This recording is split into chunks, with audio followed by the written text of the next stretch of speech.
Chapter 2170. Use mine.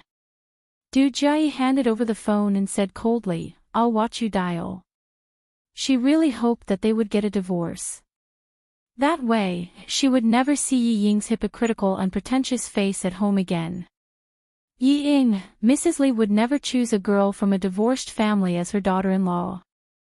Yi Ying, who had been in a passive position, could only take the phone and dial Sun Dongqing's number with trembling hands. However, it was not Sun Dongqing's current number, but her old number, which was turned off when she could not get through. She was crying, but her brain was working fast. Find an excuse that the divorce was caused by her father's mistake. Find an excuse that her mother made a mistake. No, this excuse would only make his parents look ugly. Broken up. This excuse would work. She could totally explain that her parents' relationship with her husband had broken up long ago, but they delayed the divorce so that she could grow up healthily. She could also say that her parents saw that Mrs. Li was taking good care of her and felt that it was time to tell her the truth, so they flew back to Nan province without telling her and went through the divorce procedures with ease. She did not know that her parents were divorced. She did not hear anything about it before. If Yi Qian had not told her, she would not have known that her parents were divorced. She could not make the call now. In front of the Deputy Chief of Staff Du and Commander-in-Chief Xia, she had to say that Yi Qian was jealous of her joining the army and deliberately said that to make her sad. Thinking that she could embarrass Yi Qian again, Yi Ying could not help but smile slightly. Nothing could be difficult for her. Yi Qian, do you think you can embarrass me like this? Dream on. Yi Ying, who was happy in her heart, lowered her head and dialed the number again and again. However, she did not see the change in Mrs. Li's expression when she heard the assistant's first sentence. "He Lin, do you know what you are saying?" Mrs. Li said sternly. "Director Li, how can I not know?" The senior assistant, He Lin, smiled bitterly. He was taller than Mrs. Li. In order to show his respect, he bent his back slightly. "I've seen the content. Miss Ye's private life is very messy. As a middle-aged man, I am embarrassed to say the pictures in it. If you see it, you'll only get angrier." Madame Li never thought that Yi Ying, whom she had picked out of thousands of people and praised every time she met, turned out to be such a person. She didn't believe it, but He Lin was loyal to her and had worked for her for 16 years. She believed that He Lin wouldn't lie to her. She tightened her grip on the black handbag and asked in a deep voice, "What kind of chaos?" If she only had one boyfriend, she could still accept it. This. He Lin was still a little embarrassed. When Madame Li's cold gaze swept over him, he lowered his head and said some things. Both men and women were together. Miss Yi Ying had two men on her left and right. From the bar to the car. Staying out all night, staying in a room. There were also many used condoms on the ground. Madame Li was already fuming with anger after she picked out a few scenes. There was a ball of fire burning in her chest, burning her dignified face to the point of distorting. He Lin, who had to bear the brunt of his anger, bent his back even lower and answered in a softer voice, "Other than you and I, no one else in the company knows." But, knowing that she was furious, he couldn't help but speak more carefully. "But since someone sent it over, I'm afraid," he was afraid that someone wanted to see the Li family make a fool of themselves and would release the contents of the videotape. That was why he was so anxious. Chapter 2171. Madame Li understood his unfinished words. She was so angry that her breathing became rough and rapid. Good. She didn't expect that she, Li Qinglan, would be tricked by a bitch. "Do a few things for me now. First, find out who sent it. Second, Madame Li, who cared about her reputation, would not let herself be passive. The most important thing now was to deal with the matter that might affect her reputation." Madame Li was very angry. Yi Qian, who was looking at her out of the corner of his eye, calmly withdrew his gaze. The company's assistant did appear just in time.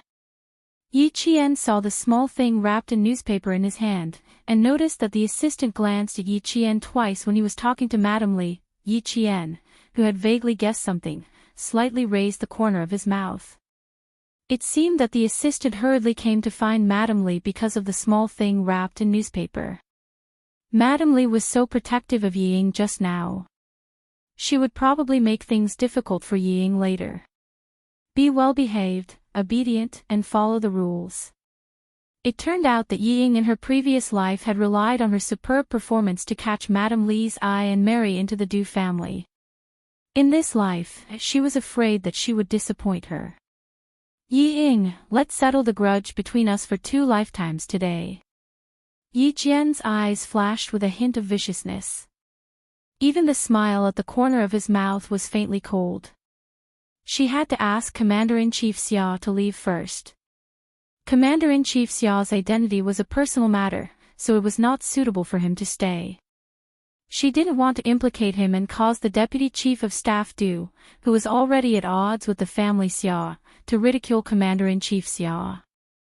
And Yi Ying, if she lost all her rationality, she would dare to say anything as if she had grown guts all over her body.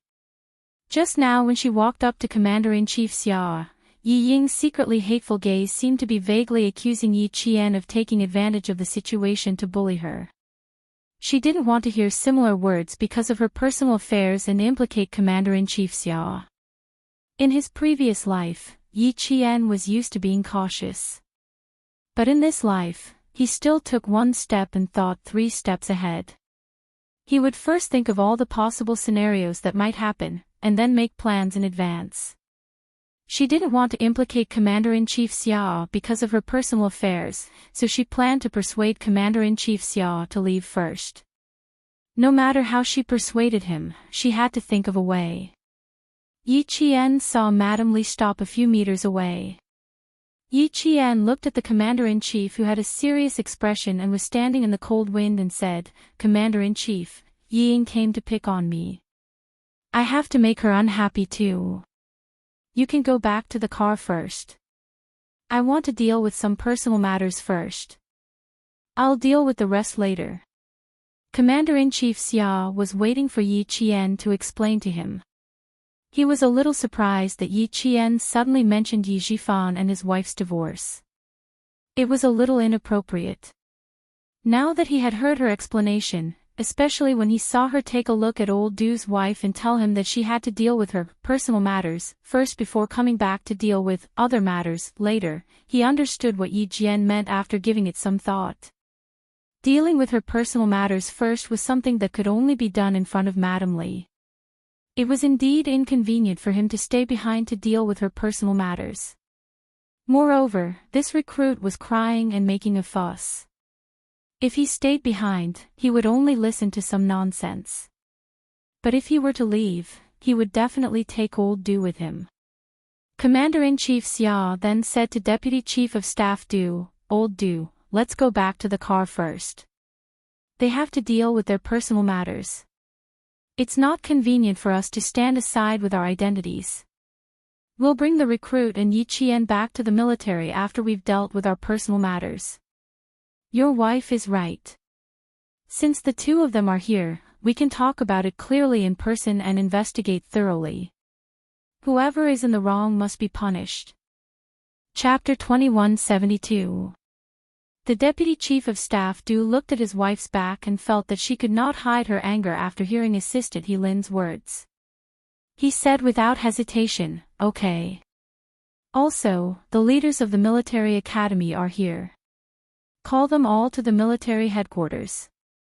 Get the files of the military academy students and recruit Yi Ying's files. We'll decide the severity of the punishment based on the severity of the mistake."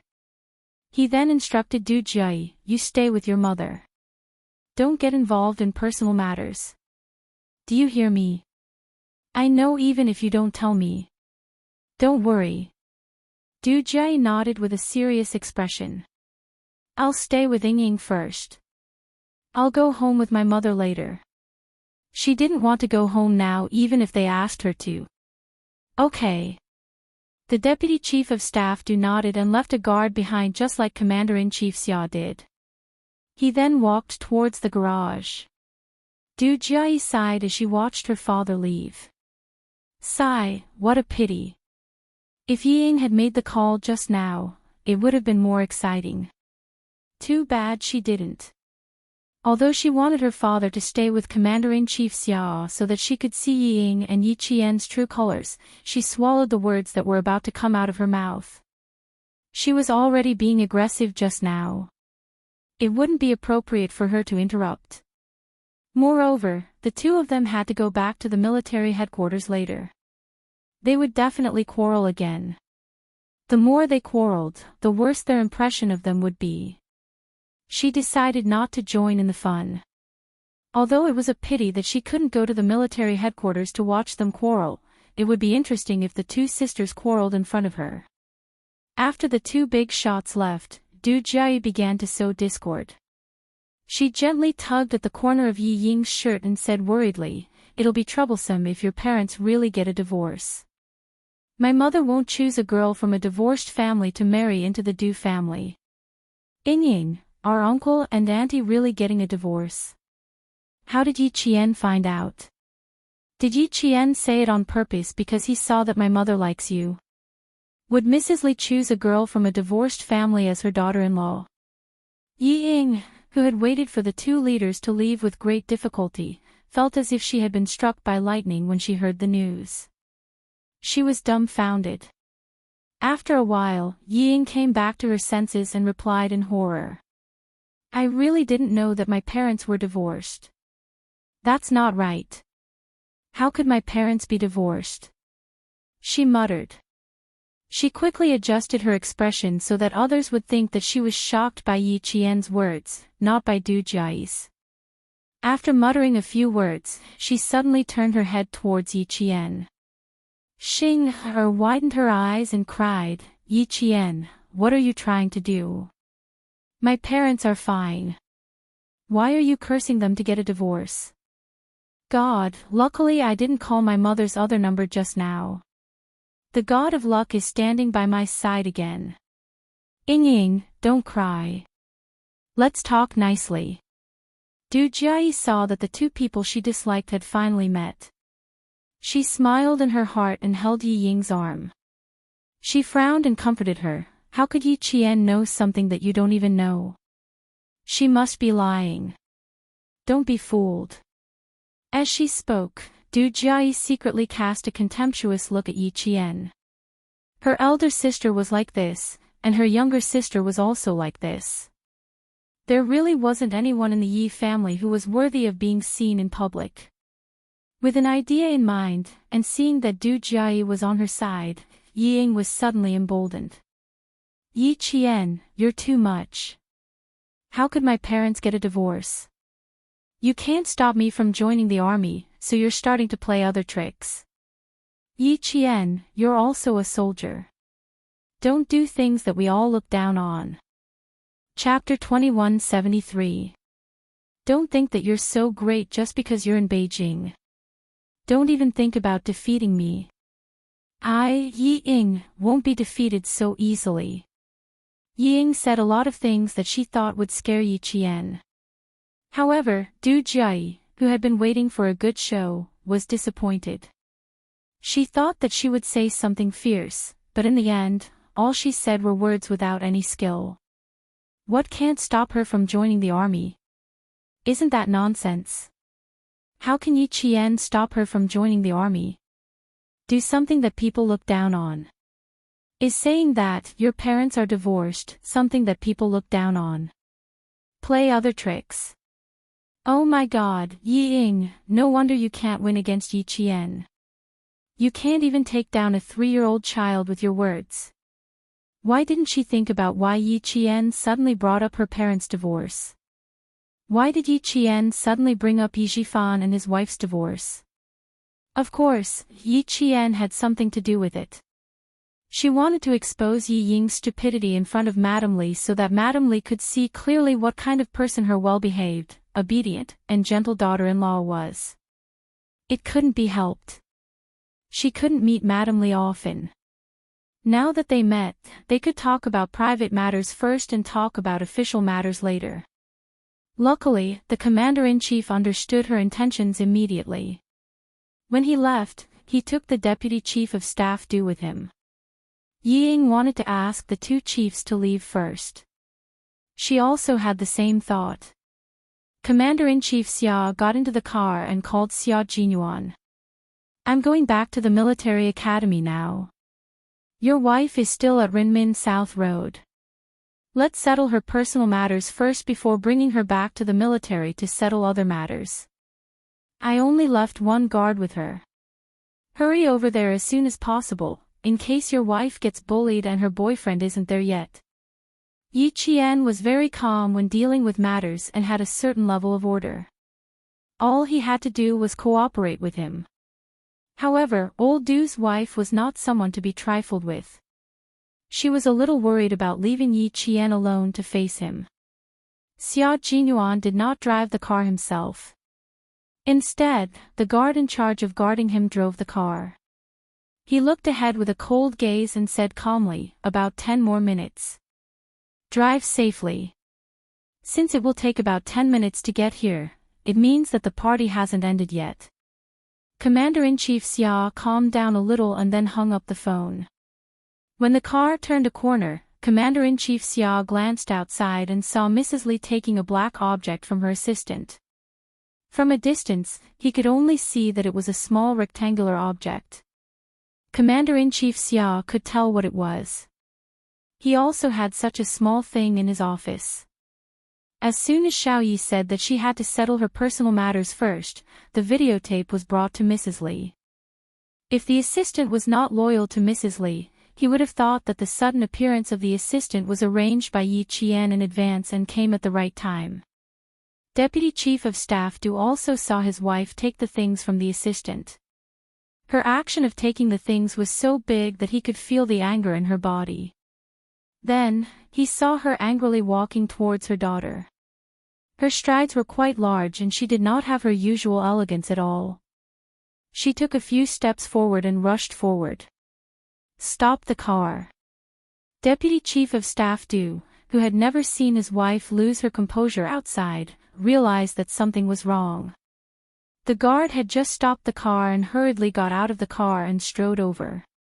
Commander-in-Chief Xia, who was driving the car in front, glanced at it and did not ask the guard to stop the car. He just got into the car and left. Chapter 2174. Now, it was not only Xiao Ye's personal matter, but also the Du family's family matter. He had also seen Yi Zhifan before. This person had a calm temperament and was not impetuous. How could he raise such an inexperienced daughter who could not even step on the ground? Old Du was so angry that even old Du himself was afraid. How could a little girl who was full of lies face him? Commander-in-Chief Xia, who closed his eyes and pretended to sleep, was not worried about Ying. He had wanted to return her to her original place of birth. Who knew that in order to please old Du's wife, she would not hesitate to step on others' shoulders to help herself? This kind of person was not worthy of sympathy. Today, she had walked the path herself. What kind of ending would be caused by herself? Adults should be responsible for their own actions. The car quickly drove away from Renmin South Road. Night had fallen, and the street lights were instantly lit up, embellishing the already dark sky. Madame Li's face was not lit up by the street lights. Instead, her face looked gloomy in the yellow light, and her eyes reflected the light as sharp as arrows. Good. Good. Good. She, who prided herself on knowing people's true colors, was actually fooled by a 20-year-old bitch. She even asked her to introduce her everywhere and praised her for being well-behaved and well-behaved. In the end, she was deceived by a bitch.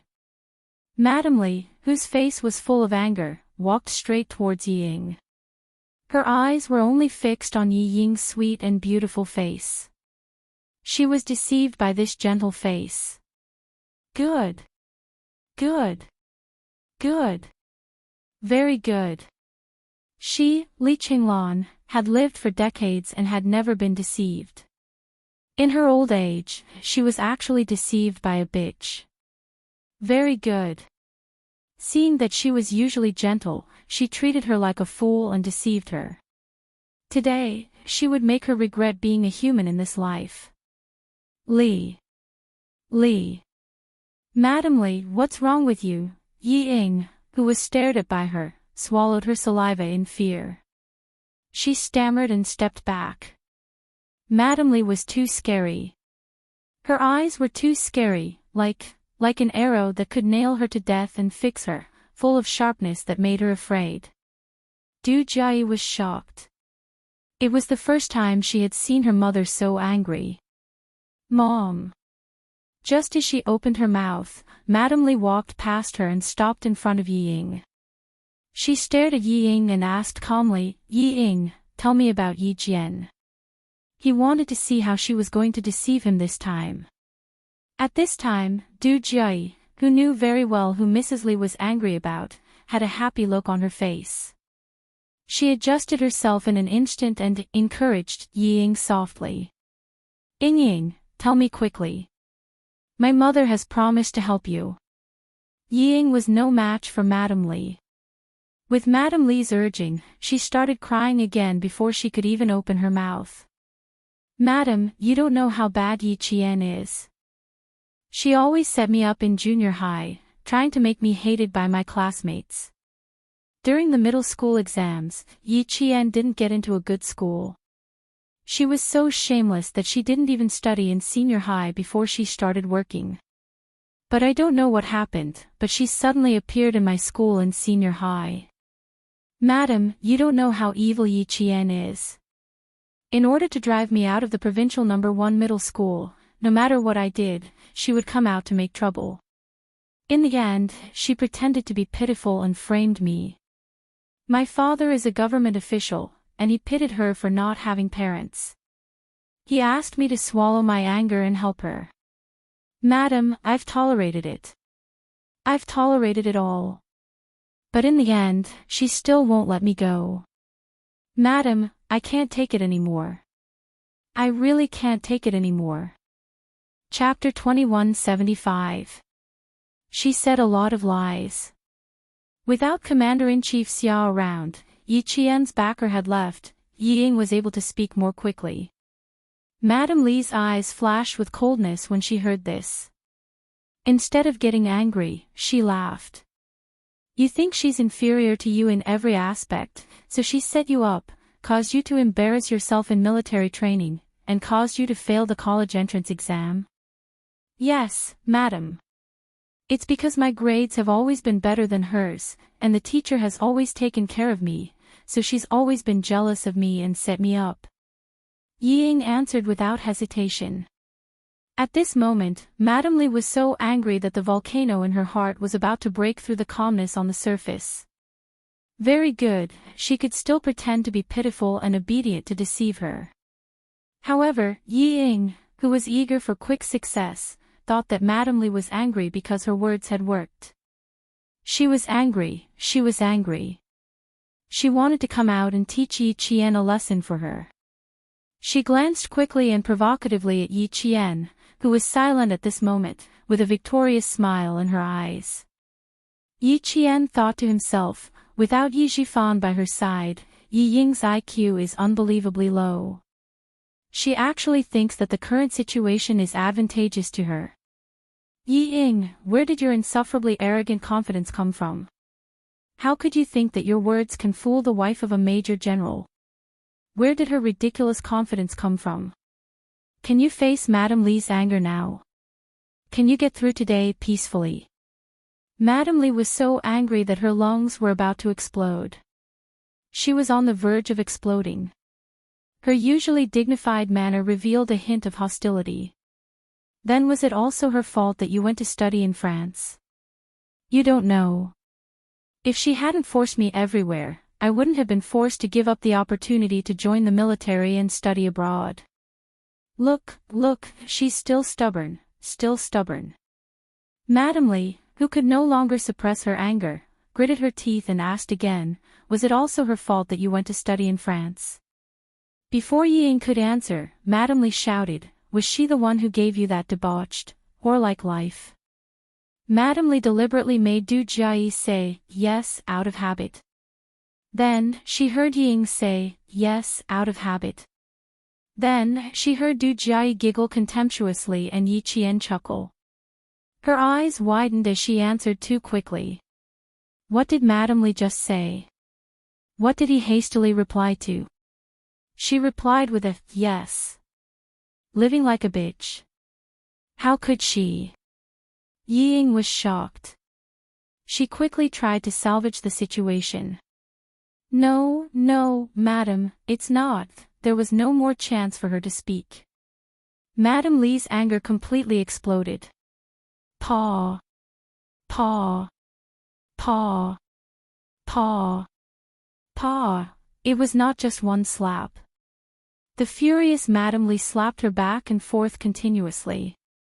The sound was crisp and loud. Everyone was silent in an instant. Only the crisp sound of slapping could be heard. You hurt others and in the end, you hurt yourself. In the end, you wronged others and blamed others for their mistakes. Madame Li slapped her very quickly. Paw, paw, paw. Every time she said a word, she slapped her. You've only been in France for 3 months. Like a bitch, you've been ridden by thousands of people and slept with tens of thousands of people. You still want to pretend in front of me?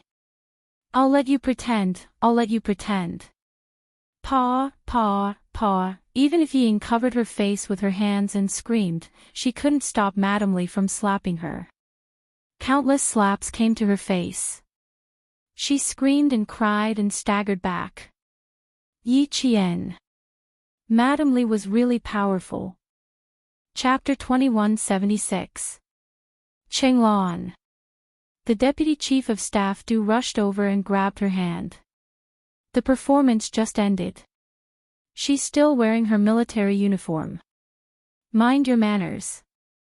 A few slaps in the face were not enough to vent her anger. Mrs. Li shook off her husband's hand and stood in front of Ying, whose cheek was immediately red and swollen. She shouted angrily, Ying, do you know why I hit you? She didn't know. She didn't even know, Mrs. Li, I don't know anything. I really live like a whore. No, she didn't. She didn't know. Someone wants to hurt me. Mrs. Li, someone really wants to hurt me. Believe me. You have to believe me. She had to make Mrs. Li believe her. She could do it. She could coax Mrs. Li like how she coaxed her mother. Yes, yes, yes, she could do it. Mrs. Li liked her so much and even wanted her to be Li Yuan's girlfriend. As long as she explained it well, she would definitely forgive her. It's Yi Qian. Yes, it's Yi Qian. That bitch wants to hurt me. Mrs. Li, I'm Ying, the daughter-in-law you chose. You have to believe me. It would have been better if she didn't mention her daughter-in-law. Mrs. Li was even angrier now. She raised her right hand and slapped Ying again. How dare you mention this to me? A whore wants to marry into the Du family and be my daughter-in-law. Tell me, do you know why I hit you? Do you know? She wanted Ying to admit it herself. She had to hear it with her own ears. Ying knew that she couldn't admit it. She couldn't. As soon as the word, no, came out of Yi Ying's mouth, Mrs. Li slapped her again. Do you know why I hit you? Yi Ying, who had been slapped countless times, didn't dare to speak. She didn't even dare to cry out loud. Big drops of tears flowed out of her eyes. She was full of panic. She didn't know. She didn't know. She shook her head desperately and took several steps back. When she reached the stairs, she didn't notice and fell to the ground with a thud.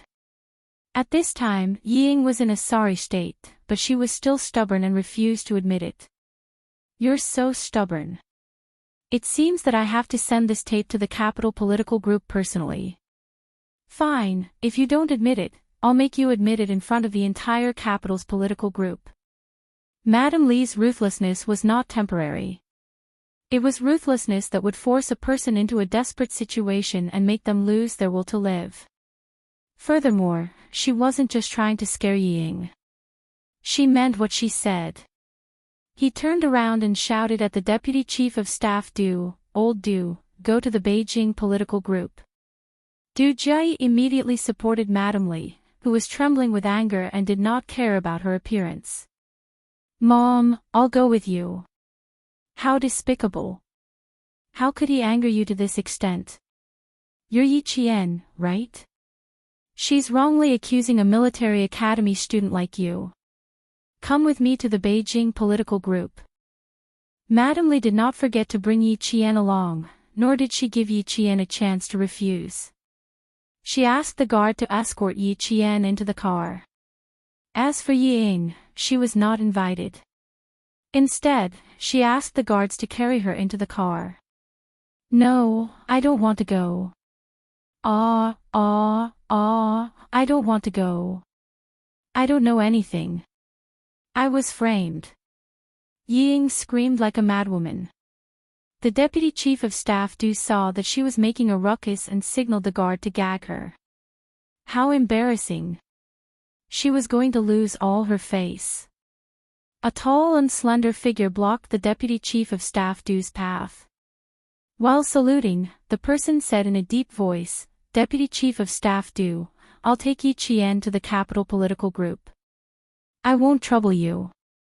Xia Jinyuan, who was walking over quickly, heard Madam Li's words clearly from a distance. Chapter 2177. Xia Jinyuan's sudden appearance made Yi Qian frown. Why is he here when he's still injured? He also saw him blocking the path of the Deputy Chief of Staff Du. The other party was a major general after all. If Madam Li saw him blocking him, she would definitely criticize him. Yi Qian was worried about Xia Jinyuan's injury and worried that he would attract criticism. He didn't have time to think and quickly went around the guard. The guard reacted quickly and reached out to stop him, but Yi Qian was even faster. He didn't stand between the two of them. Instead, he stood slightly to the left of Xia Jinyuan and used his body to protect him. This way, he would be able to protect Xia Jinyuan without appearing out of the blue. "Chief, after you. I'll go with your guard." Madam Li was still angry. Who knew if she would vent her anger on the injured Captain Xia? She naturally had to protect her boyfriend. This major doesn't know.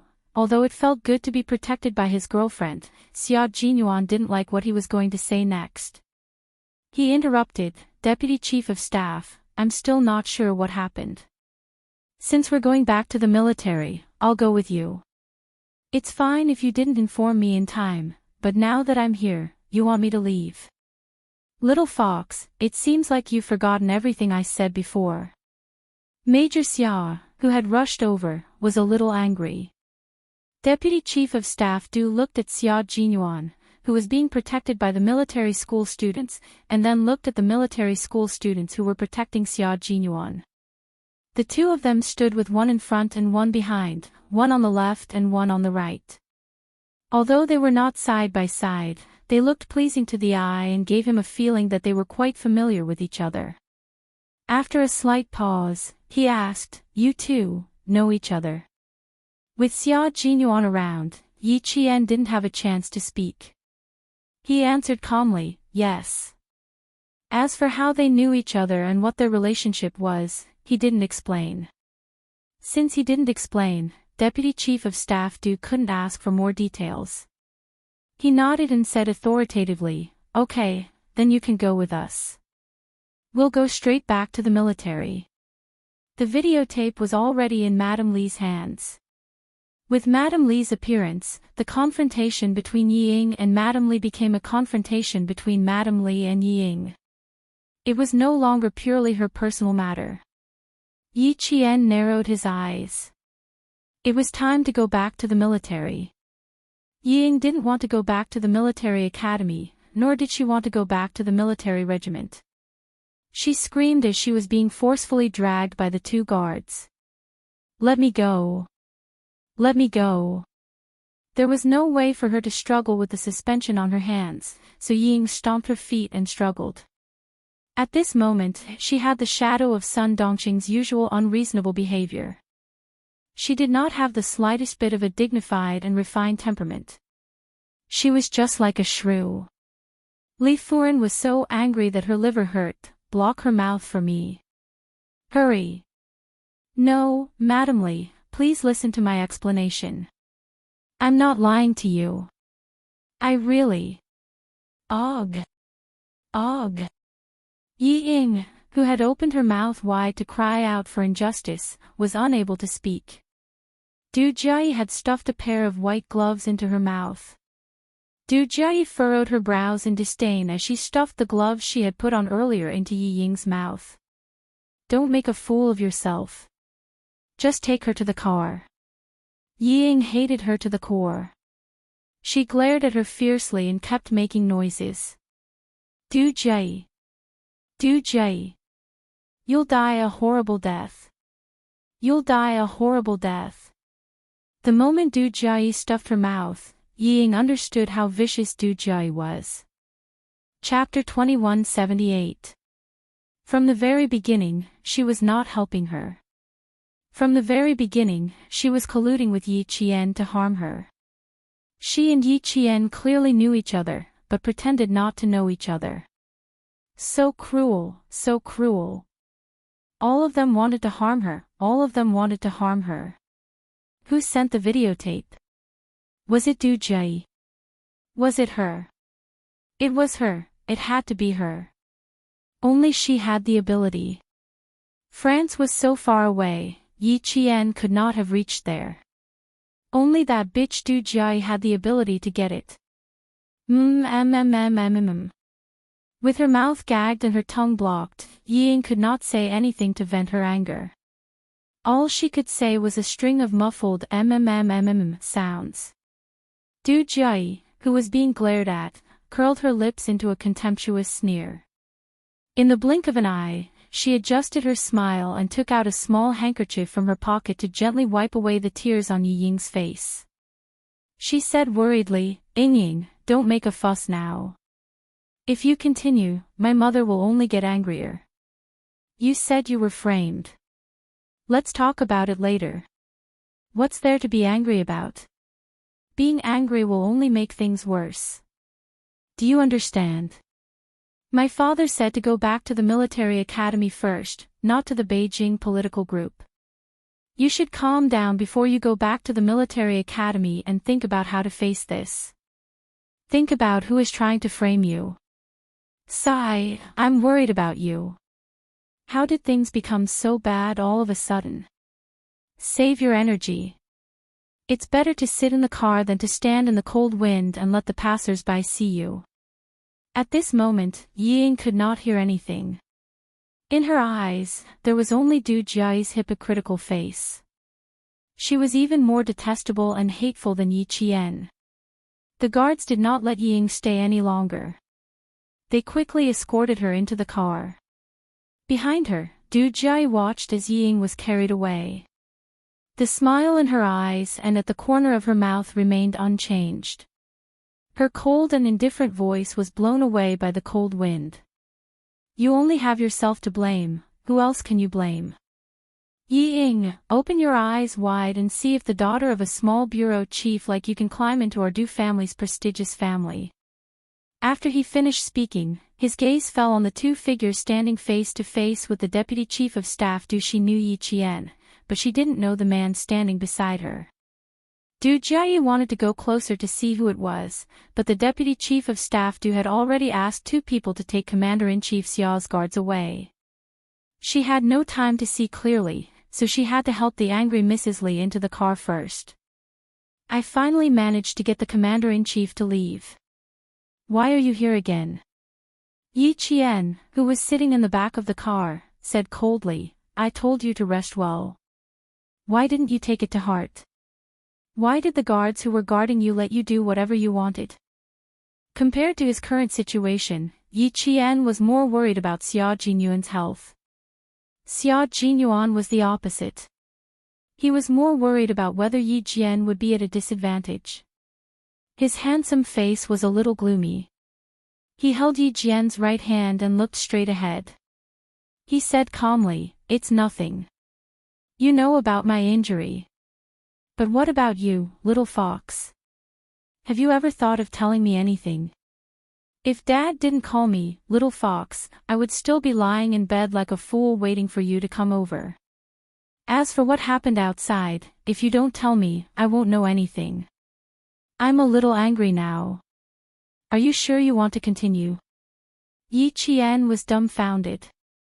When she saw him angry during training, she could still face it calmly. But in real life, it was the first time she had seen Captain Xia angry. What should she do now? Chapter 2179. He was a little angry, and she was a little angry too. I have to continue. You're angry, and I'm angry too. Having said that, Yi Qian lost a little of her confidence. Especially when she thought about what Principal Qin had told her, Yi Qian felt even more guilty. Headmaster Qin said that she shouldn't think that she could solve her problem alone. She shouldn't keep it to herself and not tell Captain Xia. He didn't want trouble, but based on their relationship, wasn't this a form of alienation towards each other? Realizing the root of the problem, Yi Qian thought about it and explained softly, "It's not that I didn't want to tell you, it's just that I didn't have time to. The Commander-in-Chief and I planned to come to the hospital after the performance, but we didn't expect to meet Yi Ying and then Mrs. Li. The situation was a little chaotic at the time. Seeing that Mrs. Li was there, I wanted to cut off the relationship between Yi Ying and the Du family, and asked the Commander-in-Chief to return to the military academy first. I just wanted to clean up my personal affairs with Yi Ying. I really didn't mean anything else, and I never intended to hide it from you. It was just that she was used to dealing with it alone and shouldering it alone." Yi Qian didn't say this out loud. Is it okay to only think about yourself every time you deal with something? Xia Jinyuan turned to look at her. When he saw the caution in Yi Qian's eyes, his heart suddenly ached. At the same time, a nameless fire rose in him, and he almost couldn't suppress it. Did he need her to be so careful? He held her hand a little too tightly. Suppressing the nameless fire, he stared at Yi Qian and asked her, "Little fox, what kind of place am I in your heart? I'm just a little emotional right now. Do you need to be so careful? I'm even angrier than before." Yi Qian felt a lump in his chest. His heart ached. He blinked lightly and said, "I'm really afraid that you'll be angry. I'm afraid that I didn't do well, that I did something wrong, that something went wrong. Don't be angry, okay?" Xia Jinyuan knew that he could no longer maintain his composure. Just a second ago, her "where" made his heart ache, and the next second, she suddenly acted coquettishly. Nameless Huo versus coquettishly. Nameless Huo was defeated. Let's put our matter aside for now. I'll deal with you later. Major Xia, who couldn't hold it in any longer, turned his head expressionlessly. If she continued to act coquettishly with him, he would definitely raise the white flag with both hands and surrender. Yi Qian was still waiting for him to tell her the reason for his anger. He had already mentally prepared himself. Now that he had said, "I'll deal with you later," he dismissed her. Fine, he didn't have to deal with her later. He would bring it up himself. Sometimes, habits were really scary.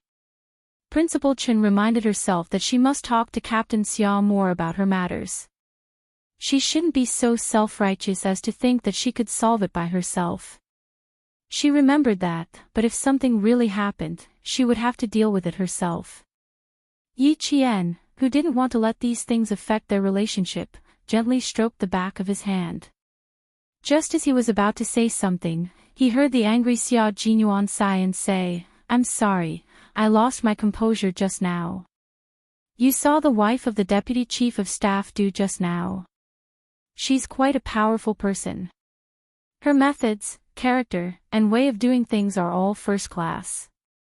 If she takes her anger out on you, little fox, even if she only says one sentence about you, my heart will ache. How could he accept that an outsider scolded the person he cherished so dearly? Chapter 2180. I'm really angry, and I'm not lying. I wouldn't mind if I wasn't in the country, but now that I'm in the country, why would I want to face and deal with it alone? You asked my dad to leave first, and I can't blame you. After all, with his status, it's not convenient for him to deal with your private matters. But I'm different. Even if our relationship can't be made public, I can help you as a comrade and senior. Don't forget, I was sent to Fujian town for half a year. Even if Madam Lee and the Deputy Chief of Staff do investigate, they won't find out that we're lovers. I understand your concern. But do you understand my concern?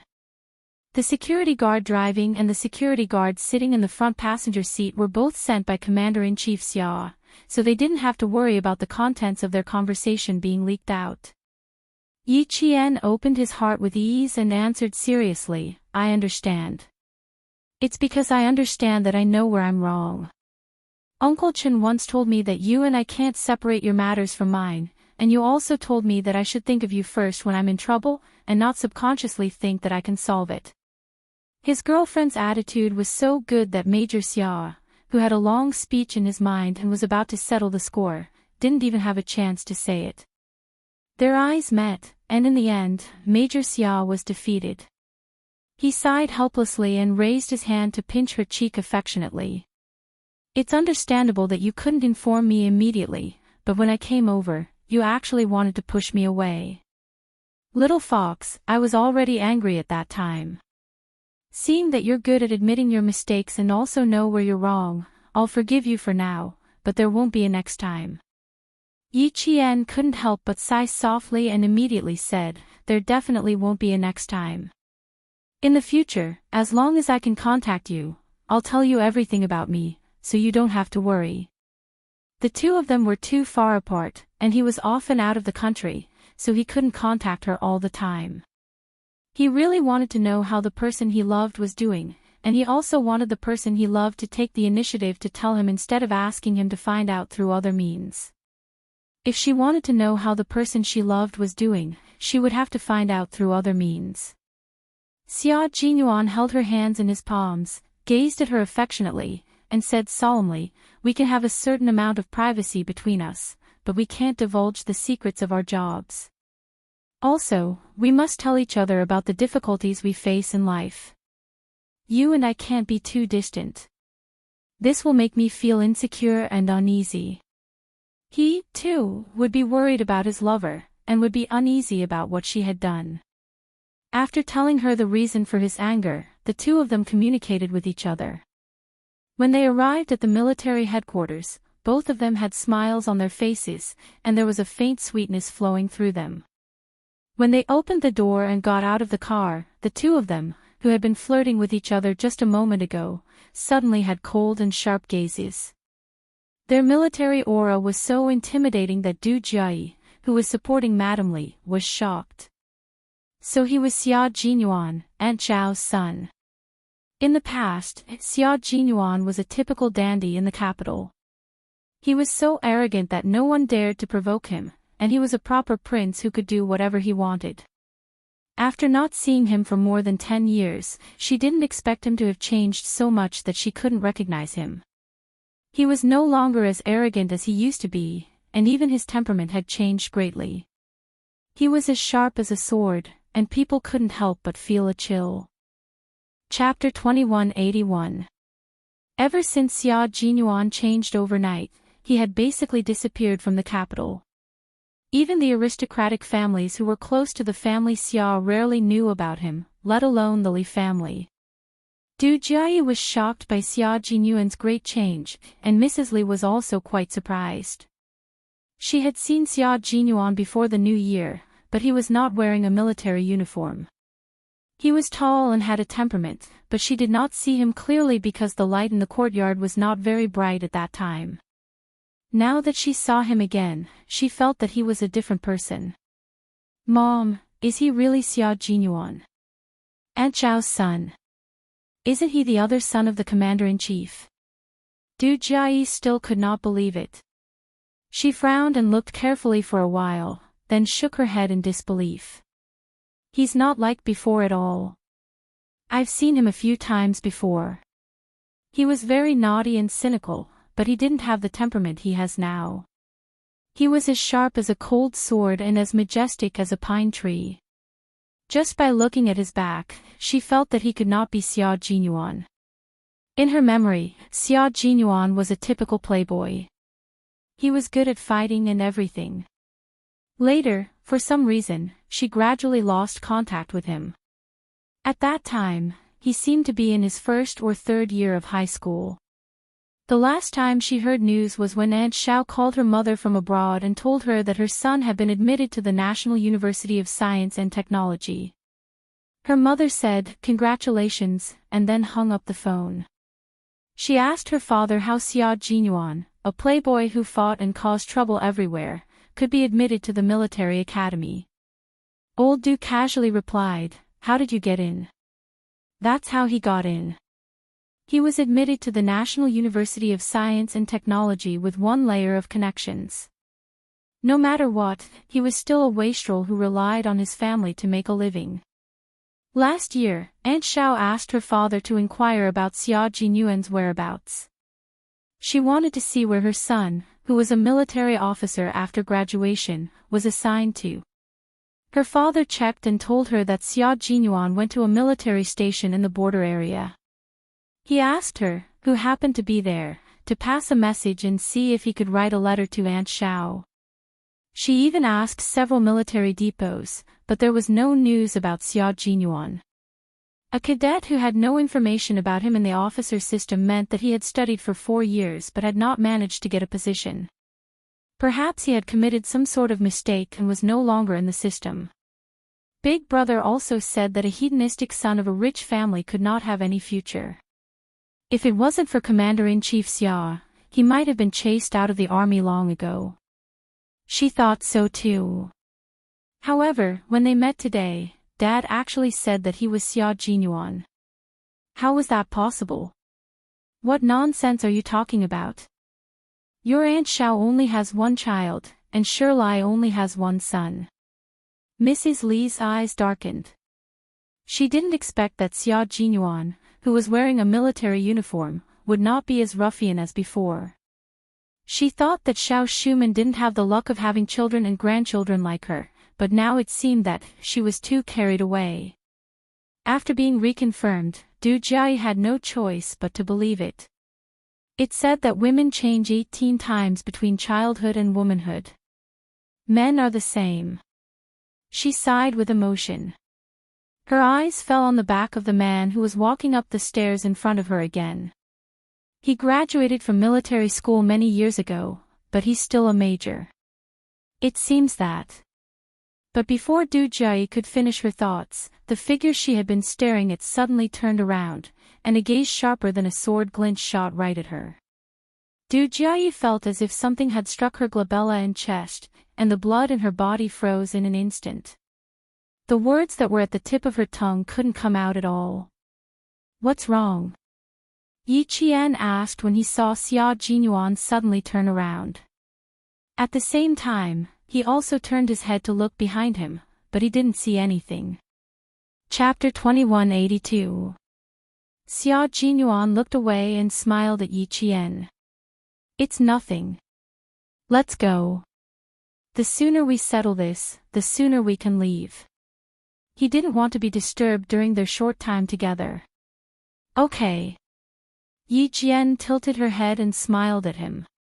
In the light and shadow, her eyebrows were as gentle as ink.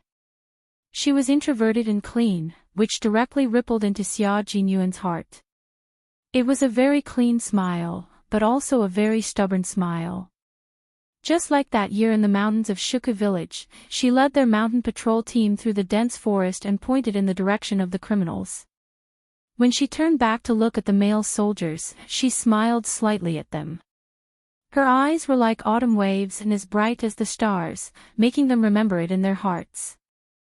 Ying had already arrived at the conference room. 2 armed guards stood on either side of her. She didn't dare to be as presumptuous as she was outside, let alone scream. Her shoulders trembled as she sat on the cold leather chair. Her eyes were filled with panic. She was very scared. She was so scared that even though the conference room was fully heated, her hands and feet were still cold. It was too cold. It was so cold that she felt a chill in her bones. She was too scared. She was so scared that her heart felt like it was being clenched by a pair of invisible hands. She wanted to take deep breaths, but it became very painful. She was so scared that she even lost the freedom to breathe. The conference room was not small. The conference table alone could accommodate 20 people. At this time, only Ying and the 2 silent guards were in the large conference room. The oppressive silence made Ying only hear her own breathing. No one entered the conference room immediately. The first to enter the conference room were Regiment Commander Zhong and the instructor of the Beijing political group, followed by Deputy Chief of Staff Du, Mrs. Li, and Yi Qian. As for Xia Jinyuan, he would walk in even if they didn't let him. She embarrassed the Li family so much and dared to lie to me, Li Qinglan. Old Du, I want to know how the Beijing political group dealt with her. Mrs. Li, who was used to being domineering, did not hand over the videotape when she arrived at the military headquarters. Her assistant told her that the scene in the video was unbearable. If she really took it out, it would only embarrass the Du family even more. However, she was also worried that if she didn't take out the videotape, the Beijing political group would go easy on Ying. How could she be satisfied? The only thing she could do was to tell her husband in advance that she would not allow the Beijing government to deal with her lightly. The Deputy Chief of Staff Du still didn't know what had happened. Yi Jifan's divorce alone wouldn't have made his wife so angry. If he didn't say it in the car, and if he didn't say it now, how was he going to explain it to the Beijing government? Moreover, did she forget that he was the one who recommended Ying to join the army? Now that she was dealt with after only 1 day of reporting, it would be hard for him to explain himself. Most importantly, even Shirlai knew about this matter. It was impossible for him to settle it secretly. The Deputy Chief of Staff Du, who was not affected by his wife's anger, asked calmly, "What on earth happened? You should at least let me know. If you don't tell me, how can I talk to the Beijing political group? Also, don't forget that the reason why Ying was able to enter the capital political group was because I made a call in advance and specially recruited her. Hurry up and tell me what's going on. When everyone is here, I have to go into the meeting room." Du Jie gently pulled on Mrs. Li's sleeve and whispered, "Mom, what happened? You scolded Ying so fiercely just now. Was it because assistant he told you something about Ying that made you angry?" Since, knock knock knock, the knocking on the door interrupted the 3 of them. A clerk pushed the door open and came in. He saluted and reported, "Sir, Regiment Commander Zhong and the instructor of the Beijing government group have arrived. Please go to the meeting room." Chapter 2183. "Okay, ask them to go first. I'll be there later." The Deputy Chief of Staff Du nodded and took a pen and a notebook from his desk. After the clerk left, he looked at his wife whose face changed again. After a while, he sighed. "Wait for me with Jai. I'll ask you if there's anything. But I can tell you now that if there's nothing else, we'll interrogate Ying about Yi Qian cheating in the military school. We won't deal with anything else for now. That means you won't get what you want." "No way. I don't agree." Mrs. Li snapped without hesitation, "Since I can make her wear the military uniform, I can make her take it off. You go and interrogate her first. If she doesn't tell the truth, you can send the guards here. I'll teach her a lesson.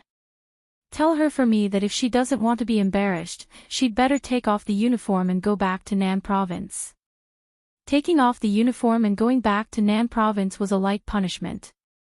She had to know the consequences of lying to her. The deputy chief of staff knew his wife's temper well. He said to Du Jie, "Take good care of your mother." Then he left the office. The office of the General Staff Department was not in the military headquarters. It was on another street in Jing City. The deputy chief of staff did not have a special office in the military headquarters. The office where Mrs. Li and Du Jie could rest for the time being was vacated by the military headquarters for junior officers to study in the military headquarters. After he left, Mrs. Li sat in the office that was much smaller than her husband's. She sat and stood for a while. She kept going back and forth. Personal phones were like watches in the military headquarters. There was no signal. She couldn't even call Yi Jifan to ask him what was going on. After about 10 minutes, Mrs. Li said to Du Jie, "Go to the meeting room and see what's going on. See if they'll let you in." Du Jie had already thought about it. Now that she got Mrs. Li's order, she walked out of the office immediately. It was impossible for her to enter the meeting room. 2 guards stopped her. "Stop. The meeting room is off limits. Go back now." "I'm sorry, I'm looking for the deputy chief of staff. Do please inform him that I have an urgent matter." Standing outside, Du Jie couldn't hear anything from inside. She immediately brought her father out to see if she could get an exception. The guard, who did not receive the instruction to let others in, did not make an exception. He expressionlessly asked Du Jie to leave quickly. The military headquarters was heavily guarded. Even if you passed through layers upon layers of checks, it didn't mean that you could walk around freely in the military headquarters. Yi Qian and Xia Jinyuan could not either. The two of them were led by the guards from the other end of the corridor. Du Jie, who had just turned around, bumped into them. Du Jie looked over and saw clearly who the young officer walking over side by side with Yi Jian was. Du Jie was so frightened that his heart skipped a beat. He hurriedly averted his gaze, not daring to look any further. Xia Jinyuan. Yes, he was indeed Xia Jinyuan. When he glanced at Xia Jinyuan just now, he seemed to have lost his life. He had changed a lot.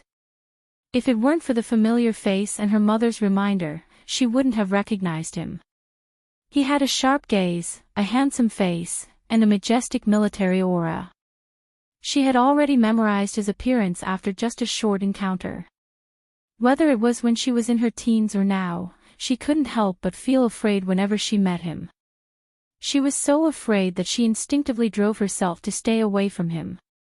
Du Jie didn't dare to look at him. She was afraid that she would be glanced at by that murderous gaze again. Chapter 2184. As she lowered her head slightly, she couldn't help but think to herself, "This is strange. How does he know Yi Qian? Are they close?" Confused, Du Jie didn't walk up to them. When the three of them passed by, Du Jie subconsciously moved to the side to let them pass first. As soon as the door to the meeting room was pushed open, Du Jie heard Yi Ying's sorrowful cries drifting out. Yi Ying had cried for so long that her voice was hoarse. Facing her regiment commander and instructor, she was practically weeping as she complained about Yi Qian's persecution of her. "Yi Qian, what do you have to say?" The one who spoke was none other than the military academy leader who had brought Yi Qian to the capital. After hearing the complaints of this arts recruit who hadn't even been in the military for a day, the leader's expression was icy. "I've already listened to her complaints for almost 15 minutes. Make it short." He was annoyed that Ying spoke too much and was wasting everyone's time. Yi Qian didn't want to say much.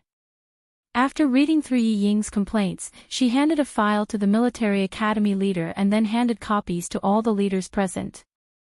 Every time she handed a file to a leader, Yi Ying, who had cried her heart out, couldn't help but shrink back. What was that? What did Yi Qian give to all the leaders? Everything I want to say is here. Leaders, please take a look. Yi Qian purposely sat across from Yi Ying. His gaze was clear as he looked at Yi Ying, who thought she could twist the truth just by touching her lips. He said calmly, "It's useless to say anything more. Because, everything she says is nonsense." "I didn't." "Yi Qian, you're the one who's guilty. You're the one who's guilty." Yi Ying shouted with her hands clenched into fists. She stared unflinchingly at Yi Qian. It was her. She was the one who stood in her way. If not for her, everything today would have been hers. Everything would have been hers. Yi Qian smirked. The contempt in her eyes was obvious. She wouldn't argue with her to avoid losing her status. However, Yi Ying was indeed bold. The ignorant were fearless. How could she lie in front of so many leaders? Did she think this was a school? If he told a few lies, he would at most be scolded. There wouldn't be any punishment. Yi Ying knew that she would be punished. She just wanted to drag Yi Jian down with her and let her be punished with her. In the past, Yi Jifan had taught her, if you have to hurt others and hurt yourself, you must do everything you can to make the other party feel pain for a little longer. The only thing she could think of was to rely on her own words to convince the leaders to let Yi Qian be punished. It was a very naive and self-righteous thought. Looking at Yi Qian, who was sitting across from her, Yi Ying clenched her teeth and glared at Yi Qian. She cursed in her heart, "Bitch, don't think you'll have it easy either. You won't have it easy either." She didn't believe that after saying so much, there wouldn't be a single chief who wouldn't believe her or doubt her. He did not believe that all the leaders would side with Yi Qian. Ridiculous. The leader of the military academy was the first to finish reading. He slammed the file on the table and sneered, "How did you recruit such a soldier? Or specially recruited? Heart disease in junior high." Before he could finish, Yi Ying cried and interrupted the leader without any etiquette. "That was a misdiagnosis. I don't have heart disease. I really don't have it." She cried out in a hoarse voice to defend herself, "Leader, I really didn't lie. I really don't have heart disease. You can take a look at my medical report. It has the most authoritative results. Junior high was just a misdiagnosis. It's not true." Chapter 2185. She refused to give up until all hope was gone. She refused to shed tears until she saw the coffin. What a female soldier who could invert right and wrong. The military school leader glanced at the art student who was still refusing to admit her mistake. His gaze was sharp and cold. "You bribed the middle school class teacher, Teacher Ku, and slandered Yi Qian for writing a so-called love letter to your math teacher. In the end, you and your mother spread rumors that Yi Qian seduced your math teacher. This is indeed a false accusation. You are the one who wronged Yi Qian." "No, no, no, no, it wasn't me. She really wrote the love letter. I didn't." "Chief, you must." Faced with a recruit who had slandered the school's top student, the school leader was furious.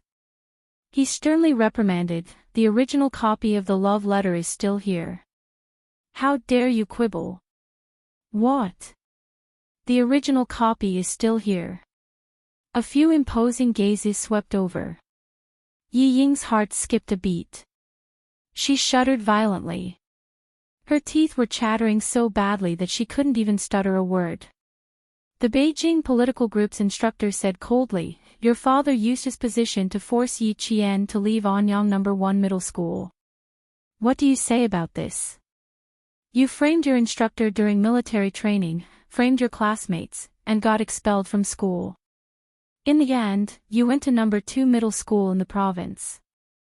This is also a false accusation. Dozens of classmates, including the class teacher and the principal, all framed you. You gathered local ruffians and gangsters to plot against Yi Qian. This is also a false accusation. On the day of the college entrance exam, you framed Yi Qian for copying your answers. After investigation by the province's education bureau, you were disqualified from the college entrance exam and banned from taking the exam for 5 years. This is also a false accusation. The instructor was so angry that he was almost shouting at the end of his sentence. Yi-Ying, who was so guilty that she shrunk her shoulders with every sentence, was dumbfounded. How did they all know? No, that's impossible. How could they still know after so long? Didn't Dad say that he used his connections to get rid of all her bad records? How could there still be? The reason why she had the confidence to continue framing Yi Qian was because all her bad records had been removed. But now, it was gone. All of his confidence was gone. The instructor of the Beijing political group slammed the file onto the conference table.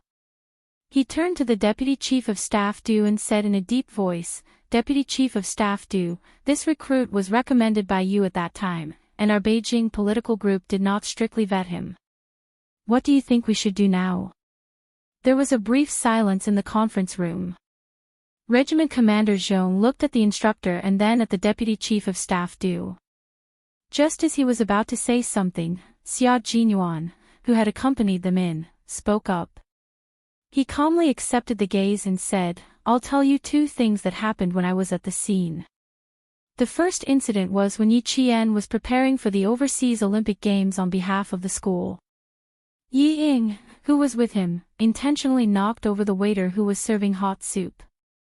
She wanted to hurt Yi Qian with the hot soup. The second incident was that after the hot soup incident, she pretended to be missing and tried to frame Yi Qian. She wanted the police to rush over and stall for time so that Yi Qian couldn't board the plane and participate in the overseas competition. One incident after another happened. Yi-Ying, who had lost all her confidence after the college entrance exam incident, panicked. She was completely panicking. "No, I didn't. No, it wasn't me. No, you didn't. Our unit is ashamed to have a recruit like you." The door of the conference room seemed to have been kicked open by someone. It opened with a bang, and the door shook. Commander-in-Chief Xia walked over with a videotape in his hand. How did a recruit like this pass the background check? What is the Beijing political group doing? Do you know what this is? Deputy Chief of Staff Du, your wife gave this to me. I haven't seen it yet, but according to your wife, this is a dirty videotape. She's the main character in it. Chapter 2186. Videotape. Videotape. Yi-Ying was scared out of her wits. Videotape. No. No, she couldn't watch it. How could it be? She tore the videotape. How could there still be a videotape? It couldn't be. This videotape was received by the front desk of my company today. I just found out about it too. After that, Madame Li appeared in the meeting room. She was wearing a coat and looked out of place in the meeting room. However, she had a strong aura. She sat down calmly and said, "Everyone, this matter has nothing to do with Old Du. It's my fault for not letting Old Du investigate carefully and recommending her to the capital political group. Yi-Ying is indeed talented. She's good at music, chess, calligraphy, and painting. When I met her, I knew that she wanted to be an art soldier. It just so happened that," Mrs. Li smiled bitterly. She told everyone how she liked Yi-Ying and how she recommended her into the Beijing government regiment. It's my fault. I brought shame to the army. I knew that she had to deal with it. I had to tell the truth even if I had to. If you don't believe me, you can watch the videotape now. You'll know that I'm telling the truth. Yesterday was my daughter's birthday. I really liked Yi-Ying. I even brought her around to meet my friends. I praised her for being sensible and obedient. Who knew that I would be slapped in the face today? It's all my fault.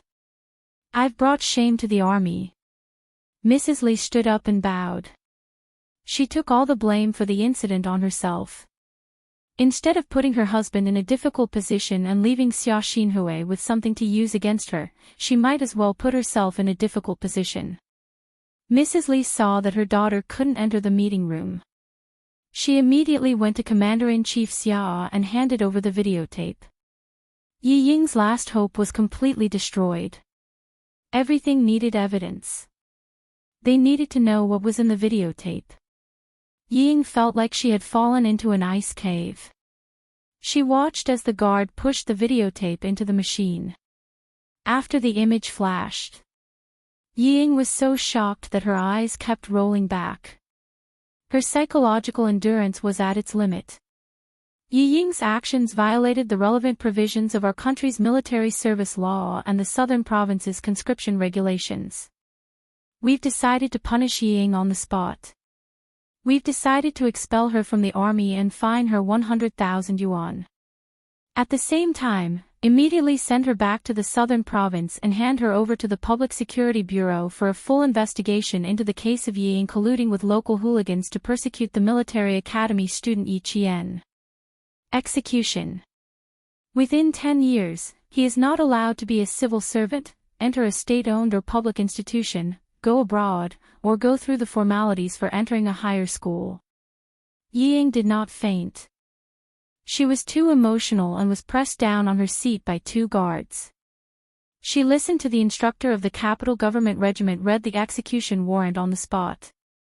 Leave the army and hand over to the police. Yi Ying's face was pale as she struggled even harder and screamed, "No, I don't want to leave the army. I don't want to go back to the Southern Province. Dad, save me. Dad, save me. I don't want to go back to the Southern Province.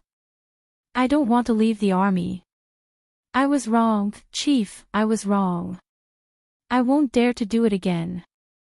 I was wrong, please don't let me leave the army." No one paid any attention to him. The Deputy Chief of Staff Du was the first to leave the meeting room with a dark face. This time, he had been completely humiliated by a mere performance art soldier. Don't go, don't go. Yi Qian, can you stop the chief? I'm begging you, I admit my mistake. I was really wrong. Please save me. I don't want to leave the army. I don't want to go to the Public Security Bureau. I don't want to go to jail. I'm begging you, Yi Qian. I'm begging you. In this life, Yi Qian heard Yi Ying's pleas. In this life, she actually heard Yi Ying's pleas. Chapter 2187. When Xia Jinyuan heard this, he frowned and said to Yi Qian, "Let's go. Ignore her." He wasn't afraid that Yi Qian would agree. His little fox wouldn't use her soft heart on someone like Yi Ying. She just didn't want to waste her time on Yi Ying. Yi Qian didn't leave immediately. Instead, he smiled and said, "Wait outside for a while. I still want to talk to her." When she saw that he was frowning because of her words, she smiled softly and promised him, "Give me 10 minutes. I'll be out in 10 minutes at most.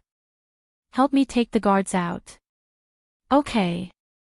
After pondering for a while, Xia Jinyuan nodded and agreed. Yi Ying, who was struggling and crying, heard Yi Jian's words. Her frightened eyes lit up. Did Yi Jian agree to help her? Did asking the guards to leave mean that he was willing to help her? That's great, that's great, that's great. He's finally helping me. He's finally helping me. I didn't beg so humbly in vain. She thought that Yi Qian would be the one begging for mercy in the end, but she was the one begging him. So be it. As long as she could get out of danger safely, she didn't have to leave the army, return to Nan Province, or go to the Public Security Bureau. She didn't mind asking Yi Qian for help. When she thought that Yi Qian would help her, Yi Ying was ecstatic. She begged even louder, "Sis, save me. Hurry up and save me. It hurts. My arm hurts so much. They used too much force. It hurts so much.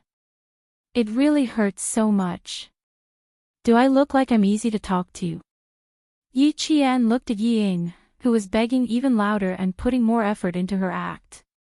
He asked Major Xia, who was about to leave, seriously, do you need me to adjust my facial expression? Major Xia looked at her seriously and shook his head. He smiled and said, no need. Your eyes and expression tell me that you're in a good mood. That's good. I thought I looked easy to talk to and easy to bully. Yi Qian pretended to heave a sigh of relief and lightly patted her chest. She also felt that she was not an easy person to talk to. She was also narrow-minded, especially towards Yi Zhifan and his family. She was even narrower than the tip of a needle. She didn't know how Yi Ying saw it, but she was so soft-hearted that she didn't care about anything. Xia Jinyuan could tell that she was indeed in a good mood. So be it. He waved his hand and left with the two guards with a magnanimous look. As soon as the guard let go, Yi Ying, who was finally liberated, scrambled over and hugged Yi Qian's calf in an extremely pathetic manner. Sister, please put in a good word for me. Please put in a good word for me. Don't say anything else. Just say that you don't care about what I did. Really, as long as you say that, they won't do anything to me. As the door to the conference room closed, only Yi Qian and Yi Ying were left in the spacious conference room. One stood upright like a pine tree, the other slumped like mud. The contrast was stark. Yi Qian did not feel much of a victory. In this life, she came with hatred, but she never deliberately targeted Yi Ying. She was like a bystander, watching Yi Ying make one mistake and then another. She never schemed against her, nor did she need to. She only did one thing, which was to send the videotape to Mrs. Li, Yi Zhifan, and the military. Just this one thing alone was enough to push Yi Ying to the brink of despair. Grandfather Zhen was right. When dealing with people who constantly make mistakes, there was no need to deliberately frame them. As time passed, the person who made the mistake would eventually bear the consequences of her own mistakes. Chapter 2188. She didn't add fuel to the fire.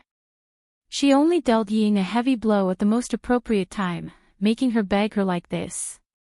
Scenes from his previous life flashed through his mind, frame by frame.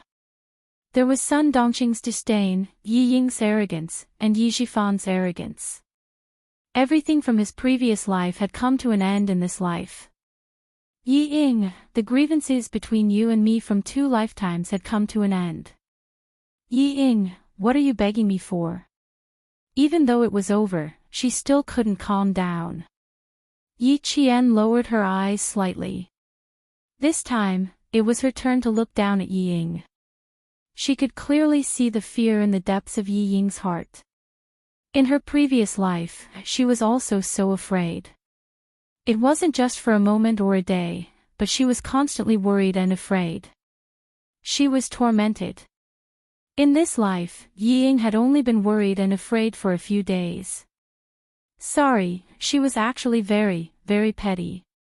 She was so petty that she was happy to see Yi Ying like this. She hoped that her days of suffering had just begun, and that there was more pain waiting for Yi Ying to experience. Yi Qian leaned forward a little, then bent over and smiled faintly. Until just now, you still wanted to frame me. Yi Ying, what makes you think that I will help you if you beg me? If she didn't ask Yi Qian for help, who else could she ask? She couldn't find anyone else. She didn't know who to ask. Yi Qian's sudden stay was her only hope of escaping. Why would he help her? Because they were sisters. That's right, they were sisters. Sisters who could help each other. Yi Ying, who was in a desperate situation, was ecstatic. Her eyes were filled with hope. She quickly said, I'm your sister. Sister, I'm your sister. Sister, save me. I'm begging you. Sister, please save me. Sister, I'll be obedient in the future. I won't dare to lie to you anymore. Sister, I'll really be obedient. Believe me.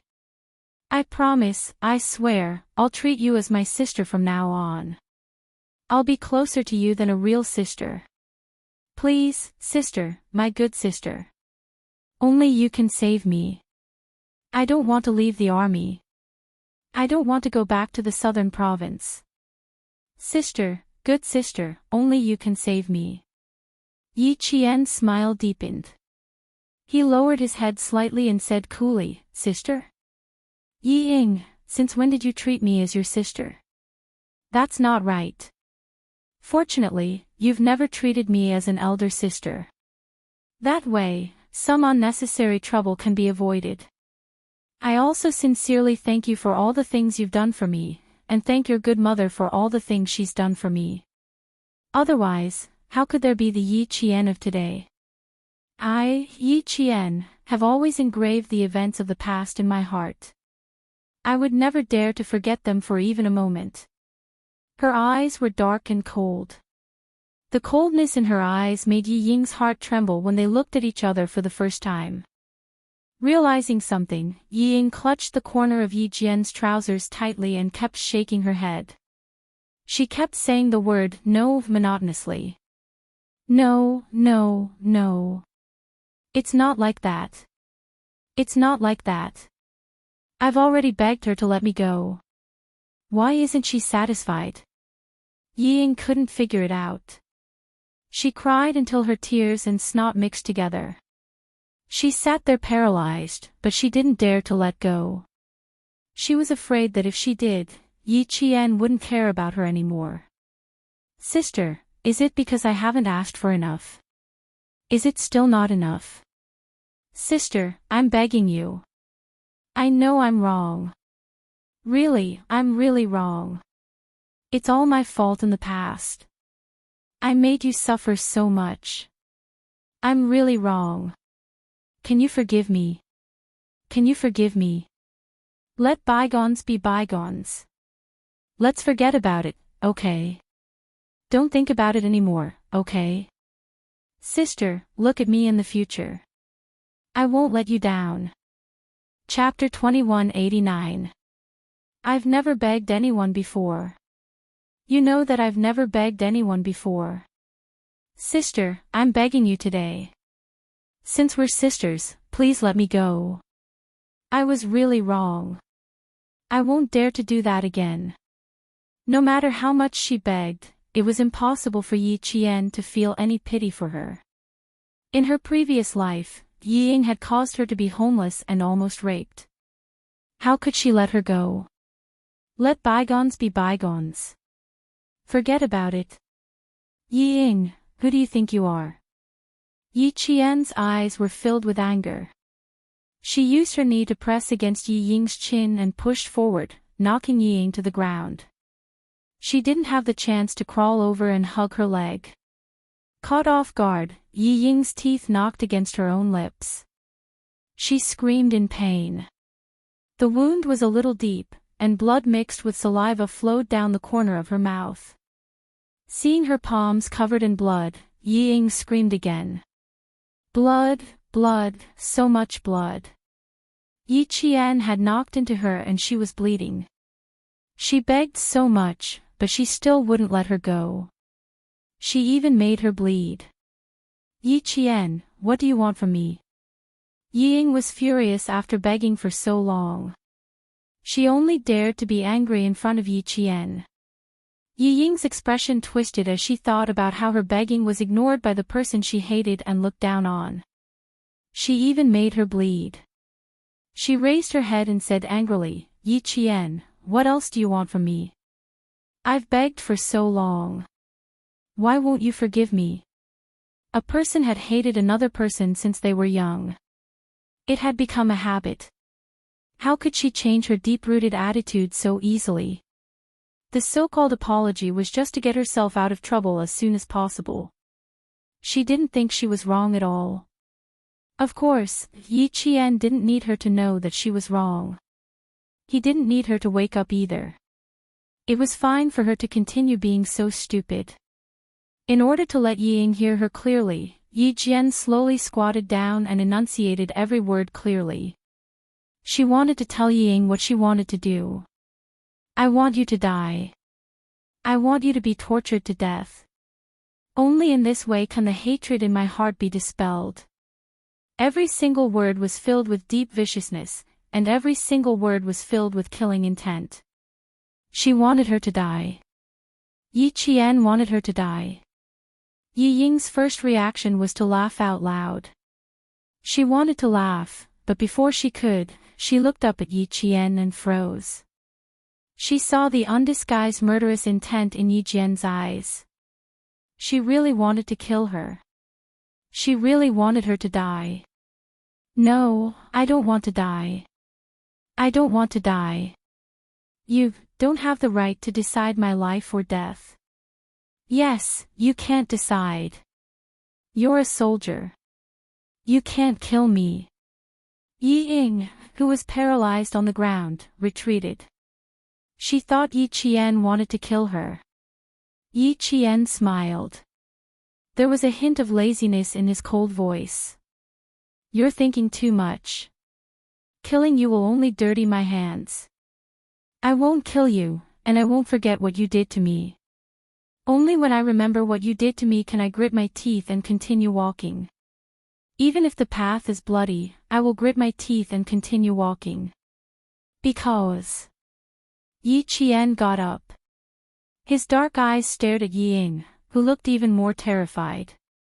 He continued softly, because I've been waiting for this day.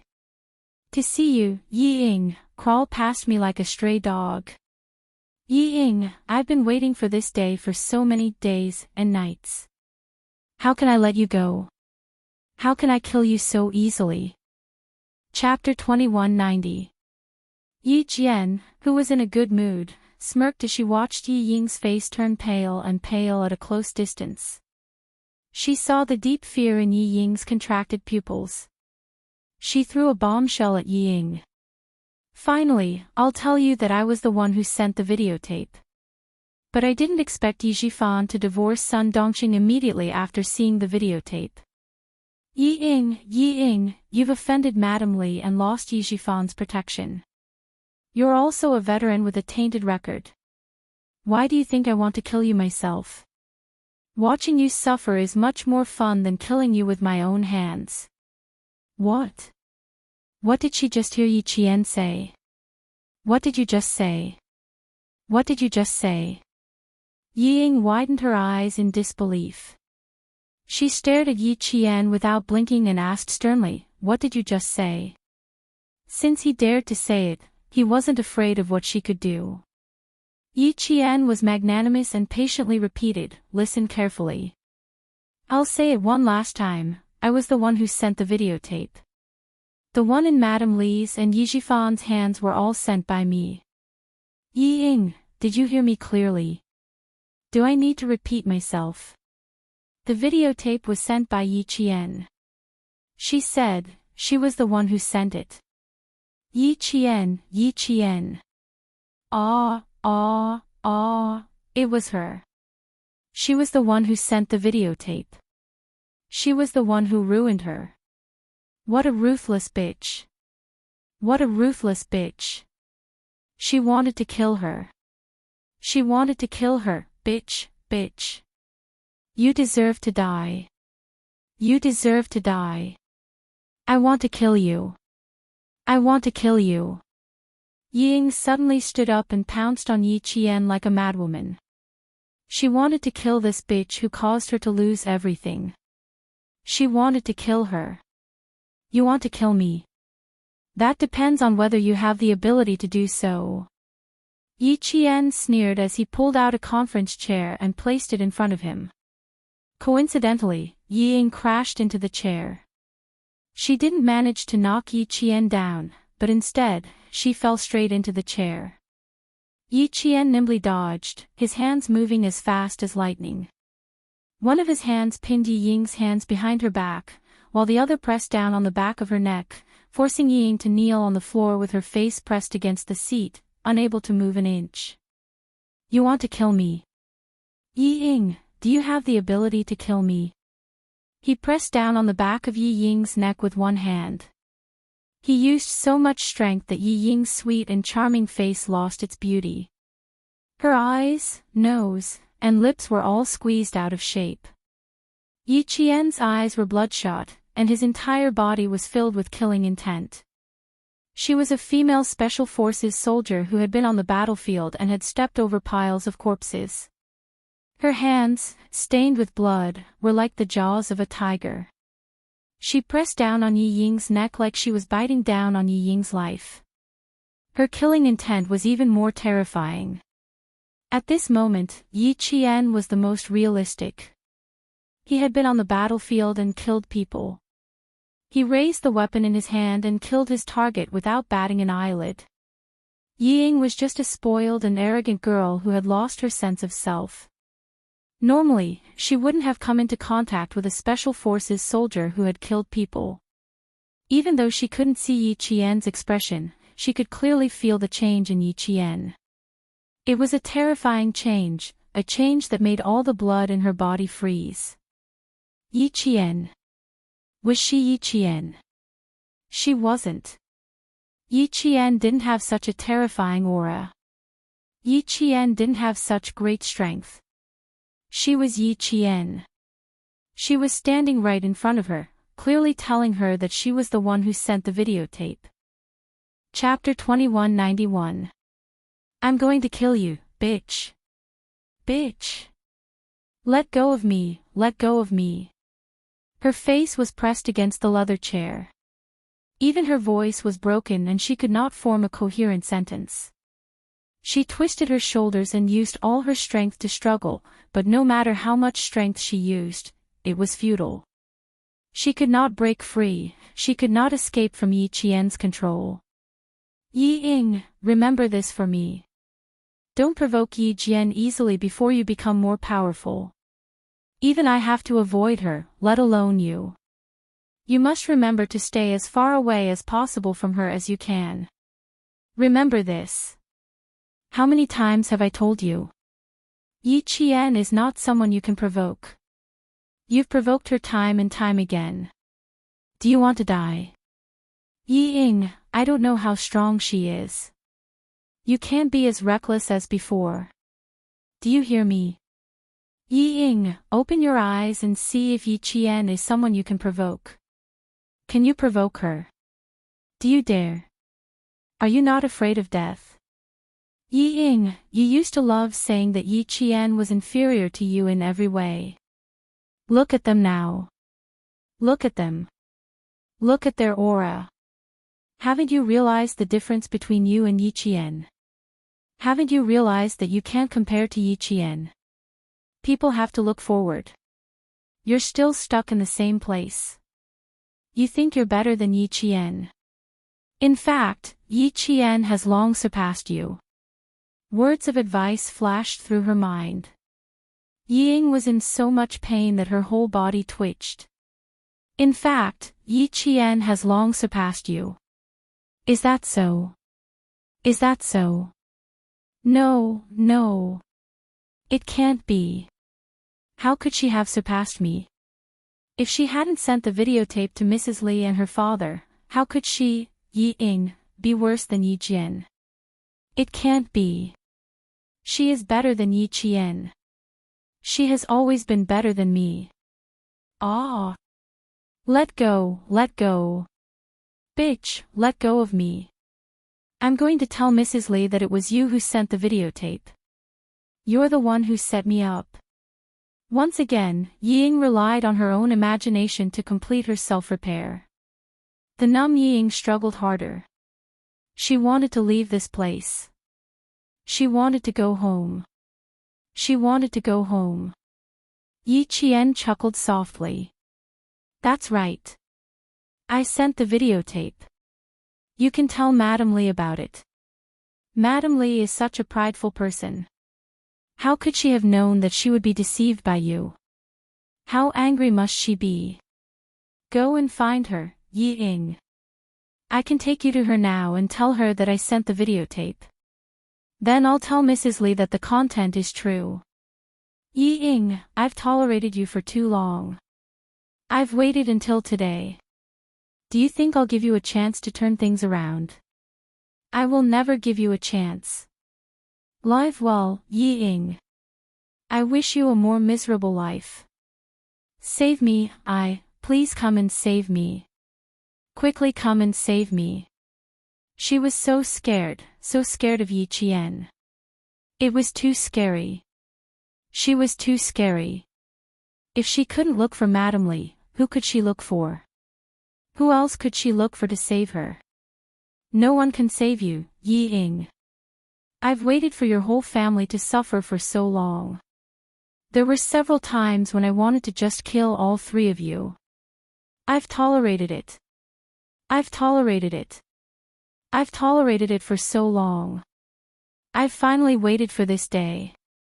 Do you think I'll let you go? Yi Ying, open your eyes wide and take a good look at your own ending. I won't kill you. Killing you would be no different from killing an ant. Yi Qian's fingers gripped the back of her neck tightly. He growled in a low voice, there's no sense of accomplishment in breaking your neck. I'll keep you alive and watch you suffer. That's the only way to appease my hatred. Chapter 2192. He was no longer hiding his murderous aura and his coldness. Yi Ying was frightened. I don't want to, I want to go home. Oh. I want to go home. Dad, save me, save me. Yi Ying was so scared that her whole body was trembling.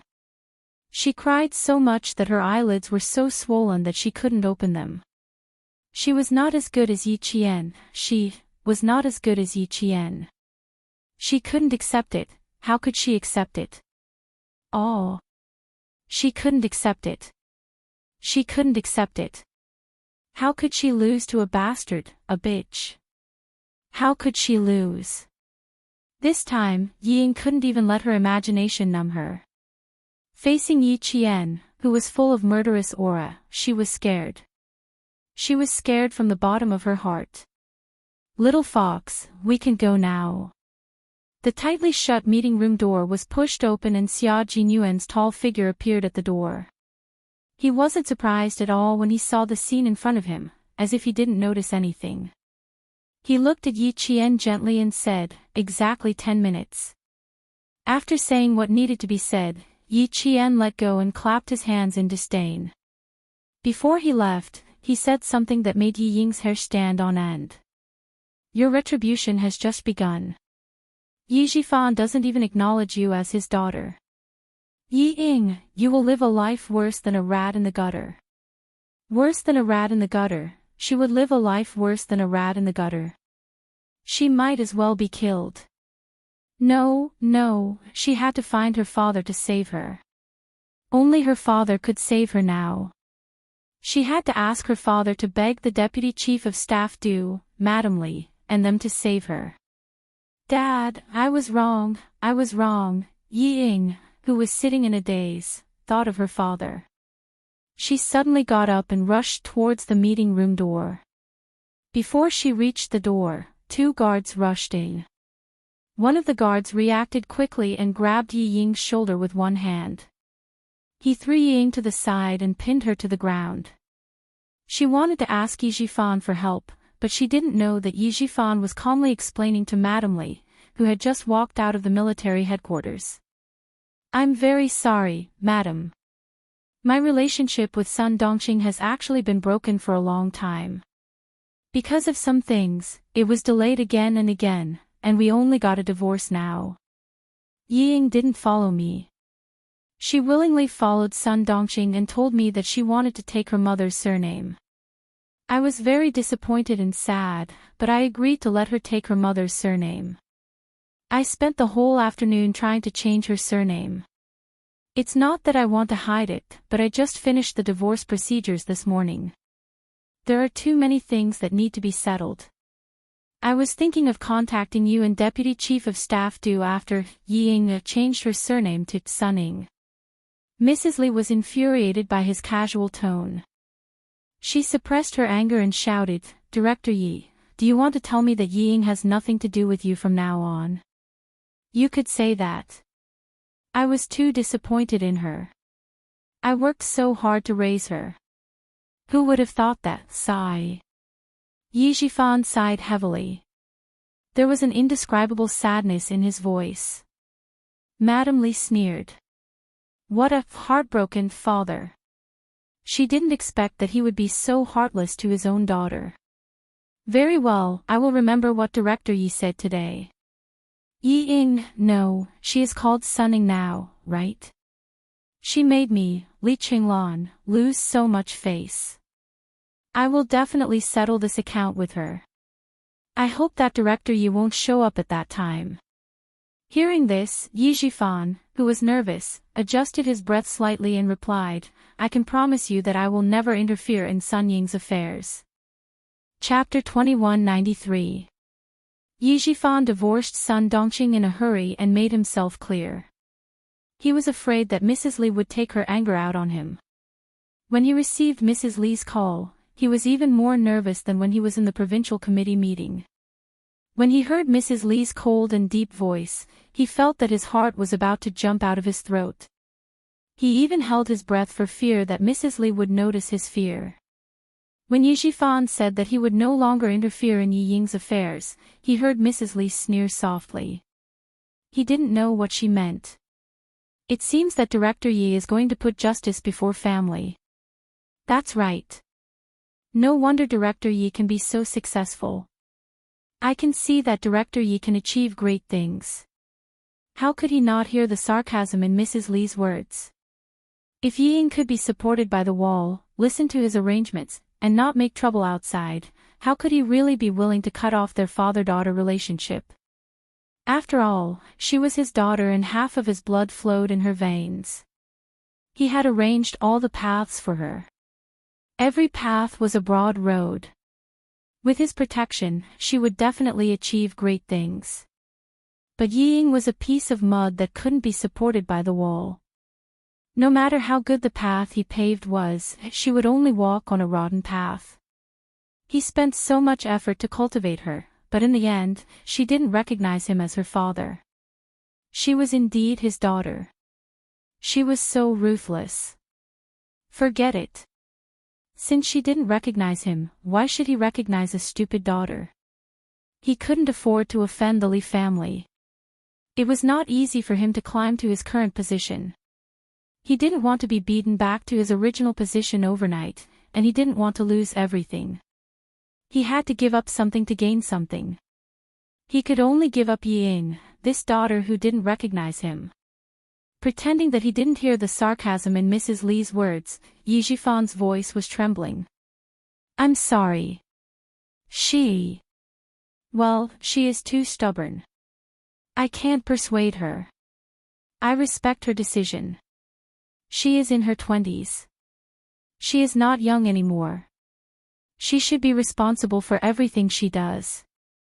He was telling Mrs. Li that she would be responsible for everything that happened to Yi Ying. It had nothing to do with anyone else. Although Mrs. Li was almost harsh to others, she was always generous to her children. Even if her children made a big mistake, it was the Du family's business. It was not an outsider's turn to tell them what to do. Hearing Yi Jifan's words, the coldness on Madame Li's face deepened. With such a father, how good could his daughter be?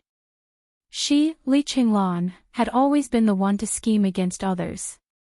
Today, she had actually been tricked by a little bureau chief, a little girl. Did she think that she could get away just because she was divorced and cut off the father-daughter relationship? Madame Li, who had hung up the phone with a gloomy face, quickly dialed another number.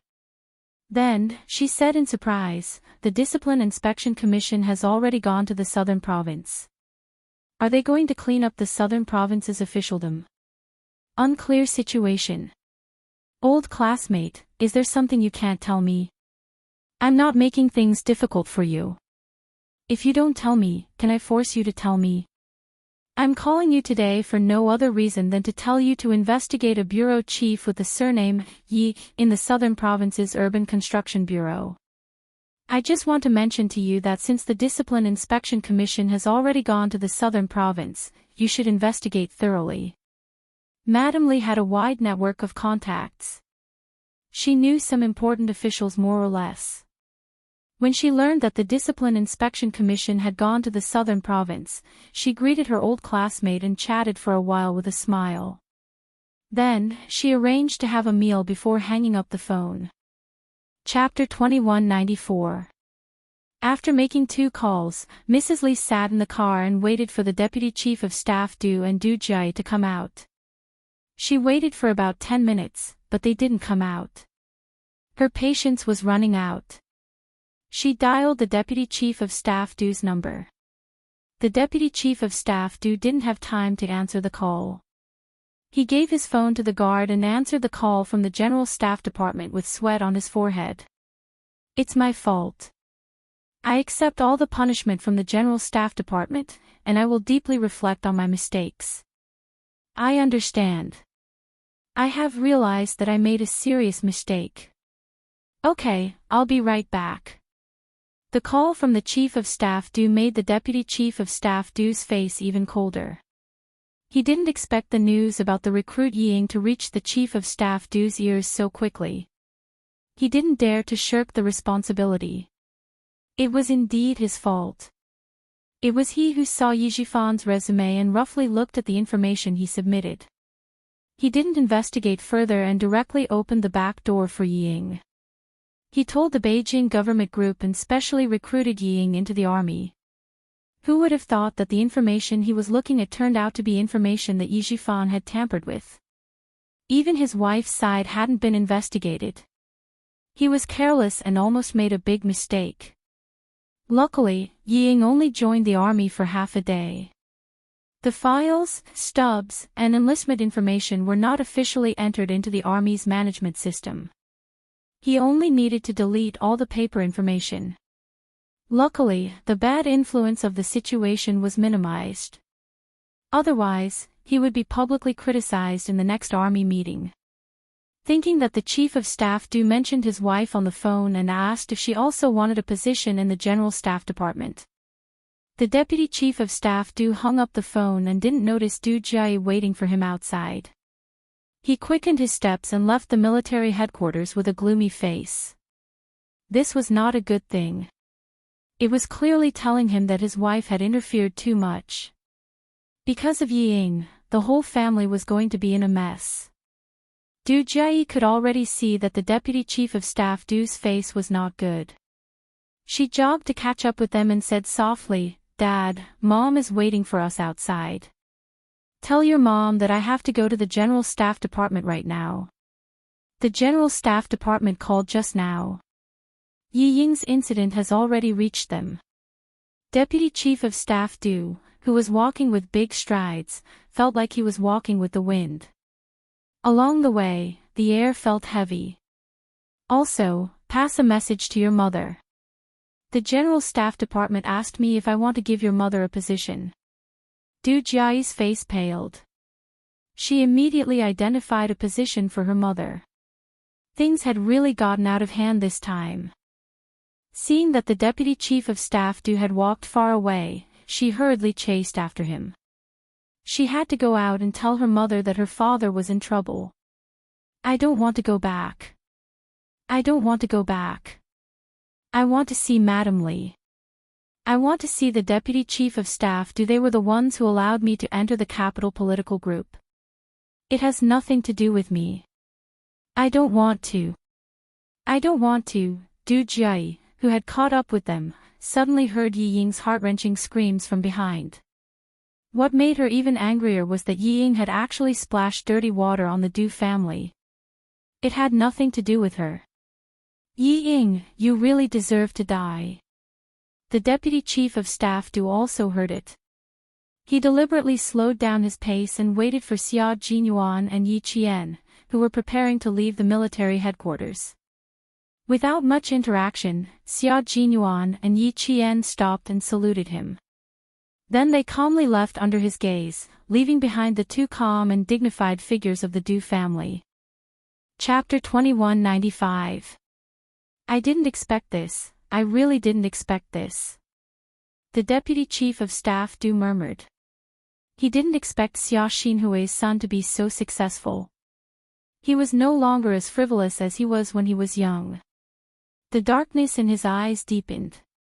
Du Jiayi didn't say anything. When she saw Xia Jinyuan, she subconsciously turned sideways and hid behind the deputy chief of staff. She didn't straighten her back until Xia Jinyuan and Yi Qian left. She didn't know why, but she couldn't act freely in front of Xia Jinyuan. It was like that in the past, and it was still like that now. Du Jiayi, who was secretly resentful, gritted her teeth and only dared to glance at the tall and slender figure from the corner of her eye. Her expression was half angry and half angry. Soon, the two guards holding Yi Ying appeared. When they saw Yi Ying, the deputy chief of staff, they couldn't suppress their excitement and begged in a hoarse voice. Deputy chief of staff, please save me. I won't do it again, I won't do it again. I was wrong, I know I was wrong. Please give me another chance. I will definitely turn over a new leaf and not make the same mistake again. Please, save me. It was you and Madam Li who arranged for me to join the Beijing political group. You can't just leave me alone. Deputy Chief of Staff, please save me. You can't just leave me alone. Yi Ying was now begging for help from anyone she could find. She had lost her sense of propriety and didn't even say a word. What she said happened to be the Deputy Chief of Staff Du's most taboo words. How can you make a scene in the military headquarters? Gag her mouth and take her away from the military headquarters as soon as possible and transfer her to the relevant departments. The Deputy Chief of Staff Du suppressed the anger in his heart and ordered in a deep voice, transfer her to the southern province overnight. No one is allowed to see her on the way. Yi Ying wanted to beg him to let her talk to her family. When she heard his order, it was as if she was struck by lightning. Yi Ying's vision turned black. Mm. Just as she was about to speak, her mouth was blocked again. Du Jiayi was still the one who blocked her mouth. She had blocked one of her lips with her white gloves before, and now she blocked the other one as well. Yi Ying, you really have guts. There are countless guards in the military and all of them are armed with guns. Aren't you afraid that you will be shot dead by the guards if you continue to quarrel? Be quiet, Yi Ying. Your business has just begun. Du Jiayi emphasized the last sentence with a hint of murderous intent. Yi Ying, who was already scared out of her wits, saw the coldness in her eyes. She was so scared that she lost control of her bladder. Du Jiayi was so disgusted that she almost vomited. The two of you should take her away as soon as possible. Du Jiayi held her breath as she suppressed the churning in her stomach. Before she left, she glanced at Yi Ying, who was paralyzed with fear. A cold smile flashed in her eyes as she left the military headquarters. She even dared to beg her parents. Yi Ying, do you have a pig's head? The Deputy Chief of Staff left the military headquarters in a car. Mrs. Li, who was waiting outside, saw the familiar license plate number flash by. She knew that her husband would not go home with her. When Du Jiayi came out and conveyed the Deputy Chief of Staff Du's words, Mrs. Li frowned. She was so angry today that she did not control her temper for a moment. Now she was being laughed at by others. Asking her to get a position in the military headquarters was accusing her of meddling too much. She even dared to meddle in the affairs of the army. Mrs. Li, who was a little tired, raised her hand and pinched between her eyebrows. She closed her eyes to hide the murderous intent. She pressed her lips together and closed her eyes to rest for a while. Yi Jifan saved her son. This was a great favor. Chapter 2196. Knowing that he wanted her daughter to join the army, Li Qinglan had always been a grateful person. She agreed without hesitation. It was not a big deal. She just wanted to make it easier for his daughter to be a little art soldier. It was just a way to repay his kindness. Unexpectedly, the daughter of a director turned out to be such a bad person. She rarely used her husband's face to help, but in the end, even the General Staff Department knew about it. The army meeting was about to be held, but her family encountered such a bad thing. It was foreseeable that the Du family would not have a good time during this period. Mrs. Lee suddenly opened her eyes, grasped the black handbag on her lap with both hands, and said in a low voice, "You dare to challenge my bottom line, Yi Ing. If I don't make you beg for death, my surname is not Lee." Yi Ing, whose hands were tied and dragged into the car, shivered violently. She lay in the cold back of the car. She had no more strength to cry. What awaited her after the army was withdrawn and sent back to the southern province was endless torture. Sun Dongqing was counting the assets at home when she heard the news. Although she was divorced, she still had a lot of assets. She had 2 properties in Anyang and the southern province. Her family's savings were 7 figures. In addition, in order to keep the company left by Sun Yaozu, Yi Zhixiang gave her a car, gold, silver and jewelry. Sun Dongqing was very satisfied. As soon as she finished counting all the assets, Yi Zhifan called. "What?" "Yi Zhifan, you better explain it clearly to me." Sun Dongqing only heard the words, "Your baby daughter was sent back to the southern province." She was like a volcano erupting. She held the phone tightly and roared. Yi Zhifan leaned against the back of the office chair with no expression on his face and said coldly, "Considering that we were husband and wife, I intended to inform you in advance so that you could be mentally prepared. Your baby daughter's mistakes were all exposed." Mrs. Lee also received the videotape. She was furious when she saw the content. "Just now, she called me specifically to question me. Her tone was very unfriendly. She told me clearly that your baby daughter made her lose face and made her a joke in the upper-class circle in the capital. She planned to come out and teach your baby daughter a lesson. As for how to teach your precious daughter a lesson, that's not something I know. However, I can tell you now that Sunning will not have it easy."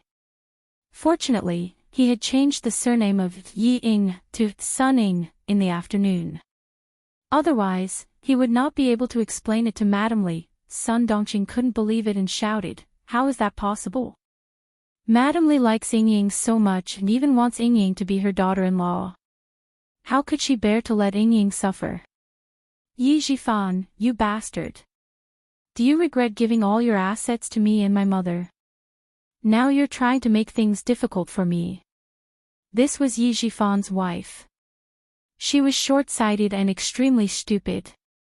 In the past, because old Madame Yi had done some inhumane things to her, he felt guilty and endured it. He always thought that his wife had shared weal and woe with him. Even the stupidest thing she did was for her own family. He spent more effort to keep an eye on her and prevent her from making a big fuss. Who would have thought that not only was one stupid person, but the daughter he had raised was also stupid? Her stupidity was even worse than that of her mother. She thought that she was infallible and could not tolerate even half a grain of sand. She looked smart, but in fact, she did things that were even more stupid than her mother. The trouble she caused was even bigger. Yi Zhifan was glad that he had made a quick decision and did not get himself into trouble. He snorted and said, "Sun Dongqing, wait for Madame Lee's call. She will contact you properly." Chapter 2197. Which madam would like such a promiscuous woman? Do you think Madame Lee is like you? Was Sunning her own flesh and blood? No matter what Sunning did, would she forgive her? Sun Dongqing, think about it from another perspective. If you had a son, would you be willing to marry such a woman as your daughter-in-law? Of course not. Sun Dongqing blurted out. As soon as she finished speaking, she was stunned. How could Madame Lee be willing to do something that she was not willing to do? When she saw the video, she was so angry that she wanted to kill her daughter, who had embarrassed her, not to mention Madame Lee. Wrong, wrong. It was all wrong. It was all wrong. Sun Dongqing finally woke up from the dream that her precious daughter had found a general to be her son-in-law and made Yi Zhifan angry. How could Madame Li be willing to do something that even she was not willing to do? No, no, no. What happened to Ying was a great humiliation to her mother-in-law's family in the countryside. How could she forgive her so easily just because she liked Ying? She was wrong, she was wrong, she was wrong. No one would like her. Even a mother-in-law in the countryside would not like a girl who had a cold and was fickle as her daughter-in-law. They would all feel ashamed. Madame Li was the wife of a major general. She was famous in Jing City. How could she forgive Ying when her daughter-in-law, who she had chosen, suddenly made such a scandal? Old Yi, you have to help Ying. She is your daughter. I know I was wrong, I know I was wrong. Please help Ying. Sun Dongqing, who was so scared that her hands and feet were cold, forgot that she and Yi Zhifan were divorced. She even urged Ying to change her surname to Sun this afternoon. Knowing that her daughter was in trouble, she was so scared that her whole body trembled. She, who was out of her wits, could only think of Yi Zhifan at this moment. Old Yi, call the deputy chief of staff and tell him that Ying is young and ignorant and made a mistake. Please ask him to let Ying go. We will discipline Ying later. Yi Zhifan waited for her to finish before he said, It's too late, Sun Dongqing. Sun Ying is no longer my daughter. She said that she doesn't recognize me as her father anymore.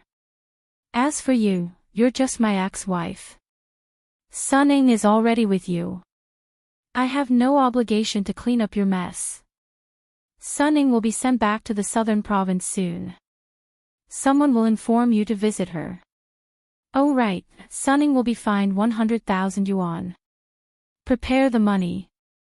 Also, I'm warning you, don't use my name to cause trouble in the future. You're my ex-wife, and I have no obligation to clean up your mess. If you dare to make things difficult for me again, Sun Dongqing, don't blame me for ignoring our old friendship. Ex-wife, divorce, mess, fines. Sun Dongqing's mind was muddled and she couldn't get a word in. Before he could say anything, the beeping sound of the phone being hung up came from the receiver. Yi Zhifan. Sun Dongqing screamed into the microphone. Her voice was trembling and she no longer had her usual arrogance. When she dialed again, the line was busy and she couldn't get through. Sun Dongqing, who was completely flustered, kept dialing. She didn't know how long she had been dialing. Knowing that there was no hope, she hung up the phone and sat on the cold tile floor, wailing. The urgent phone suddenly rang. Sun Dongqing, who was crying at the top of her lungs, thought that it was Yi Zhifan calling. She quickly stood up and picked up the receiver, shouting, Old Yi, you, Mom, quickly ask Dad to save me. Mom, it's Ying. I'm so scared. Quickly ask Dad to save me. Chapter 2198. When Sun Dongqing heard her daughter's heart-wrenching screams, she was scared out of her wits. What's wrong, Ying? Don't be afraid. Mom is here. Mom is here. My baby, don't be afraid. Let's talk slowly. Mom is here. Sun Dongqing was indeed very good to her daughter. No matter what her daughter did wrong, as a mother, she would forgive her in the end. Mom, go and find Dad. Yi Qian set me up. She was the one who sent the videotape. Mom, she was the one who sent the videotape to Dad and Madame Li. She was the one who set me up. Mom, go and find Dad. Doesn't he know the director of the Public Security Bureau? Ask Dad to make a call. I don't want to go to jail. I don't want to. Mom, I was really set up by Yi Qian this time. I hate it. I really hate it. Mom, it's all her fault. It's all her fault. Mom, I'm so scared. I don't want to withdraw. I don't want to be sent back to the southern province. Save her. Who would save her? Who would save her? She didn't even recognize her father and changed her surname to Son. Who would save her daughter? Who would save her? Don't be a soldier anymore, Ying. Let's not be a soldier anymore. Let's go back to the southern province. Yi Qian couldn't hurt you. How could she hurt you?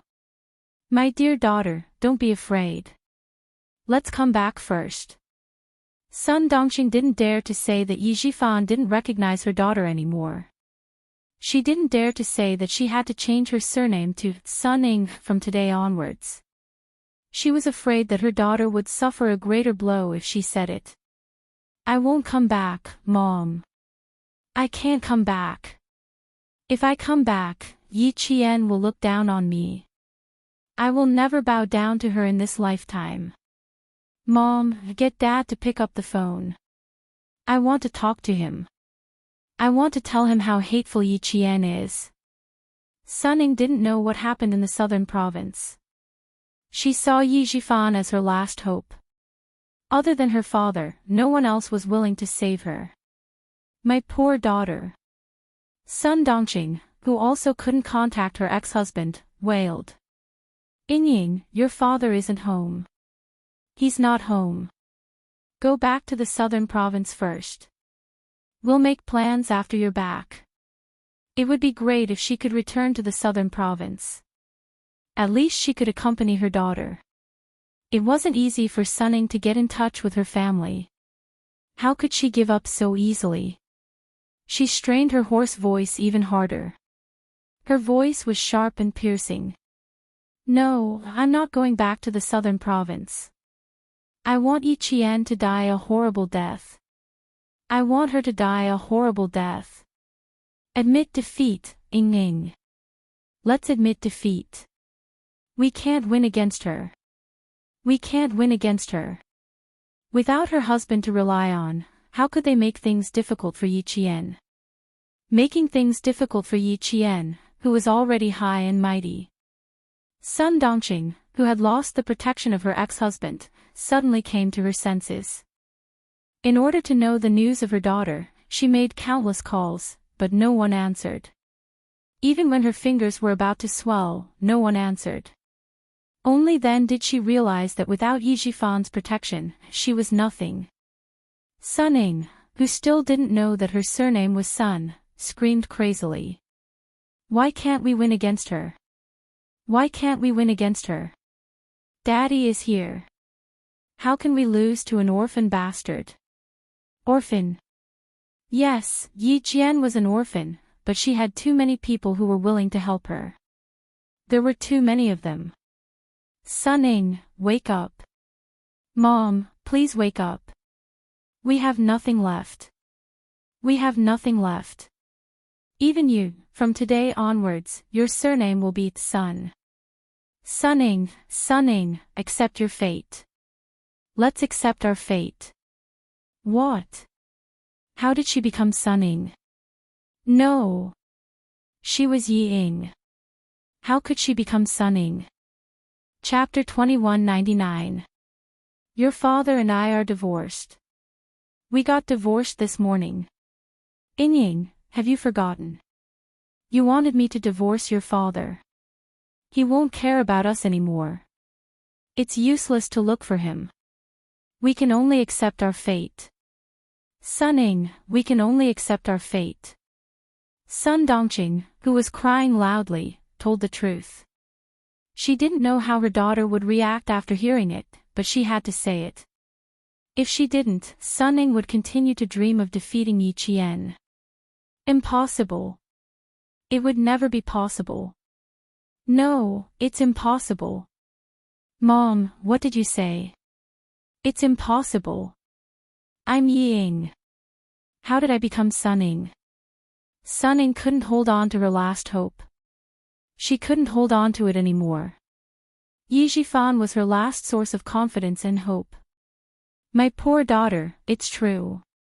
You're Sun Ying now. I listened to your arrangements and asked your father to change your surname. He told me himself that he won't care about us anymore. Inying, he won't care about us anymore. Yijifan means what he says, he means what he says.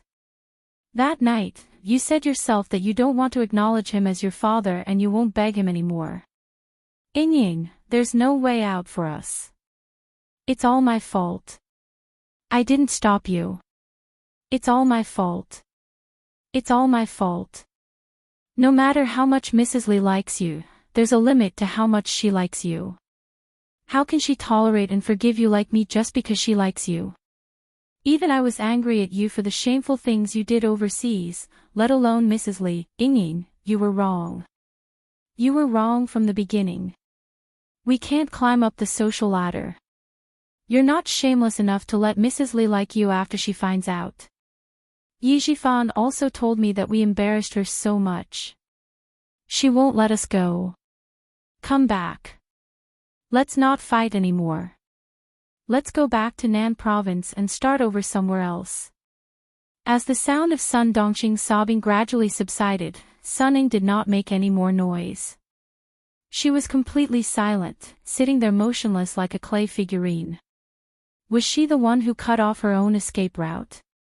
She had forced her mother to divorce her father, thinking that Mrs. Lee would always like her. She had even said that she wanted her surname to be Sun. She had cut off her last path of retreat. She had cut off her own path. Gone. Everything was gone.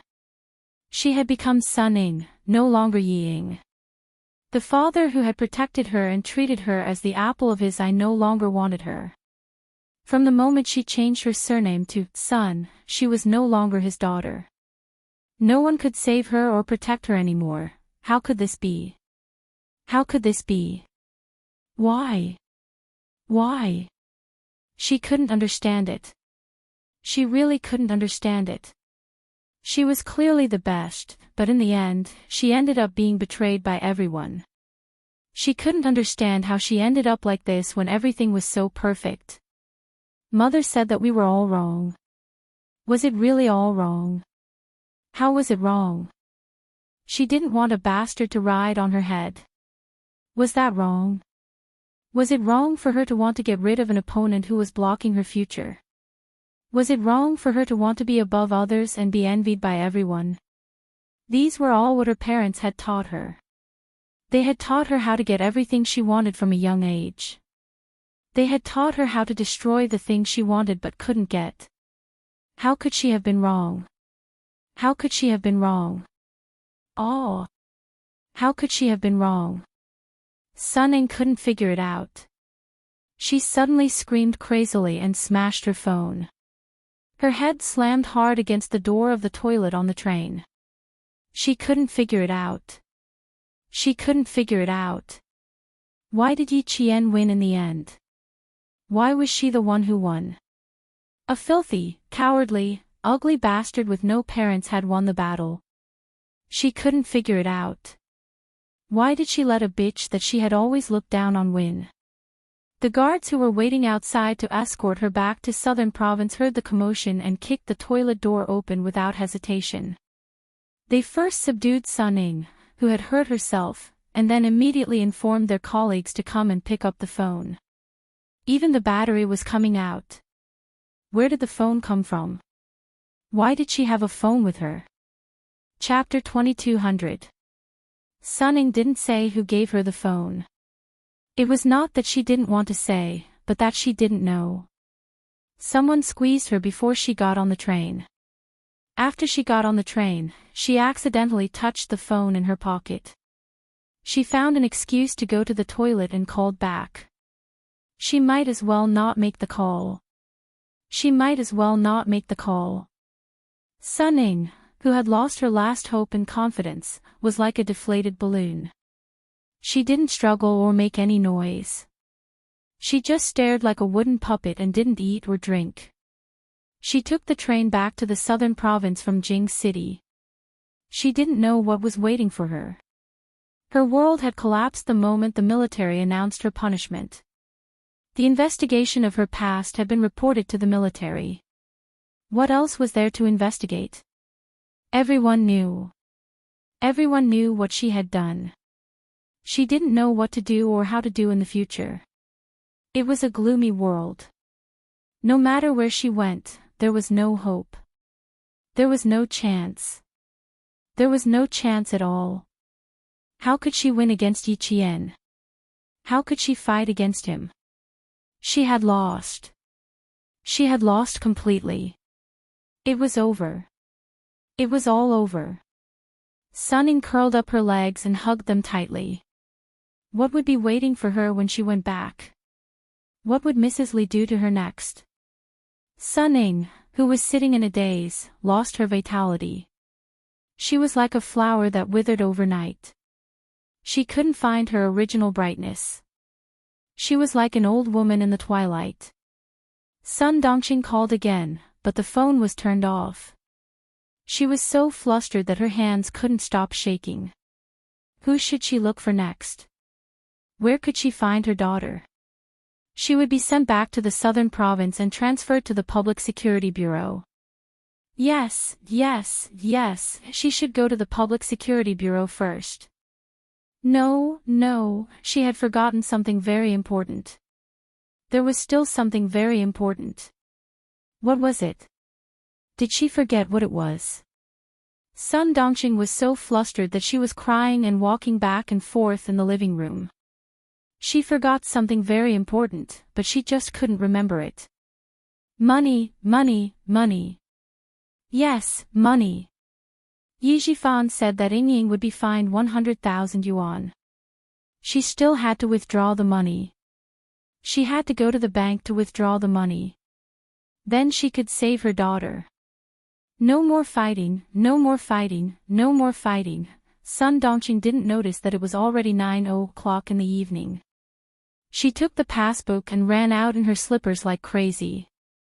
The lights outside were waning, and the cold wind of early spring blew through the treetops, bringing with it a chill. Early spring had arrived in the south, but the cold wind still blew in the north. They were sent back to Nan province overnight. Yi Qian, who was peeling an apple, asked Xia Jinyuan, who had just ended a call. Why is it so urgent? Won't the Beijing political group investigate further? The two of them had already returned to the hospital. With Yi Qian by her side, Major Xia was very cooperative. She no longer pondered about how to leave. She placed her phone by the bedside and wrapped an arm around her waist from behind. She said faintly, "Yes, the Deputy Chief of Staff do personally gave the order." The Beijing government political group is also in the middle of a 3-department trial. They don't have time to care about her. Ying was specially recruited into the army. This also shows that there are many problems in our army. The Deputy Chief of Staff do happen to bump into the muzzle of the gun this time. It's going to be very tiring. Yi Qian handed the peeled apple to the man who suddenly wanted to eat fruit. She frowned slightly and asked in confusion. Mrs. Li said in the conference room in front of the Deputy Chief of Staff do that she did it all by herself and had nothing to do with the Deputy Chief of Staff do. I've always been very puzzled. I don't understand why she said that. Wouldn't it harm the Deputy Chief of Staff do even more? Chapter 2201. She really didn't understand the twists and turns of the story. She thought that Mrs. Li's words would only make things more difficult for the Deputy Chief of Staff. Xia Jinyuan didn't eat the apple after it was peeled. Instead, he handed it to Yi Qian and said, "Here, take a bite of the apple and I'll tell you." Crunch. He took a bite. Yi Qian was waiting for him to give her an answer. Unexpectedly, Xia Jinyuan took a bite of the apple she left behind. His handsome face smiled and sighed. I finally found the right way to eat an apple. My saliva is sweeter when I have a girlfriend. Yi Qian's beautiful face twitched a little. How could he say something like that so openly? Captain Xia, who knew that his girlfriend was easily embarrassed, didn't wait for Yi Qian's fist to land on him. After teasing Yi Qian, he quickly became serious and explained to Yi Qian, "You can't just listen to what she said. You have to think about why she said that." Mrs. Li didn't say that to make things more difficult for the Deputy Chief of Staff do, but to make things more difficult for the Beijing political group. 1 second, he was full of mischief. The next second, he was full of righteousness. Yi Qian realized that he was becoming more and more familiar with the transition between the two. Of course, she could now keep up with his pace of change. Xia Jinyuan hugged Yi Qian and leaned against the bedside. As his smile faded, his handsome features revealed a hint of coldness. The Beijing political group's regiment commander Zhong and Du Kaiwei were old classmates. Mrs. Li didn't say anything else. She directly said that she went past the deputy chief of staff Du and intervened to let Ying enter the army. This clearly tells everyone that the deputy chief of staff Du did try to stop her, but she secretly informed regiment commander Zhong and didn't let the deputy chief of staff Du intervene. Thus, Ying was sent to the Beijing political group. The deputy chief of staff Du only recommended Ying first, and the subsequent review of Ying was handled by the conscription office and the Beijing political group. It was Madame Li who used her connections to get Ying into the army. The deputy chief of staff Du was at most a mistake. It seems that Madame Li interfered with the deputy chief of staff Du's official business, but in fact, it was because the Beijing political group and the conscription office were not strict enough. Her words were not to make things difficult for the deputy chief of staff Du, but to quickly remove the deputy chief of staff Du, take the blame, and shift the blame to the Beijing political group and the conscription office. Do you still remember the resentment of the instructor of the Beijing political group? From this, it can be seen that the instructor did not agree with Yi Ying's special recruitment, but with Regiment Commander Zhong's insistence, the instructor had no choice but to take a step back. Otherwise, he would not have angrily pointed out in front of all the leaders that Yi Ying was recommended by the deputy chief of staff Du. Madame Li is indeed a hero among women. No wonder back then, no wonder what back then. Xia Jinyuan did not continue. He turned to look at Yi Qian. Seeing that she was stunned, he could not help but laugh. Are you very surprised? You don't understand at all why Madame Li dared to speak in the conference room. My little fox, although you are smart and cunning, you are still lacking compared to the scheming and astute politicians. Once something bad happens to them, the scheming and astute politicians will immediately make a decision that is beneficial to them and turn the tide. The deputy chief of staff Du came from a small city and caught Madame Li's eye. From a small company commander to where he is today, Madame Li has a lot to do with him. It can be said that the deputy chief of staff Du's family is all thanks to Madame Li. After this incident, don't move for the time being. Madame Li has her eyes on Yi Zhifan, and she will not let Ying off easily. You, stay with me for a few days. Chapter 2202. Yi Qian was indeed stunned. Even though she had lived 2 lives, the total age of her 2 lives was only in her 30s. She was not as experienced as Madame Li, who had been living in the political center for her entire life. When she saw Madame Li come in and take all the blame, she was quite surprised. Wasn't she using power and authority? After Xia Jinyuan's explanation, she realized that it was not what she saw on the surface. It turned out that Madame Li's plan was to push the blame to both the Beijing government and the military recruitment office. No wonder Regiment Commander Zhong did not say a word. He must have understood Madame Li's intention. No matter how much he wanted to say, he had to suppress it. Just as Captain Xia said, compared to Madame Li, Yi Qian, who had lived 2 lives, was too far behind. However, she did not want to go against Madame Li. In this life, Ying could not marry into the Du family, so it was fine. But there was one more thing she had to talk to Xia Jinyuan about. Yi Qian slightly pursed her lips. She sat up straight and faced the man who had a faint expression on his face. Captain Xia, you said that Madame Li has her eyes on Yi Zhifan. Will the person behind Yi Zhifan show himself? Not necessarily. Xia Jinyuan, who was also thinking about this, pursed his lips. There was a cold light in his deep eyes. The Du family is now at the peak of their power. They have people in both the military and the government. The person behind Yijifan has been hiding for so long and hasn't shown himself. This shows that he is a very cautious person. A very cautious person will not easily go against another powerful force. Regarding this matter, the person behind Yijifan will either remain silent or help, but I think the latter is more likely. If the latter is more likely. Yi Qian felt a little regretful. Then she still had no way of knowing who the person behind this was. Xia Jinyuan saw through her thoughts and smiled. He bent his index finger and rubbed her pretty nose intimately. You're thinking about it again. The military have already launched an investigation. Are you still afraid that the person behind Yijifan won't show himself? It's just that the water is very deep. The military's investigation must be carried out in secret. I believe that the investigation team will give you an answer. It may not be satisfactory, but at least there will be an answer. Yi Qian's furrowed brows relaxed slightly. She wanted an answer. An answer to find out who caused her mother's death. The mystery of her past life had finally been unraveled. She had already waited for 2 lifetimes. Why should she be afraid of waiting a little longer? Time would eventually give her an answer. Xia Jinyuan had always known that Yi Qian had a very big knot in her heart towards Yijifan's family. Every time Yijifan's family was mentioned, her expression would inadvertently reveal an icy coldness. She suffered when she was young and only learned to resist when she was in middle school. The knot in her heart had been planted long ago. It would take a while for it to be untied. He didn't like to dig up the scars in her heart, so he could only help her in secret. Fortunately, she was able to keep her composure.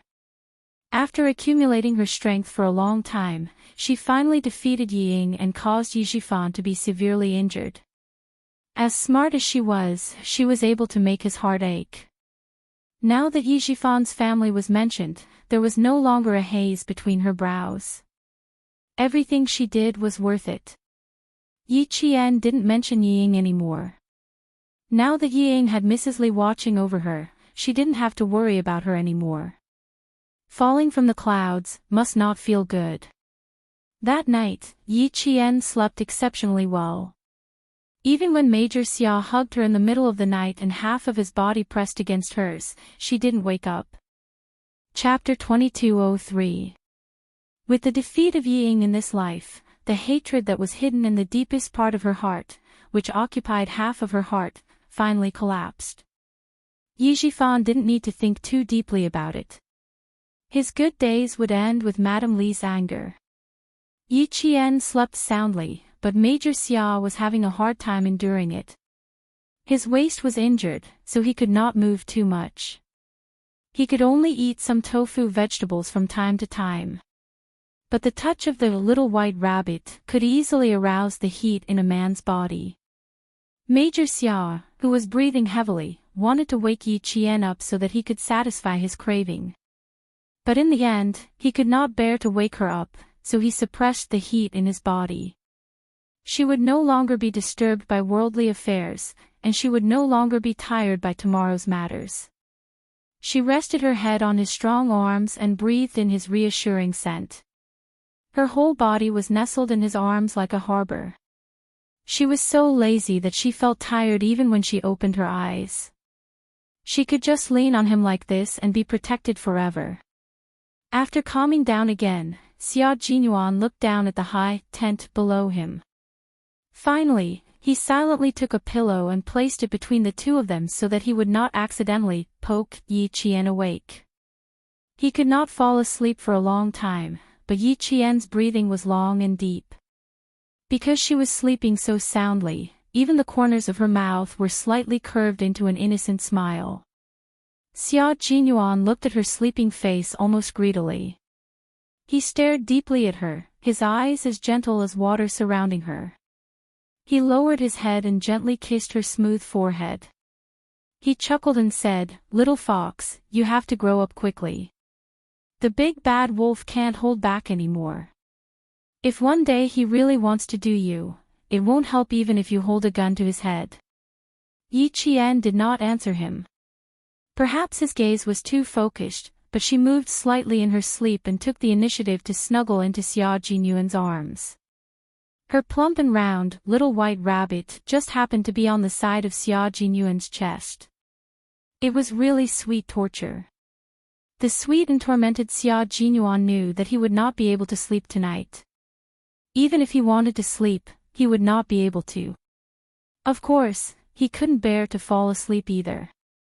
He could just look at her like this for the entire night. Commander-in-Chief Xia, who had rushed over early in the morning, met eyes with Xia Jinyuan, who hadn't slept the entire night. He silently looked at Yi Qian, who was in his son's arms, and then silently looked at the brat, who was signaling him to leave. Commander-in-Chief Xia raised his hand to signal the guards to stand guard outside, and then pushed the door open and entered. Xia Jinyuan was speechless. Didn't he say he would stay by his wife's side? So what if he came to disturb her early in the morning? Yi Qian, who had never slept so deeply before, only woke up when Commander-in-Chief Xia walked into the ward and heard the sound of a chair being moved. When she opened her eyes, the first thing she saw was a languid, handsome face. Following his greeting, Yi Qian looked out and saw Commander-in-Chief Xia smiling kindly at her. Commander-in-Chief Xia. Yi Qian's mind quivered, and she suddenly stood up. Chapter 2204. There was nothing more embarrassing than what was happening right now, and she believed that there would never be anything more embarrassing in the future. Yi Qian, who was sitting upright, tried very hard to adjust her facial expression. She tried to look very normal and not let Commander-in-Chief Xia see the awkwardness on her face. It was too embarrassing. The Commander-in-Chief came over early in the morning and had already walked into the ward, but she didn't notice at all. She continued to snuggle in Captain Xia's arms. Did she do anything else just now? Did she put her hands on Captain Xia? What about her feet? Did she put her feet on Captain Xia's legs? Her body. Did she lie on Captain Xia's body? Yi Qian, who always had an extraordinary memory, had temporary amnesia. She couldn't remember anything from the moment she opened her eyes to when she got out of bed. But she slept quite well and was worried about Captain Xia's waist injury, so she probably didn't put her hands and feet on Captain Xia's body, Yi Qian thought uncertainly. Go and wash up first. How could Xia Jinyuan not see Yi Qian's awkwardness? At this moment, she was uncomfortable all over. It couldn't be helped that she was shy, unlike him, who had to take care of her and help her out. Yi Qian really wanted to wash up, but the Commander-in-Chief was looking at her with a smile, so she didn't dare to. Xiao Yi, go and wash up first. We'll talk about business after breakfast. Commander-in-Chief Xia naturally also saw Yi Qian's awkwardness. He originally wanted to make Yi Qian feel uncomfortable, so he just sat there and stared at her to see how anxious his son would be. However, he didn't expect to wake up Yi Qian, who was sound asleep. His son's calm expression made her feel awkward. With the Commander-in-Chief's instructions, Yi Qian stood up as if she had been granted amnesty and rushed to the bathroom. Please sit down first. I have to wash up too. Xia Jinyuan wasn't embarrassed, but his expression was a little cold. He was sleeping with his wife in his arms and was disturbed. Even if it was his biological father, he was still unhappy. Commander-in-Chief Xia was in a good mood as it was rare to see his son being humiliated. However, he didn't show it on his face as he said coldly, I didn't rush over early in the morning just to see you throw a tantrum at me. Hurry up and pack up and have breakfast with me. How many years has it been since you last had a decent breakfast with me? Go quickly. The last sentence touched Xia Jinyuan. His handsome face softened a lot. He walked over and put his arm around the Commander-in-Chief's shoulder like a good brother. He said, Dad, you know that Yi Jian and I only see each other a few times throughout the year. Every time we meet, I really want to put her and me in a sealed room so that no one can disturb us. It's been so many years since I've had breakfast with you. It's unfilial of me. When Yi Qian returns to school, I'll spend the remaining 6 days with you every day. What do you think? Since ancient times, loyalty and filial piety were difficult to achieve. It was the same for Xia Jinyuan. Commander-in-Chief Xia sighed as if he was touched. He patted Xia Jinyuan's shoulder heavily and said in a deep voice, "You're already an adult. It's better for you to live your own life. I won't disturb you. Don't come back to have breakfast with me. My appetite hasn't been very good recently. If you come back to accompany me, I'm afraid my appetite will worsen. I appreciate your filial piety. Go to the hospital and have breakfast by yourself. Don't come back and affect my appetite. When you're discharged and I'm hospitalized, one of us will be sick and the other will be injured. In the end, little Yi will be worried." Xia Jinyuan took a deep breath, adjusted his expression, and then smiled at Commander-in-Chief Xia. "So I'm raised by a stepmother. My grandmother doesn't love me, my uncle doesn't love me, and my biological father despises me. Well, I'd better stay by my wife's side. You don't have to wait for me to eat breakfast. Just eat something first. Don't overeat." Chapter 2205. Now that he thought about it, it was true that he hadn't had breakfast with his old man for several years. Just as he was starting to feel guilty, reality was cruel and once again proved that he had been overthinking. After slipping out of Beijing, Commander-in-Chief Xia patted his son's shoulder again and pointed out the mistakes in his words earnestly. "You're not loved by your grandparents and uncles. You've lived for almost 30 years. Why haven't you accepted reality yet? That's why I'm reminding you that it's important to stay by your wife's side. Sixth brother, just look at old Master Xia and old Madam Xia. You have a son and a daughter, right? In the end, who's going to stay by your side? Children and relatives will only drop by occasionally. The person who's going to stay by your side for the rest of your life is still the person you sleep with. The person who's going to stay by your side for the rest of your life is still the person you sleep with." Commander-in-Chief Xia never thought of restricting Xia Jinyuan. He only hoped that his only son could find true happiness. As for him, he just wanted to watch from the sidelines. Commander-in-Chief Xia couldn't bring himself to say such sentimental words. He also believed that his son knew what he meant. It could be considered as a special communication between father and son. They couldn't be too serious or too formal. Communicating through arguments was the most effective and peaceful way for a father and son to communicate. It was a valuable experience he had gained from arguing with his son over the years. Xia Jinyuan didn't say anything else. He just held his father's shoulders even tighter. He would find his own happiness. When the time came, he would bring his happiness to accompany old Master Xia, who had divorced and refused to remarry because of him. In the bathroom, Yi Qian moved quickly. From going to the toilet to washing his face and brushing his teeth, he took less than 2 minutes. He then spent another 30 seconds tidying himself up.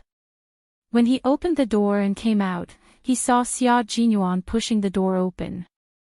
"Help me wipe my back." Without waiting for Yi Qian to come out, Xia Jinyuan squeezed his way in and pushed Yi Qian back into the bathroom. Old Master Xia's appetite hasn't been very good recently. He's worried that watching me eat breakfast will make him lose his appetite even more. Let's clean up before going out to accompany him. Otherwise, he'll vomit. Yi Qian knew very well how the father and son interacted with each other.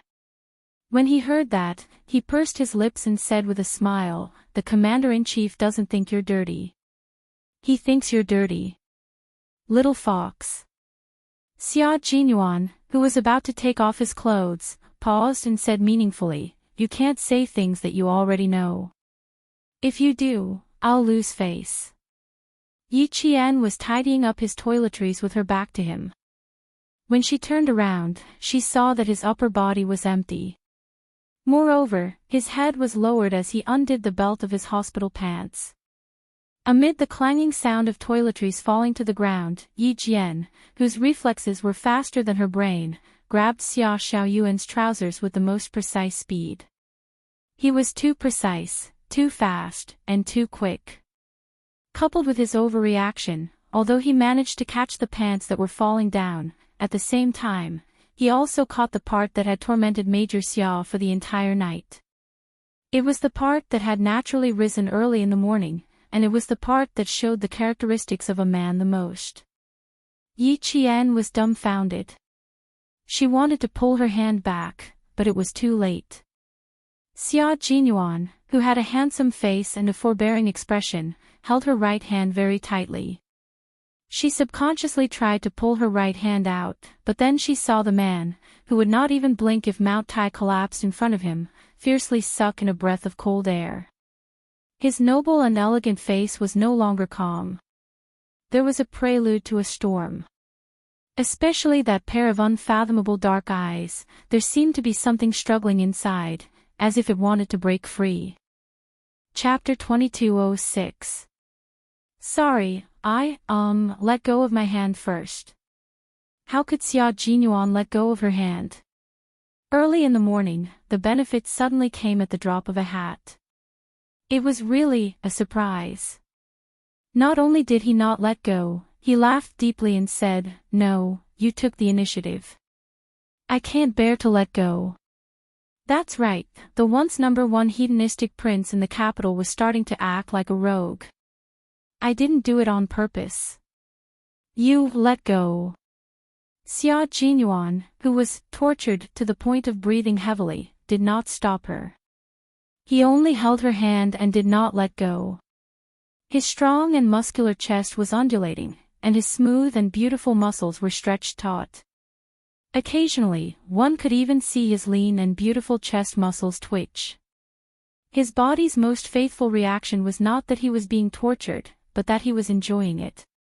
You already took the initiative to molest me. It's too late to say that you didn't do it on purpose.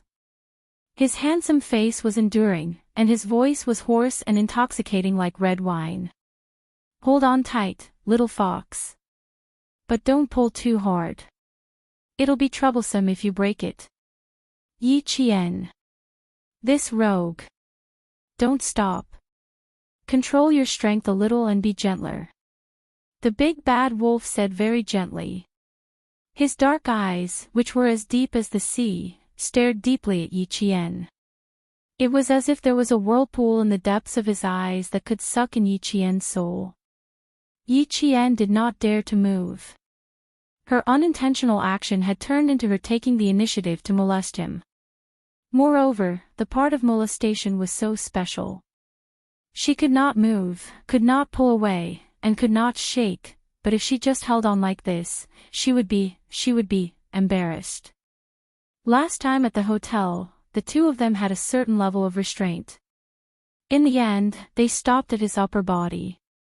Although Xia Jinyuan was thinking of how to make Yi Qian study the physiological structure of his lower body, he did not have the opportunity to let her study him.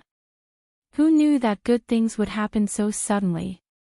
He was so caught off guard that he almost missed the opportunity. Fortunately, he reacted quickly. While her attention was on the pants he was taking off, he held her hand down and completed the process of studying a man's body structure and physiological changes. He finally made up for the regret from last time. Relax, little fox. Can you feel the changes in me? Without being impatient, Xia Jinyuan patiently tried to lure Yi Qian.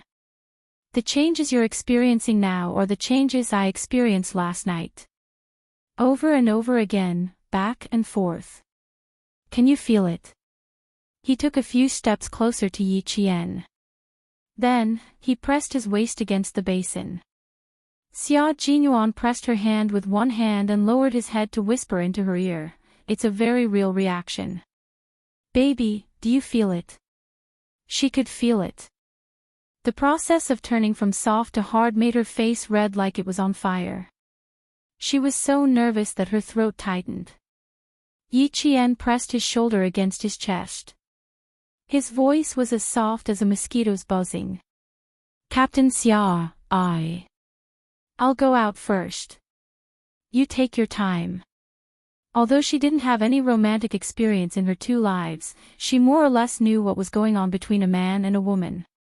Now that the alarm was blaring, she wanted to escape. Chapter 2207. Be good. Touch it again. Touch it properly. It was in pain the whole night, and it was waiting for you to comfort it. Don't be afraid. It doesn't want you to be afraid, because it belongs to you. Do you understand? Her low and sexy voice was saying the most seductive words. It was not lewd words, but a sincere message to Yi Qian that no one else could comfort it, other than her. Nothing will happen. Touch its shape and we'll go out. Trust me, little fox. I mean what I say. Touch its shape. Yi Qian was flabbergasted. This, how could he say something like that? He looked up and glared at her. Captain Xia, don't say something like that. He said it shamelessly, but she was embarrassed to hear it. Although she said she was glaring, in Xia Jinyuan's eyes, it was not threatening at all. Her eyes were like water, surrounded by a thin layer of mist. There was no threat, only seduction. Even her voice was soft and soft. When it fell into his heart, it caused his chest to ripple. He wished that he could rub her into his body. Although his heart was rippling, Xia Jinyuan's voice was very serious. He said, every object has its own shape. I'm not wrong. When you were blindfolded, didn't you have to touch the shape to determine which part to use? Mine also has a shape. Why should I be embarrassed? When it came to being thick-skinned, Xia Jinyuan, who used to be a rich playboy in Beijing, was invincible. After his explanation, the shameful words could not be more serious. Yi Qian, who was so embarrassed that his face turned red, sighed softly and said, "You're twisting words and forcing logic." You are indeed twisting words and forcing logic. Xia Jinyuan admitted it boldly. He pressed her hand down a little and rubbed his chin against the top of her head. He had a hard time holding himself back and said softly, I couldn't sleep the whole night because I was thinking about whether or not I could get the attention of the mistress. I was miserable the whole night. Can you at least take pity on me, just for a little while? Didn't sleep the whole night. Yi Qian looked up in disbelief. Maybe he really didn't sleep the whole night because there were faint dark circles under his eyes. When she looked up, Xia Jinyuan, who was having a hard time holding himself back, quickly kissed her lips. His dark eyes were filled with masculine emotions. Promise me this once, okay? Yi Qian was so nervous that he couldn't bear it any longer. He was sweating profusely. Yi Qian was so nervous that he couldn't bear it any longer. Yi Qian's heart trembled when he saw his thin lips pursed tightly together, looking at him like a child waiting for candy. He couldn't help but tighten his grip on his right hand. Yi Qian's handsome features revealed a pained yet joyful expression because of his strength. Yi Qian softly said, she was truly a seductive vixen. She looked at him with her bright black eyes, which was so seductive that he was about to go crazy. His Adam's apple moved, and the kiss became even more intense. Good girl, my little vixen, my little baby. His voice was hoarse as he kissed her lips. His chest was filled with tenderness. Yi Qian leaned into his arms obediently and rested her head on his chest. Her slender and fair fingers were wrapped around by his large and strong hands. His trousers fell off, and her fingers and palms could feel a burning sensation that was even hotter than before. Xia Jinyuan was indeed a man of his word. He held her hand and kissed Yi Qian's cheek. Her face and his lips were burning hot. Good girl, little vixen. Come, let's let go. Help me wipe my back. He had already let go. Yi Qian hurriedly let go half a beat later and buried her face in his chest. She was so embarrassed that she couldn't lift her head. Chapter 2208. His deep and pleasant laughter came from above. How can you be so shy in the future? It's your first time, and it's my first time too. Actually, I'm more nervous than you. I was thinking that if you rejected me, it would really hurt my self-esteem. No matter how strong his heart was, he wouldn't be able to accept rejection and dislike. I didn't reject you. It happened so suddenly that I was a little flustered, okay? Yi Qian lowered her head and replied softly. At this moment, her legs were actually a little weak. She was so embarrassed that she didn't even want to raise her head. Thinking back to the accident just now, and then looking down at the part that was still standing proudly, Xia Jinyuan's eyes flickered slightly. His warm fingers gently stroked her eyebrows, and his voice was deep and sexy. I wish that such an accident would happen a few more times. The feeling was so wonderful that I said something that went against my heart. What he meant was that he didn't want it to end at all. There won't be a next time. Give up. If such an accident happened a few more times, it wouldn't be an accident anymore. It would be intentional. The thin-skinned Yi Qian didn't want to do it a few more times at all. Moreover, the changes in his body were really terrifying. At first, it was soft like dough, but the moment she grabbed it, it became several times bigger. She could even feel the blood vessels on it through his pants. Stop, stop. I can't think about it anymore. Yi Qian, whose ears were red, said in a stern voice, turn around. I'll scrub your back. Although he didn't know what she was thinking, he knew from her expression that she must be thinking about what just happened. Xia Jinyuan handed over the towel and turned around reluctantly.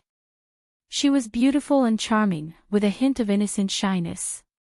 He really wanted to eat her up. Yi Qian didn't know that the man with his back to her wanted to eat her up. The sensation of his body hadn't dissipated yet, and his palms were still scorching hot, as if they had left a mark on them. When he held the towel and wrung the warm water, the temperature of his palms was far higher than the temperature of the water. Yi Qian patted the water off his face first before helping him wipe his back. After returning to China, Xia Jinyuan washed up simply. In order to avoid the wound on his waist, he wiped his upper body with a towel and washed his lower body normally. As for his back, he really didn't care about it. The wound on his waist was too big, and a simple movement of his hand would affect the wound. How could he wipe his back? Carefully avoiding the wound on his waist, Yi Qian, whose face was red to the ears, carefully wiped his back. When the towel brushed against his skin, it was as if he was caressing it with his own hands. His heart could not calm down. Captain Xiao's figure was indeed very good. His muscles were well defined but not overly muscular. His smooth lines were similar to his temperament, and he had a very attractive and elegant beauty. His bone structure was even more well-proportioned. He had broad shoulders, a narrow waist, long legs, and a body as straight as a spear. Every part of him exuded the towering masculinity of a man. His facial features were already exceptionally handsome, and coupled with his perfect figure, he would attract a lot of attention no matter where he went. When his gaze landed on the white gauze, Yi Qian pursed his lips tightly. She only had a few days of vacation, and she had to return to Southern Province on Sunday. If possible, she really wanted to stay with him until his wound healed. After wiping his back 3 times, Yi Qian tapped his fingers lightly to make sure that there was no trace of sweat. Only then did he stop. Okay, turn around. I'll wipe your chest for you. Are you sure you still want to wipe my chest? Xia Jinyuan, who had nothing covering his body, smiled and turned around to face Yi Qian. Since they had the most intimate contact, he generously allowed Yi Qian to appreciate his figure more clearly, as well as the majesty of a man. Chapter 2209. Yi Qian was prepared for this. He immediately pulled down the large towel as he turned around. When he turned around, the towel covered his lower body and she couldn't see anything below his waist. Xia Jinyuan, who had turned around, wanted to strike while the iron was hot. He felt that she couldn't continue being so shy. She had to get used to it. Otherwise, he was really worried that Yi Jian would kick him off the bed because of her shyness when it was time for them to have intimate relations. Who knew that Yi Jian was prepared for this? His worries were dashed. Major Xia, who didn't show any emotion on his face, took the towel and wrapped it around his waist. He said softly, "I can wash the front myself. Wash your face before you go out." Her face was still red, especially her lips, which were as red as roses. She had to cool down. There was no need to rush, no need to rush. Step by step, he patiently and methodically guided her. He needed to have a considerable amount of patience, waiting for this rather vigilant little fox to slowly fall into his net. Although they stopped exploring each other's bodies, Xia Jinyuan remained calm and aggressive. He calmly lowered his head and kissed Yi Qian's burning cheek. He smiled and said, "I'll take a cold shower first. You can go out and chat with my dad." Commander-in-Chief Xia. Yi Qian suddenly remembered that Commander-in-Chief Xia was still waiting outside. In the mirror, her face was as red as a rosy cloud. The shyness in her eyes had yet to fade. One look and it was obvious that she had just done something naughty. How could she face him like this? "Xia Jinyuan, look at you. How am I supposed to go out?" Yi Qian turned and glared at the shameless fellow. "Look at me. How am I supposed to go out like this?" Xia Jinyuan, who was holding a bath towel, looked at her and smiled. He took the towel from her hand and turned on the cold water. "I am more experienced. You just need to wash with cold water and apply it. I guarantee that your complexion will be normal and there won't be any difference." If it weren't for the fact that old man Xia was still outside, he would be happy to let her stay shy for the entire day. She was so sweet and delicious that he was deeply addicted. "After staying with you for a few nights, as long as I have the energy to take a cold shower immediately, I guarantee that I won't have any thoughts. All the blood in my body will freeze, and my mind will be extremely clear." Xia Jinyuan wrung the towel dry and applied it to Yi Qian's face. He said calmly, "Go out openly. Old Xia didn't see it with his own eyes, so he won't think too much." Commander-in-Chief Xia did not think too much about it. When he heard the sound of water, he thought that Yi Qian might be helping Xia Jinyuan wash up. He knew his son very well. Needless to say, he must be thick-skinned enough to let Yi Qian serve him in the bathroom. Commander-in-Chief Xia handed a steamed bun to Yi Qian and said earnestly, "Xiao Yi, do you still remember what Dad said? Don't let him be too complacent. He's always been a smooth talker. Now that he's injured, he'll definitely pretend to be in pain in front of you. Don't spoil him. In the past, when he was injured, he would go through it alone. Why is he so spoiled now that you're here? As a man, you must not let him be spoiled. The more a man's bones are broken, the more he can withstand it. You can't spoil him, you can't spoil him." Commander-in-Chief Xia had spent 4 years in a military unit in Xiang Province. Sometimes, he would speak in Xiang Province dialect. Spoil him in Xiang Province meant that one should not spoil him too much. Xiang Province was adjacent to Nan Province. Fujian Town's military unit also had soldiers from Xiang Province. Therefore, Yi Qian more or less knew some Xiang Province dialect. Upon hearing this, Yi Qian pursed his lips and smiled. In the past, no one came to serve him, so he could only endure it alone. Now that I'm here, I can't bear to see him endure it alone. Chapter 22:10. How could she bear to let her lover, who treated her so well, suffer by himself? How could it not hurt when such a big injury was left behind? She wasn't by his side when it hurt the most. Now that he was back and had entered the recovery period, her heart ached regardless of whether he was in pain or not. No matter how much he pampered her, she was willing to do so. He doted on her, and she naturally had to dote on him too. Commander-in-Chief Xia, who was picking up pickles with his chopsticks, paused. He was moved by Yi Qian's heartfelt words. Commander-in-Chief Xia calmly picked up a mouthful of pickles and placed it on top of the steamed bun. He smiled and said, "If both of you are fine, then there won't be any pain. As long as one of you is injured, the other must be heartbroken. So, the final solution is for both of you to be safe and not worry about each other too much." There was no father who wouldn't feel distressed when they saw their son injured. He was also very distressed. He even didn't dare to look at the injury on his son's waist. Major General Yang from the army told him that his sixth son was injured again. He could clearly feel his body shaking. His heart ached when his son was injured, but this heartache had to be carefully hidden because he was the commander-in-chief. Because both father and son were soldiers, soldiers had to be aware of injuries and sacrifices.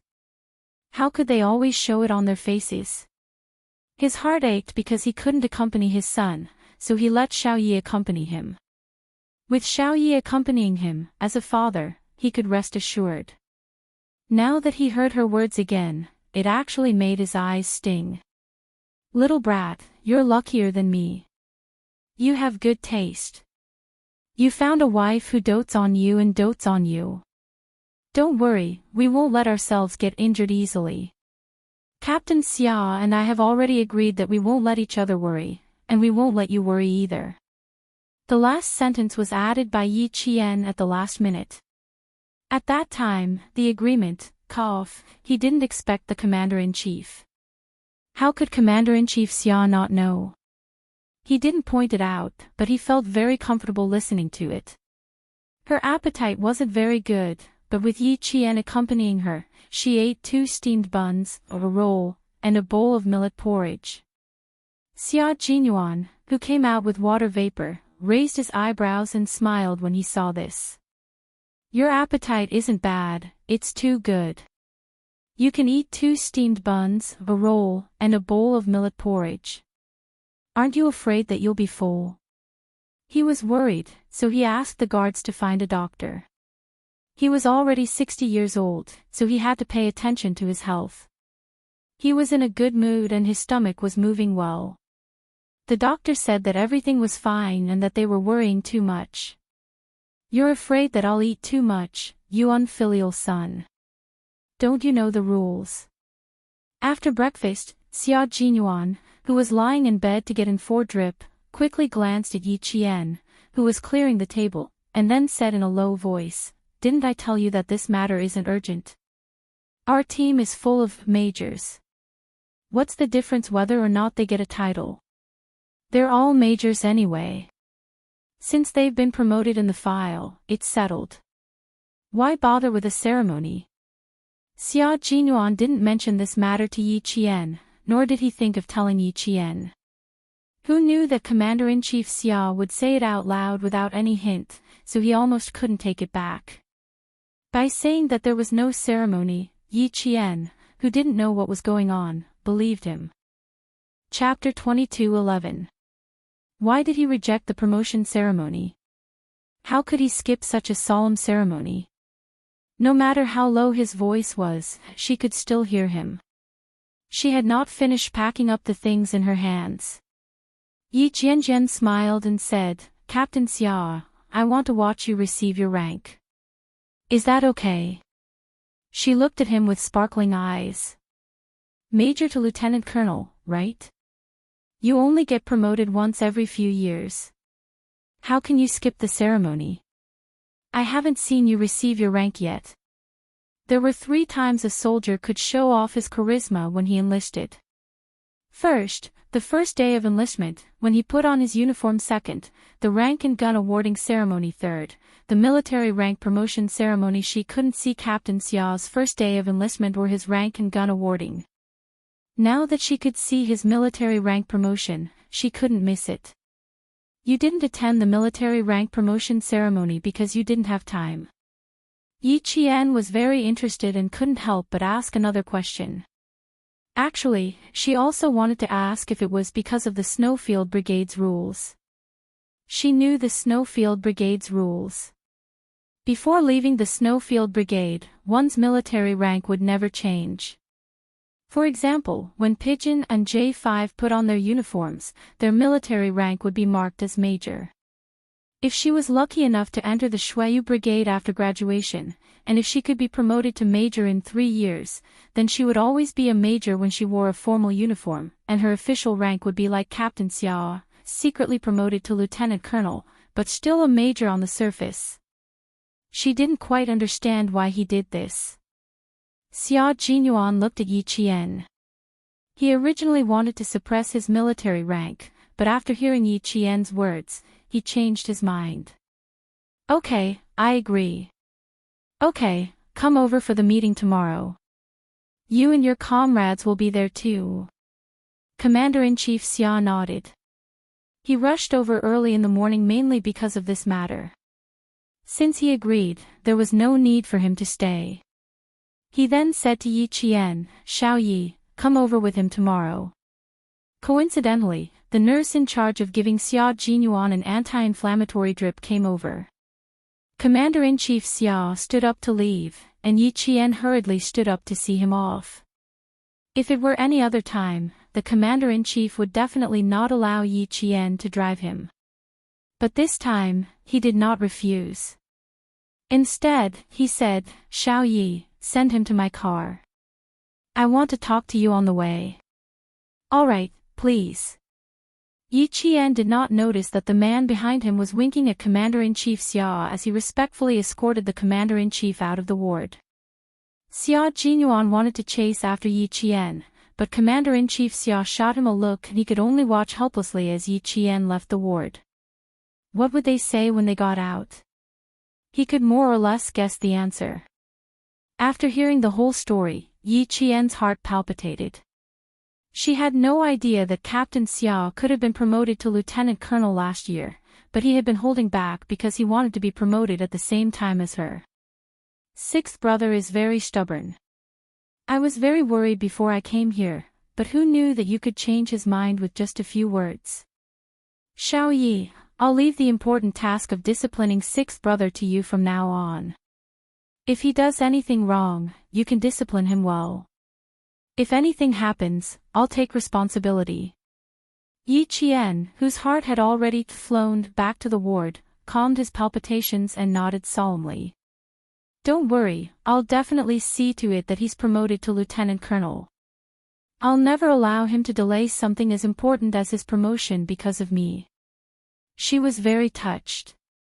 Her man had secretly done many things for her that she didn't know about. Every one of them could shock her for a long time. For her, he had sacrificed too much. How could he accept that even his military career would be delayed by her? Chapter 22:12. There was a lot to talk about, so Commander-in-Chief Xia did not take the elevator. Instead, he took Yi Qian and the guards from the 8th floor to the 1st floor. The guards in front turned on the sensor lights and kept 8 steps away from Commander-in-Chief Xia. This way, they could keep an eye on their surroundings and not disturb the conversation between the Commander-in-Chief and Yi Qian. When it came to business, the Commander-in-Chief's voice was very serious. I'm relieved to have you with me. The conferment of ranks is not a small matter, but it is related to your future promotion, experience, and qualifications. After all, the two of you can't stay in the special forces forever. When you reach a certain age, you will retire to the second line. At that time, your qualifications and experience will be related to your promotion. Don't force or snatch things that don't belong to you. However, if it's something that belongs to you, you have to hold on to it. It's related to your future and you can't let your guard down. Sixth brother doesn't have much ambition. He can stay in the special forces for the rest of his life. He really likes his current profession and is willing to dedicate his life to it. However, Xiao Yi, even if I support your decision, the two of you can't stay in the special forces forever. I also have my own selfish motives. I hope that the two of you can go further and wider on this road. Your promotion will affect your future military career. Xiao Yi, I hope you can understand your father's arrangement. Yi Qian not only understood, but he also fully supported it. She was very touched by Xia Jinyuan's sacrifice, but the price was too high. It was too high for her to bear. How could he give up his promotion because of her? How could she become a stumbling block to his future?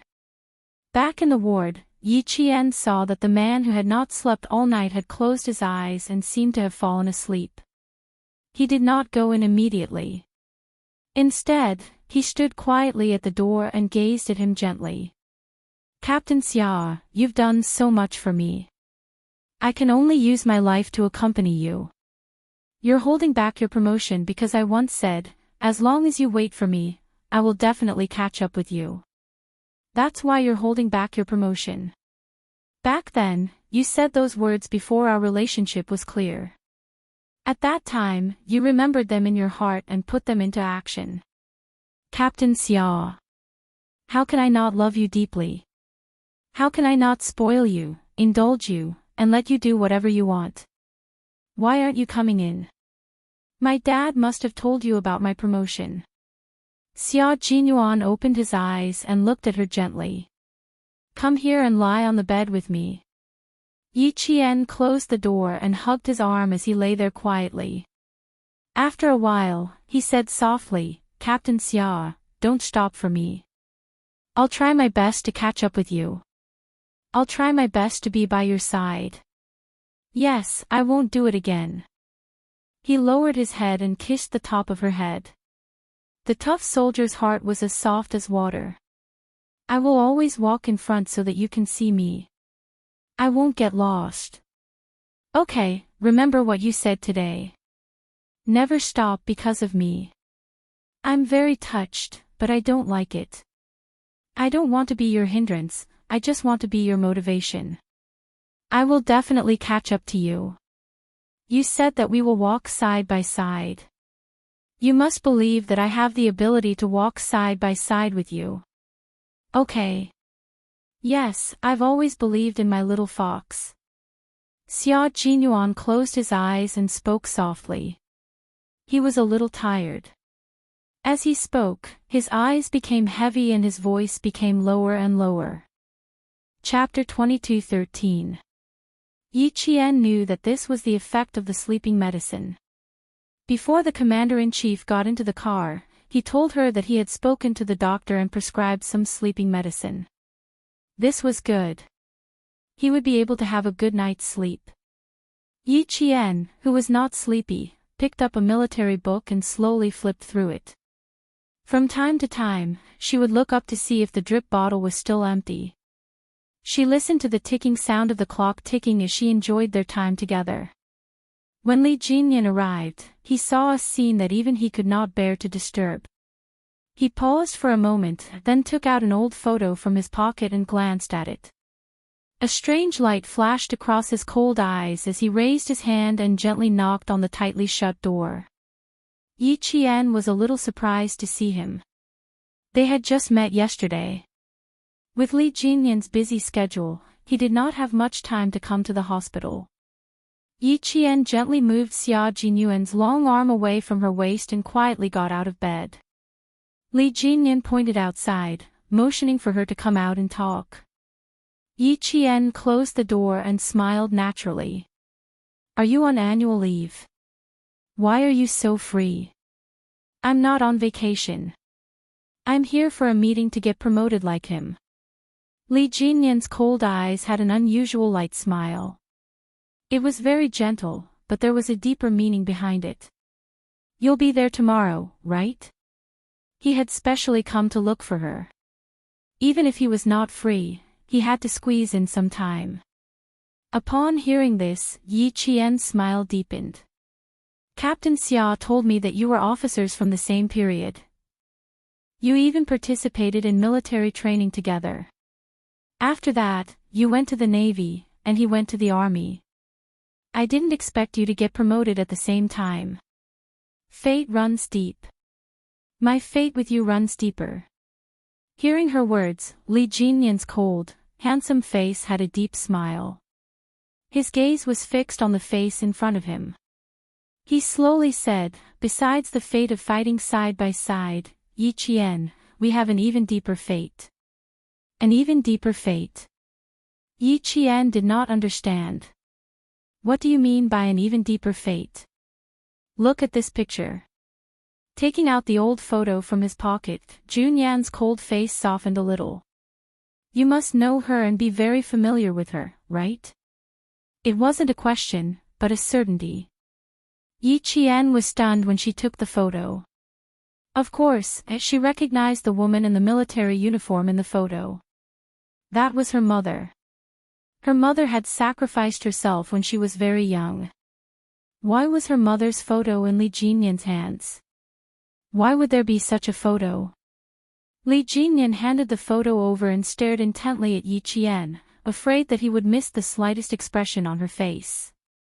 When he saw the shock on her face the moment she saw the photo, Li Jinyan knew that he was too excited. He was a steady and calm person. No matter how big the matter was, he would not be affected by it. However, this matter had stirred up great waves in his heart. Even his voice was not as cold as usual. Instead, it was calm and had some fluctuations. You look very similar to the woman in the photo. From the first time I saw you, I felt an indescribable sense of familiarity towards you. It was as if I had seen you somewhere before, but I didn't have a deep impression of you. When I found this photo, I knew where I had seen you before. It turns out that the woman in the photo is your mother. Li Jinyan was already very good at controlling his emotions, so he only revealed a little. He did not suddenly reveal the truth. Instead, as he spoke, he observed Yi Qian's expression and slowly told her the truth. Chapter 22:14. Yi Qian's expression changed drastically. In the photo, a young man and woman were cuddling together, wearing old military uniforms. Their heads were leaning against each other. It looked like they were taking a wedding photo. The thought flashed through her mind, but she instinctively chose to avoid it. She chose not to think too deeply about it. Impossible, it's impossible. It's definitely not what I'm thinking. Yi Qian, who was in an uproar, suppressed his doubts and looked up. His eyes were cold as he asked calmly, "Why do you think the woman in the photo is my mother?" Her reaction was a little unusual. Li Jinyan frowned slightly and looked at Yi Qian with a sharp gaze. When she took the photos just now, her reaction was not the same as when she was talking to him now. She was obviously shocked, but now she appeared very calm. Was she testing him? Or did she not want to know who her father was at all? Li Jinyan's eyes darkened when he remembered that her father's name was Yi Xinfan in her file. However, he couldn't blame Yi Qian. If his aunt hadn't told Yi Qian about her identity, she wouldn't have known that her biological father was someone else. Yi Qian, she is indeed your mother. Don't you even know your own mother? Li Jinyan realized how tricky the situation was when she refused to acknowledge her own mother. If he told her the truth, she would definitely deny it. This was not the result he wanted. The young woman in the photo was his aunt, whom his grandfather's family had never met.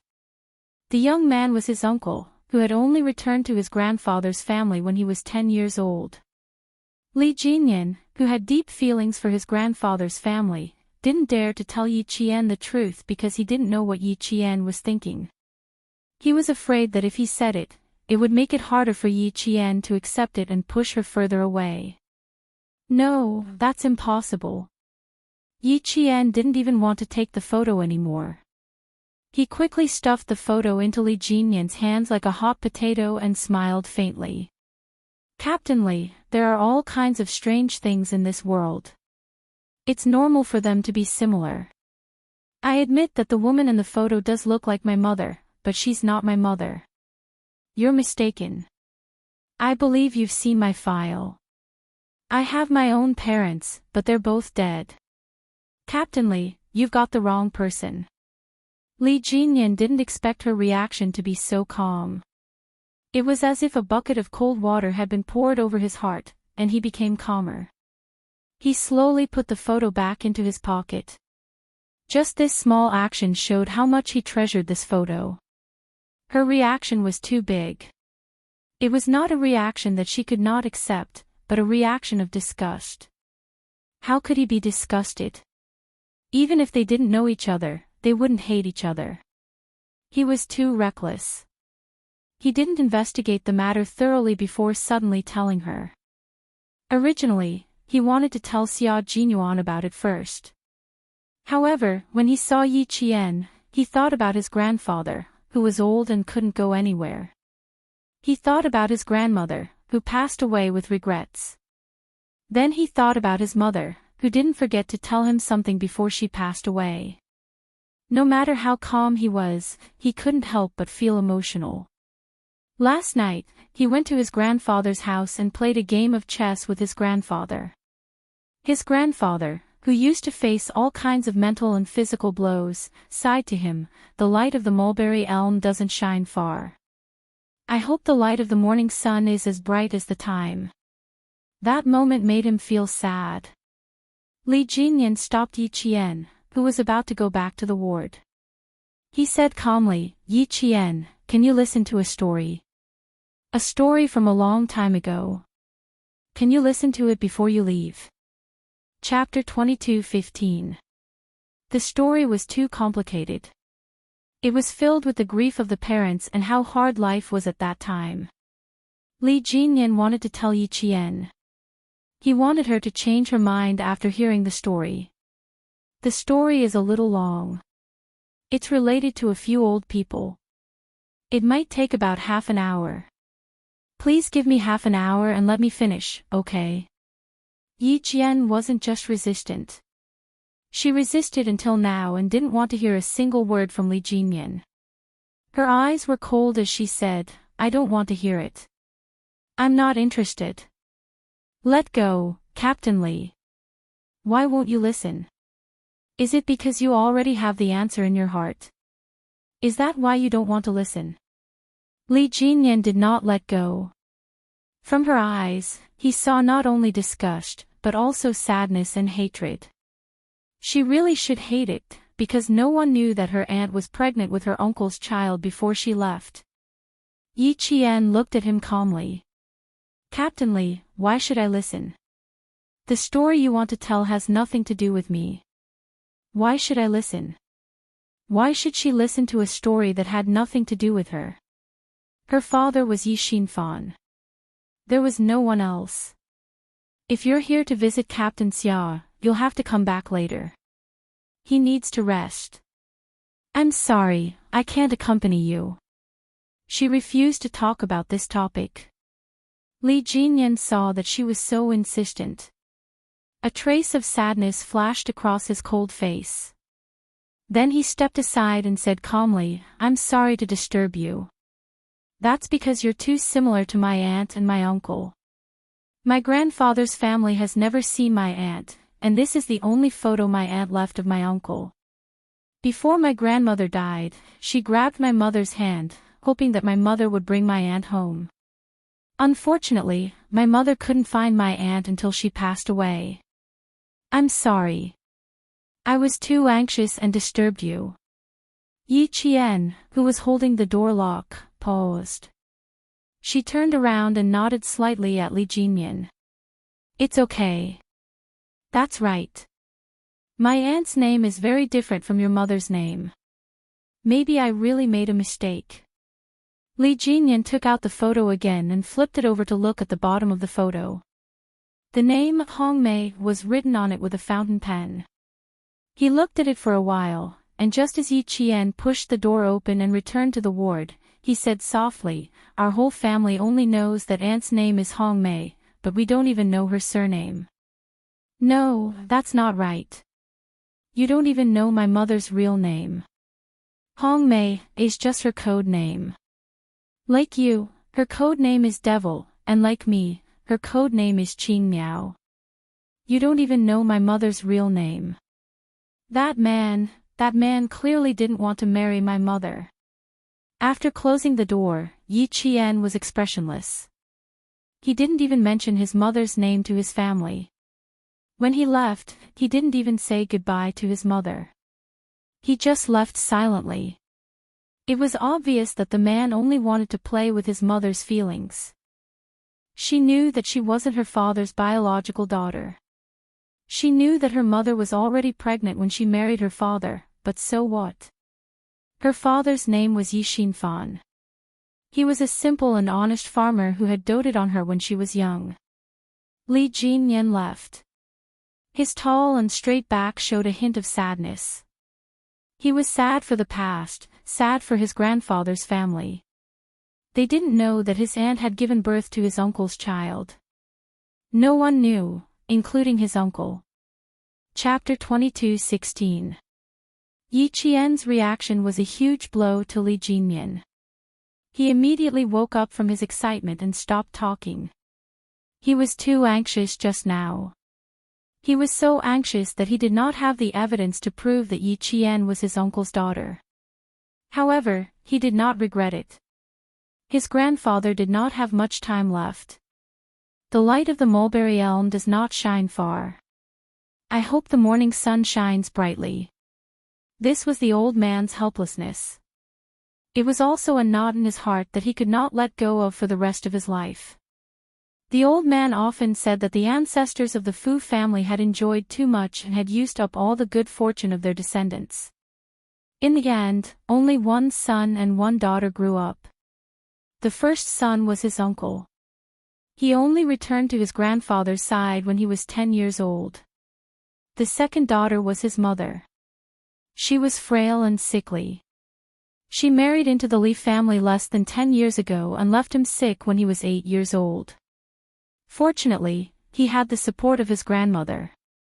His grandmother, who had lived a rough life, had someone to rely on before she died. Li Jinyan thought about his elderly grandfather and his cousin who he had found. He walked out of the hospital and drove straight to his grandfather's house. Li Jinyan's grandfather was one of the leaders in the development of space, satellites, and missiles. He had laid the foundation for China's strategic missile and led China's national defense technology industry on the right track. Now, he was respectfully called Old Master Fu. Mencius. There was a book in the book, "The scholar is old, so he is called master." After thousands of years, the meaning of the word master remained unchanged. It represented strength of character, spirit, heritage, and ideology. Old Master Fu's spirit was not what it used to be.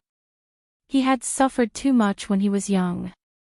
Later, he worked so hard for China's space, satellites, and missiles research that his hair turned white before he was 50 years old. Although he had retired, there were still many guests at his house. They were all scientists in China's space, satellites, and missiles research. Li Jinyan drove over. The housekeeper who was in charge of taking care of Old Master Fu's daily life said softly, "There are 2 guests from the aerospace department who are discussing problems with Old Master Fu in the study. I'm afraid you will have to wait for a while."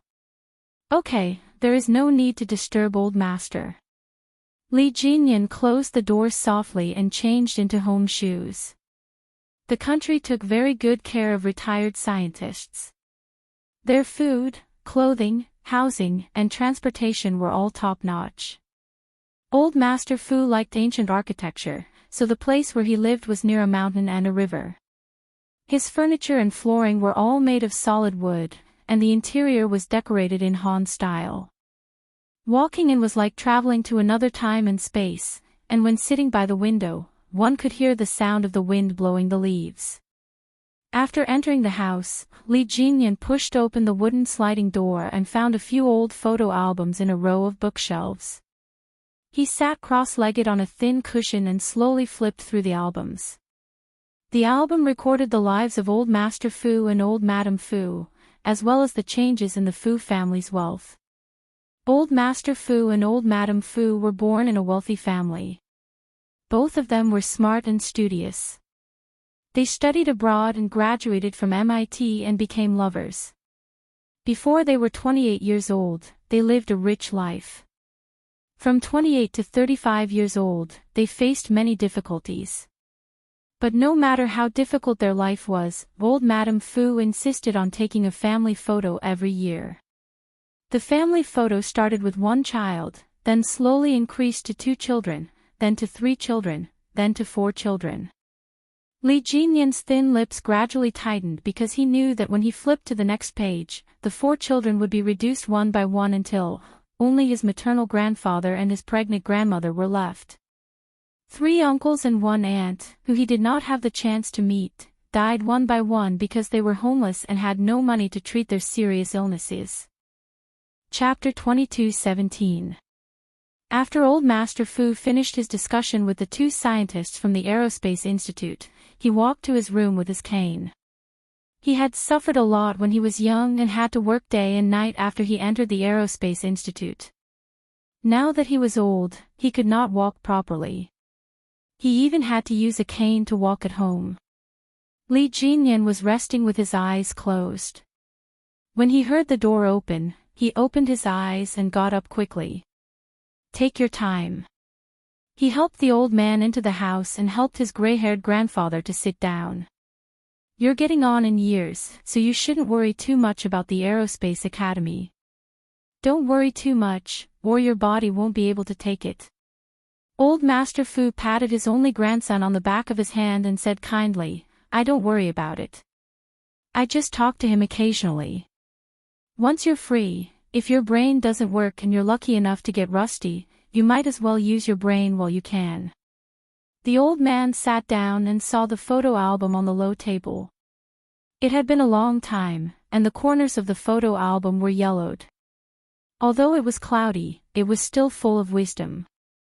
His skinny hand trembled as he touched the cover of the photo album. His face was so old that it had brown age spots, and there was a hint of sadness that could not be dissolved. "Ever since your grandmother passed away, I rarely look at it." Old Master Fu sighed. The photo album contained memories of his life and the sadness that he could not erase. He was born into a rich family. Even though he had a butler and 2 servants to serve him when he was in the United States, he was tortured and almost died under the bullets of the United States several times in order to serve his country. When they finally returned to the country, they were forced to leave the Aerospace Academy before they had the chance to show off their skills. Between the ages of 28 and 35, he and his wife had 3 sons and 1 daughter who died one after another. They had experienced all the misery of the world. Old Ancestor Fu had enjoyed too much in the past. All the retribution of his ancestors had been inflicted on his children. There were several times when he and his wife wanted to tie a hemp rope to a tree and wrap it around their necks. They might as well go. However, when they thought about how their motherland was in dire straits, with no space, missiles, or satellites, they couldn't bear to leave just like that. There were several times when they hugged their heads and cried. After crying, they wiped their tears and continued to draw all kinds of blueprints in silence. They lived underground and used the simplest materials to complete the simplest experiments. Flipping open the photo album, the old man's gaze landed on the photo of his smiling wife. He smiled and said to Li Jinyan, "When your grandmother was young, she was a beauty within a 10-mile radius. The number of people who wanted to marry her could line up to the city gates of Yangzhou. Her aloof temperament had countless suitors overseas." Recalling his wife, the smile on the old man's face was very soft, and there was a little bit of light in his wise eyes. "Your mother looks like your grandmother, and you also look like your grandmother. Ignorant of worldly affairs. Grandfather, are you making fun of me?" Li Jinyan was afraid that he would make the old man too sad. It was rare for him to make fun of himself. "If I become aloof, then you'll be worried. You're afraid that I'll become a monk." Old Master Fu laughed. "You're not much different from a monk now. You're so young and always have a cold face. Any girl who sees you will be scared. When your mother was alive, she often told me that it's not a good thing to be young and mature. She was afraid that you would be too cold and would be easily taken advantage of. Your grandmother and I were also worried, but then we saw that you were smart and we knew that it was unnecessary. Chapter 22:18. At the mention of his daughter who had passed away, the old man's smile faded. Your mother was weak when she was young. It was your grandmother and I who mistreated her and caused her to pass away early. If you say that, Mom would be sad if she was still alive. Li Jinyan pursed his lips and looked at the old man with a steady gaze. Mom never thought that you and grandmother mistreated her. If it weren't for you two protecting her, I might not even exist in this world. Your mother was considerate since she was young. The old man's withered fingers gently caressed his daughter who had passed away almost 20 years ago. Tears were already glistening in his eyes. Your mother, your uncle, they suffered too much with us. Li Jinyan raised his hand and gently wiped the tears from the corners of the old man's eyes. His grandfather and grandmother had suffered too much, but they still contributed to the country without any complaints or regrets. This was something he admired very much. The old man and his grandmother's 3 sons and 1 daughter died one after another. When his wife was 37 years old, she gave birth to another daughter, Jinyan's mother, Fu Yushin. Their life had been stable for less than 2 years, but then there was a storm. Because the Fu family was suddenly reported for harboring evil intentions, the Fu family, who had finally found a place to live, was in trouble again. Old Master Fu's youngest sister and the only daughter of the Fu family, Miss Fu, got married in a hurry. Half a year later, Old Master Fu gave his 1-month-old son, Fu Yusheng, to his sister's family. Originally, he wanted to go back and pick him up after the chaos, but he didn't expect that his youngest son, Fu Yusheng, would be left with his sister's family until he was 4 years old. Later, his sister's family broke off contact, and he also lost contact with his only son, Fu Yusheng. It wasn't until Fu Yusheng was 10 years old that he was found and brought back to his side. Yusheng. I only wanted Yusheng to be safe, but in the end, I didn't want them to be safe. The old man flipped through the photo album page by page. When he saw his 3 sons and 1 daughter who died young and his youngest daughter who died young, his heart was heavy. When he saw a handsome young man with dashing eyebrows and bright eyes, the old man sighed from the depths of his chest. It was so heavy that the air seemed to freeze. Jinyan, uncle hasn't been home for 4 years. I don't know why, but I keep thinking about him. This was his only son who had grown up and was also the only child who was still alive. His lifeless voice trembled a little. I don't know if I can wait for him to come back. After saying that, the old man coughed deeply. At that moment, his hunched back bent even more, and he looked even older. Li Jinyan, who quickly stood up to soothe the old man, said in a low voice, "It's because of the nature of my uncle's work. He can't come back even if he wants to. Don't worry. He will come back to see you as soon as he finishes his work." Li Jinyan's uncle, Fu Yusheng, had taken over his father's business and was now engaged in missile research in a remote area of the country. It was common for him to not return for 3 to 5 years. The old man, whose health was deteriorating day by day, often thought of his only living son. Sometimes, he would stare at Fu Yusheng's photo for an entire day. When he heard this, Li Jinyan, who was trembling with fear, pursed his lips into a sharp line. Due to the nature of his uncle's work, he couldn't be filial to his grandfather, but as a junior, he had to share his elder's burdens and solve his problems. Yi Qian, he still had to find her. Jinyan, if grandfather doesn't wait for your uncle to come back, you have to remember to continue looking for your aunt on behalf of your uncle and the Fu family. You have to find her. Even if she's no longer alive, you have to find her family, understand? Chapter 22:19. This was your grandmother's last wish. In the future, it will also become your grandfather's last wish. It is also your uncle's greatest wish in his life. The old man was a little tired. He closed the yellowed album and sealed away his memories. He then said to Li Jinyan, "I'll keep this album. You should stop looking at it. These were all bad memories. Why would he make things difficult for his only descendant? You should rest for a while. Leave the search for Aunt to me." Li Jinyan took out a blanket from the cabinet and laid it directly on top of the tatami mat. He placed the buckwheat pillow in place and carefully helped the old man lie down to rest. "You should sleep. I'll come back to see you later." He was going to look for Yi Qian right now and tell Xia Jinyuan about this matter. For the sake of the wishes of 3 generations of the Fu family, he had to go back to the hospital to look for Yi Qian. No matter how much she resisted, he still had to look for her. In the hospital, Yi Qian looked down slightly and said, "I didn't admit it, and I don't want to admit it. To me, it doesn't matter if I know my biological father or not. I only know that my father passed away a long time ago. There can't be another father in this world. Captain Xia, the next time Captain Li looks for you, just reject him on my behalf.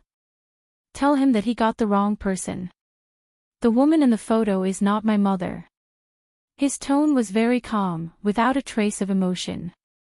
This was not good. It meant that Yi Qian had been suppressing his emotions. To Xia Jinyuan, Yi Qian might be Li Jinyan's cousin. The sudden news really shocked him. "No, don't talk about it. Let's just talk about old Master Fu."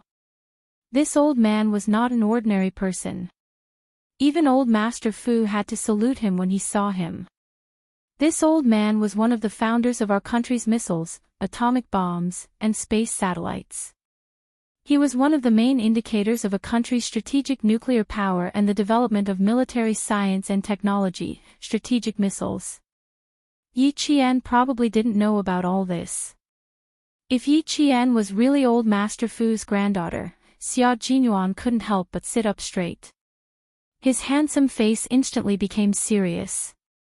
"Yi Qian, do you know who Li Jinyan's grandfather is?"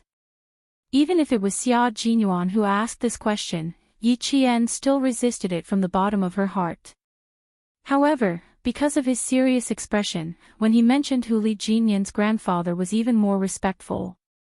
Yi Qian shook her head. "He didn't mention it, I'm not sure."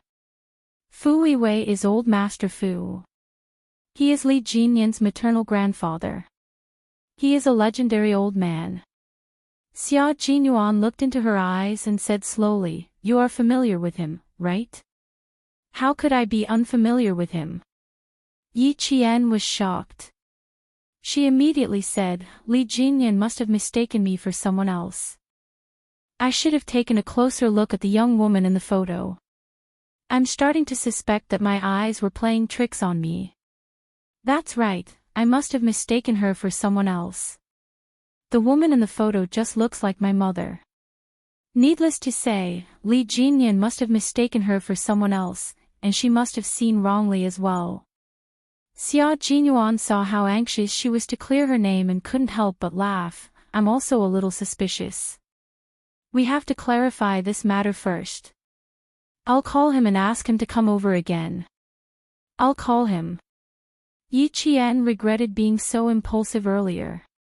Li Jinyan, who was rushing to the hospital, received a call from Yi Qian. After she finished speaking, he said calmly, "I'll be there in half an hour. Wait for me for a while." Mistaken her for someone else. How could that be? Chapter 22:20. After this call, Li Jinyan was even more confident that he could convince Yi Qian to visit his grandfather. If he had known that bringing up his grandfather's identity would be so effective, he would have brought it up right from the start so that Yi Qian wouldn't be offended.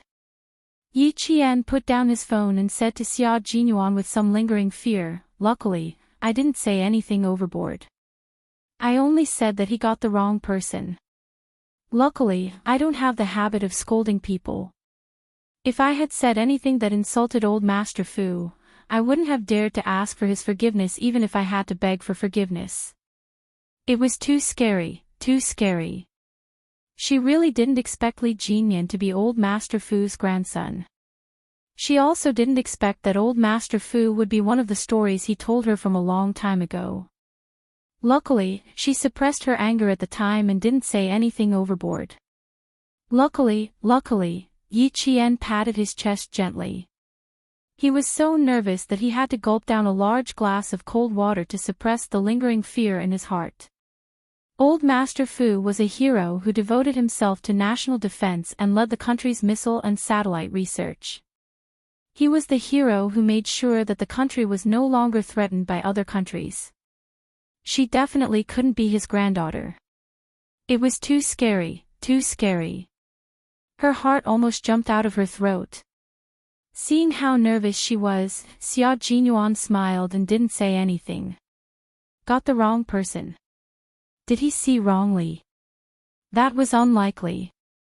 Little Fox wasn't an ordinary person. She was a Special Forces soldier who had undergone special training. She was a Special Forces soldier who could accurately find a target in thousands of photos. How could she get the wrong person? When he said that he was suspicious, it was mainly because he was too shocked. Because he had done a detailed investigation, he subconsciously thought that he might have gotten the wrong person. After calming down and thinking about it, the possibility of getting the wrong person was not high. Old Master Fu was a genius. His IQ was much higher than everyone else's. His classmates had the illusion that they were actually mentally retarded. It was the same for Yi Qian. It might be a hereditary IQ. Xia Jinyuan thought to himself, but he did not tell Yi Qian. He was already so nervous.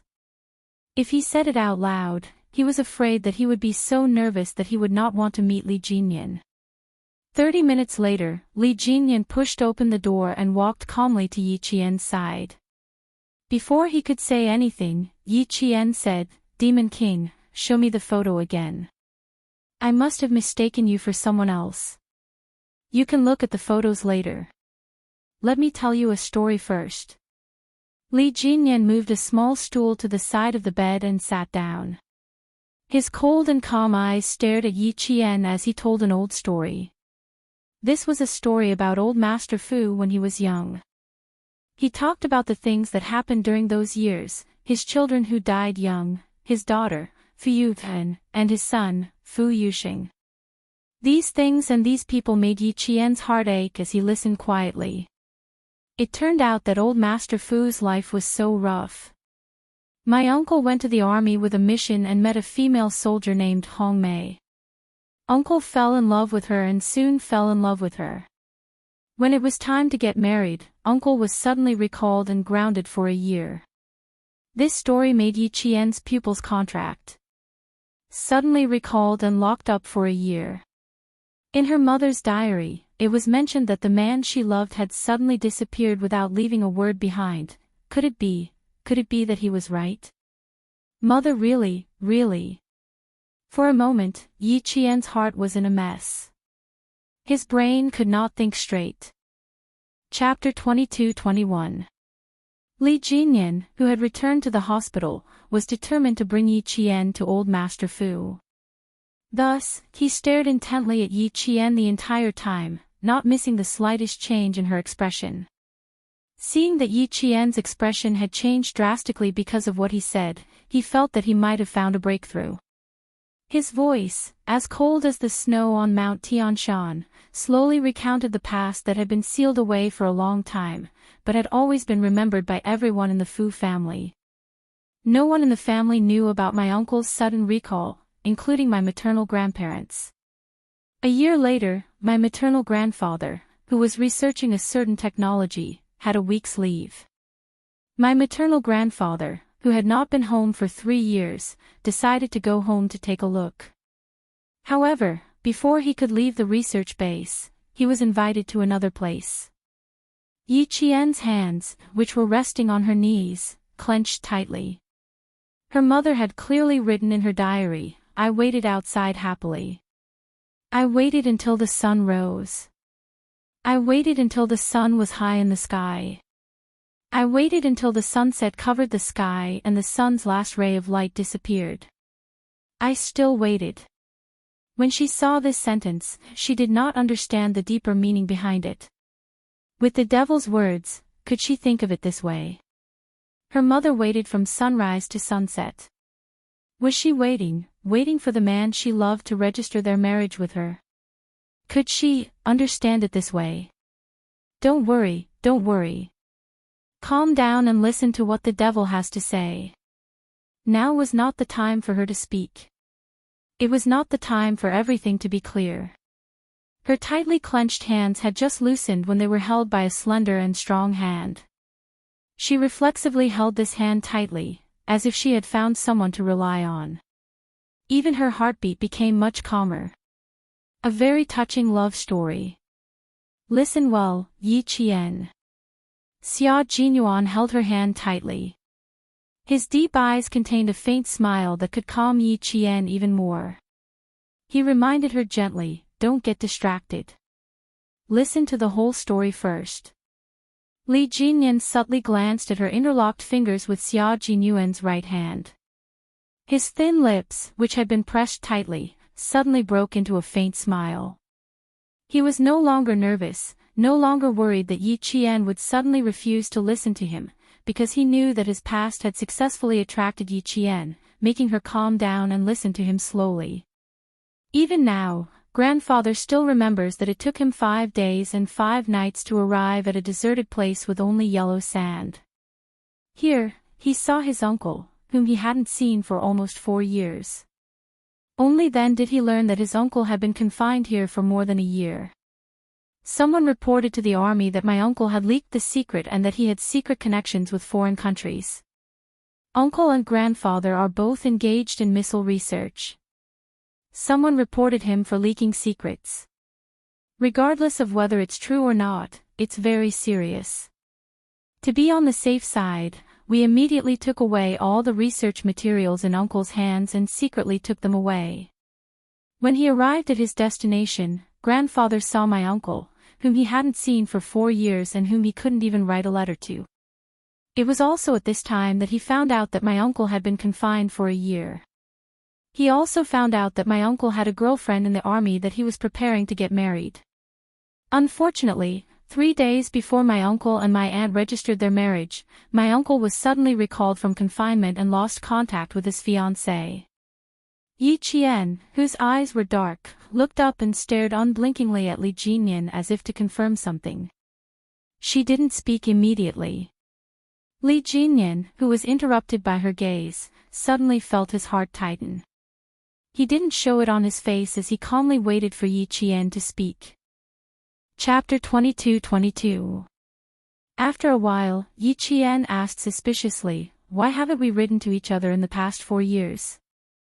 "That's because our country's missile and satellite research was carried out in secret on a zero foundation basis. In order to keep it a secret, all the scientists involved in the research were not allowed to leave the research base easily. They were also not allowed to contact their families casually and lived in isolation from the rest of the world." Xia Jinyuan answered Yi Qian in a deep voice and full of respect, "It's normal that you haven't written to your family in the past 4 years. Yi Qian was filled with deep veneration when he heard this. Li Jinyan knew that Xia Jinyuan was speaking up for him, so he nodded slightly to express his gratitude. Grandfather and grandmother are both engaged in research and development and rarely come home. They don't know what's going on with my mother and uncle, so it's normal for them not to receive any letters from their children for a year. This is also why grandfather doesn't know that uncle has been in confinement for as long as a year, and he doesn't know that uncle is preparing to get married." After uncle secretly told them about this, grandfather immediately asked a friend to investigate in secret, but he didn't find anything. "There's no female soldier named Hong Mei in the army." Yi Qian's fingertips were trembling. Could it be that Mom didn't tell anyone her real name? That's why he didn't find out where she was. He went back to the army to look for Mom after a year, but Mom wasn't even in the army at that time. She went home to give birth to her. That's why he didn't find out where she was. Yi Qian's heart was in turmoil as he guessed and thought, a year ago, uncle and aunt were preparing to get married. A year later, grandfather went to investigate again, but there was no news at all. For a long time, grandfather wondered if uncle had gone insane after being confined for a year. The so-called fiancé was just a figment of uncle's imagination and didn't exist. If it wasn't for this photo. Li Jinyan took out the old photo again and looked down at the young man and woman in the photo. There was a slight ripple in his cold voice.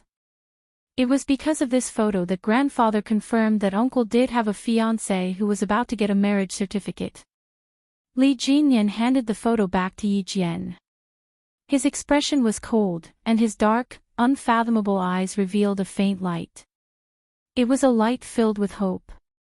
Yi Jian, I'm willing to invite you to take a good, serious look at this photo again, okay? There were too many emotions in his eyes that made Yi Qian's heart heavy. She didn't even have the courage to reach out her hand. What if he had mistaken her for someone else? She didn't reach out to take it, so Li Jinyan kept holding it in his hand, patiently waiting for her to reach out. Take it and take a good look at it. Xia Jinyuan tightened his grip on her hand and moved closer to her. He said gently and calmly, for your own sake and for Mr. Lu's sake, you should take it and take a good look at it.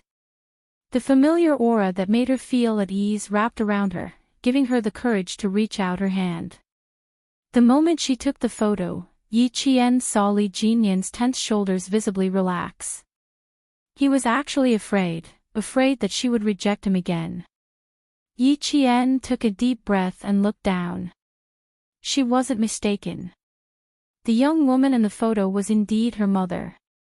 There was a photo in the diary of her mother wearing a military uniform with the same smile. Even the size was the same. The only difference was that it was a photo of her mother alone. Chapter 22-23. Yi Qian stared at him for a long time, so long that Li Jinyan couldn't help but hold his breath. His expression was tense as he stared at Yi Qian. It felt like a century had passed before Yi Qian finally spoke in a low voice. Hong Mei is not my mother's name. It's just her code name. My mother was part of the first batch of female special forces soldiers in our country with a code name. Hong Mei is not her name. Sir, you returned to the military a year later to find out about my mother's whereabouts. At that time, my mother had just given birth to me. She was at home and didn't return to the military. Li Jinyan was very close to his maternal grandfather's family. His relationship with his uncle was more like that of a father and son. When he heard Yi Qian's words, even someone as calm as him became excited. No wonder grandfather didn't find out about my aunt's whereabouts. It turns out that Hong Mei isn't my aunt's real name. Li Jinyan's voice trembled because of his excitement. His gaze fell on the photo and he suddenly looked up at Yi Qian. So, Yi Qian, you admit that my aunt is your mother and my uncle is your father. You admit it, right? Yi Qian didn't look up. She kept staring at the young man and woman in the photo as if she wanted to carve their faces into her heart. I don't know if your uncle is my father. I only know that the young woman in the photo is my mother. In her previous life, she didn't know that her father was someone else. In this life, not only did she know, but she also saw his photo. She wasn't surprised, only panicked. She didn't know how to face the panic. As long as she admitted that her aunt was her mother, everything would be fine. Li Jinyan, whose gaze never left her, said in a hoarse voice, if you want to know if my uncle is your father, Yi Qian, it's not difficult. As long as you want to know, we'll know immediately. Did your uncle look for my mother after that? Did he look for her himself? Or did he ask someone else to do it? Yi Qian did not answer him. Instead, he seemed to want to verify something. His voice suddenly became very cold. Demon King, please answer me seriously. She couldn't immediately accept Fu Yuxing as her father, nor could she say it out loud. She could only use uncle as a temporary replacement. As long as uncle has time, he will personally look for aunt. He personally told me that as long as he is still alive, he will definitely not give up looking for her. To this day, her uncle was still unmarried. The column in his file said married. Not only did my uncle never give up, but my grandmother also told my mother before she died that she must help my uncle find my aunt. Before my mother passed away, she told me that I must help my uncle find my aunt. I just came from my grandfather's house, and when I came to the hospital, my grandfather told me that he hoped that I could continue to help my uncle find my aunt and help the Fu family find my aunt. Even if she is no longer alive, I have to find her family. Yi Qian, counting from my maternal grandmother's generation, 3 generations of the Fu family have been searching for my aunt. As long as there is no news, they will not give up. Yi Qian was already in tears. Mother, did you hear that? Did you hear that? The person you love deeply did not abandon you. He did not mean to let you wait from sunrise to sunset. He really wanted to go with you to get the marriage certificate, but he could not. Mother, did you hear that? Did you hear that? The person you love deeply did not abandon you. He has always been looking for you. He has never given up looking for you. Not only that, his family has always been looking for you. They have never given up. They have never given up. Chapter 22-24. Yi Qian sobbed softly with tears streaming down her face. As her tears flowed out, the stone in her heart finally shattered. Even though her mother did not manage to wait for her lover to marry her, in the eyes of the man she loved deeply, her mother was his wife. Even if they did not have a marriage certificate, her mother was his wife. At this moment, Yi Qian's tears flowed like a broken dam. She was so happy that she could no longer control her emotions. In front of the 2 men, she could not stop crying. Xia Jinyuan's eyes darkened. He did not try to persuade her to stop crying. Instead, he raised his hand and gently stroked her back. Cry, cry. Let your tears wash away all the sadness in your heart. He blamed himself for not realizing that his little fox cared so much about these things. In her heart, her biological father was a heartless man who abandoned his wife and daughter. Even though she did not mention it, there was always a knot in her heart. That was right. She had been tortured as a child. Ying had a father and a mother who loved her dearly, while she had no parents and was bullied by Ying. When she needed the protection and care of her parents the most, she did not receive any care. She had to rely on herself to get through it. When she was beaten, wronged, or scolded, she could only curl up in a corner and lick the scars in her heart. No one would stand up for her. No one would feel sorry for her. She could only rely on herself and no one else. At that time, even though she did not know that her biological father was someone else, once she found out, how could she not hate him? He even boasted that he knew her best, but in the end. With deep self-blame in his eyes, Xia Jinyuan tightly hugged his lover, who made his entire body ache. He tilted his head slightly and kept kissing her hair. I'm sorry, my little fox. It was my oversight. I did not realize that you cared so much about this matter. If I had known earlier, I would not have let you suffer so much. I would not have let Li Jinyan bring up this matter first and make you cry. Xia Jinyuan pursed his lips.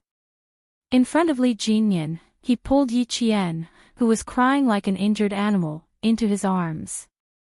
He stroked the back of her head with one hand and let her tears flow into his clothes. This time, Yi Qian was crying really hard. She buried herself in Xia Jinyuan's arms and gripped his shirt tightly with both hands. She cried so hard that her body twitched. Other than the sound of her crying, there was no other sound in the ward.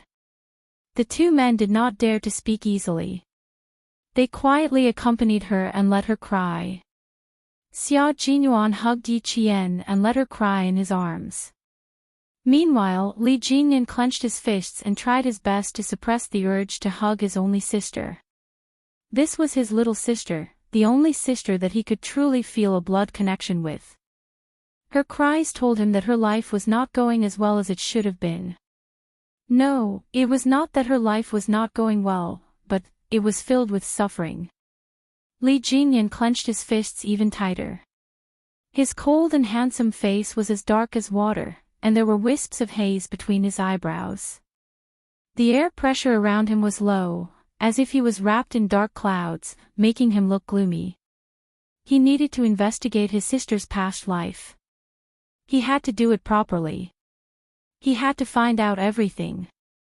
In the past, her life was filled with suffering. In the future, he had to make sure that her life was filled with love. He did not ask to make up for her past suffering. He only hoped that her life would be bright and sunny in the future. Chapter 22-25. Hearing that her voice was hoarse from crying, Li Jinyan pursed his lips and stood up.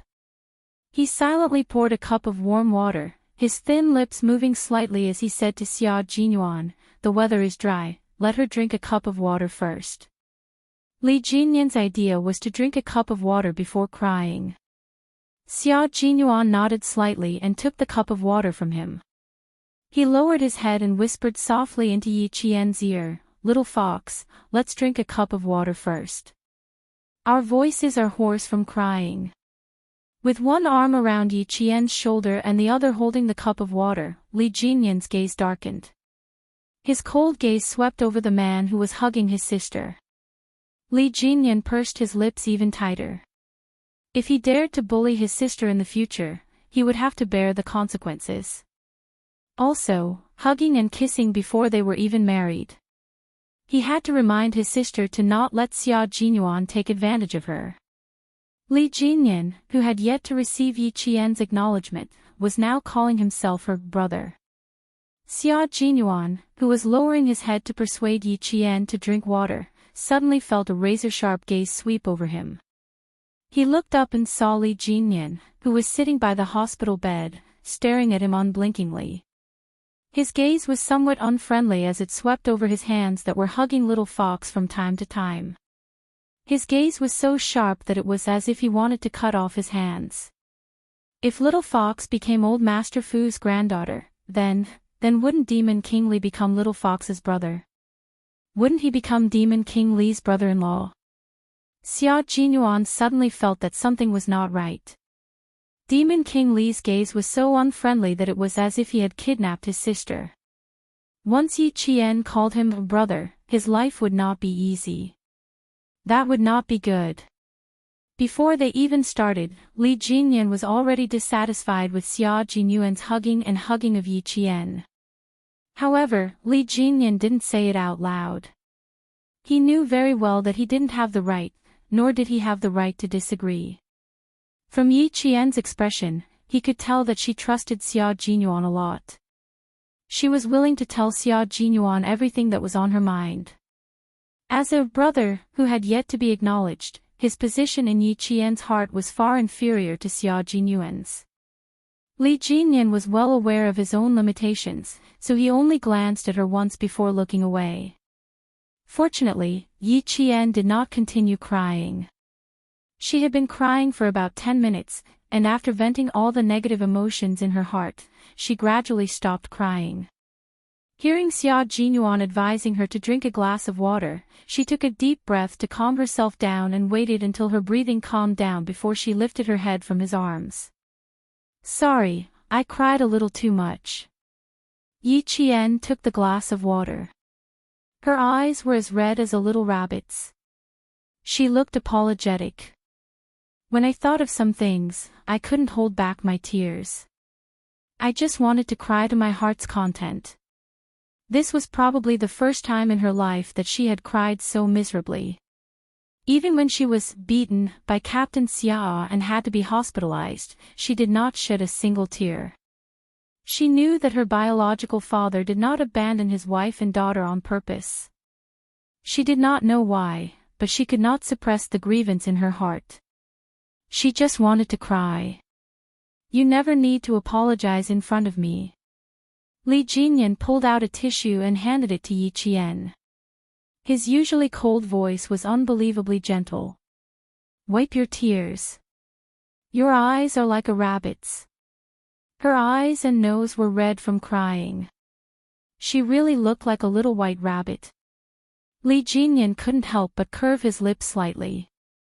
Chapter 22-26.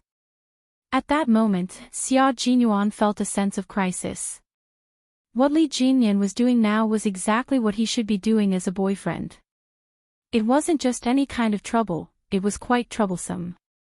The devil, whose face was so cold that even male soldiers were afraid of him, could very well be a guy who spoiled his sister to the point of having no principles. It was really hard to get used to such a devil. Yi Qian, who took the tissue to wipe her tears, didn't know that Xia Jinyuan's heart was in turmoil. She said, "Thank you," a little embarrassedly and avoided Li Jinyan's caring gaze. Xia Jinyuan wasn't the only one who wasn't used to it. Yi Qian wasn't used to it either.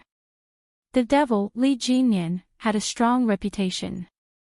In training and in daily life, he was always expressionless, and his eyes were as cold as the snow that never melted. Even if he just glanced around, it would give people the illusion that their hearts were being pierced by thousands of arrows. She had experienced this illusion before. But now, he was handing her water and tissue, and even said something emotional. Yi Qian hid her discomfort by drinking water. Li Jinyan wasn't anxious when he knew that she was avoiding him. He knew that before today, he was just Yi Qian's comrade and there was nothing special about him. But now that his status had suddenly changed, he could understand that she couldn't accept it for the time being and chose to avoid him. There was still a long way to go. He would let her know that he was a very qualified brother, so he wasn't in a hurry. He wasn't in a hurry, but his grandfather was a little anxious. Seeing that her emotions had stabilized and there was no longer any sadness on her face, Li Jinyan asked carefully, "Can you come with me to visit my grandfather today? The old man's condition is getting worse by the day. The housekeeper told me that my grandfather hasn't slept for the past few nights and has been sitting alone until dawn. I'm very worried. Can you come with me to visit the old man?" Yi Qian, who wasn't mentally prepared, wanted to reject him, but she swallowed her words. Xia Jinyuan gently squeezed her hand to stop her from blurting out the words that were about to escape her mouth. "Let's go and visit the old man. Not for anything else, but for all that he has done for the country. Yi Qian, as a soldier, you should also visit him.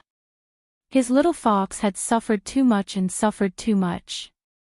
Now that she had found her family, he still hoped that she could return to the Fu family, a home where her family was waiting for her, even if she was about to have a brother who might take away his job as a boyfriend." Xia Jinyuan looked at her with a smile, giving her the courage to take the next step forward. "I'll accompany you. Let's go visit the old man together." Yi Qian was silent. She knew that she was timid. She had never thought that she would still have relatives in this world. Suddenly, she had a father, grandfather, and brother. She was not prepared to face them at all. What if it's not true? What if there was a mistake?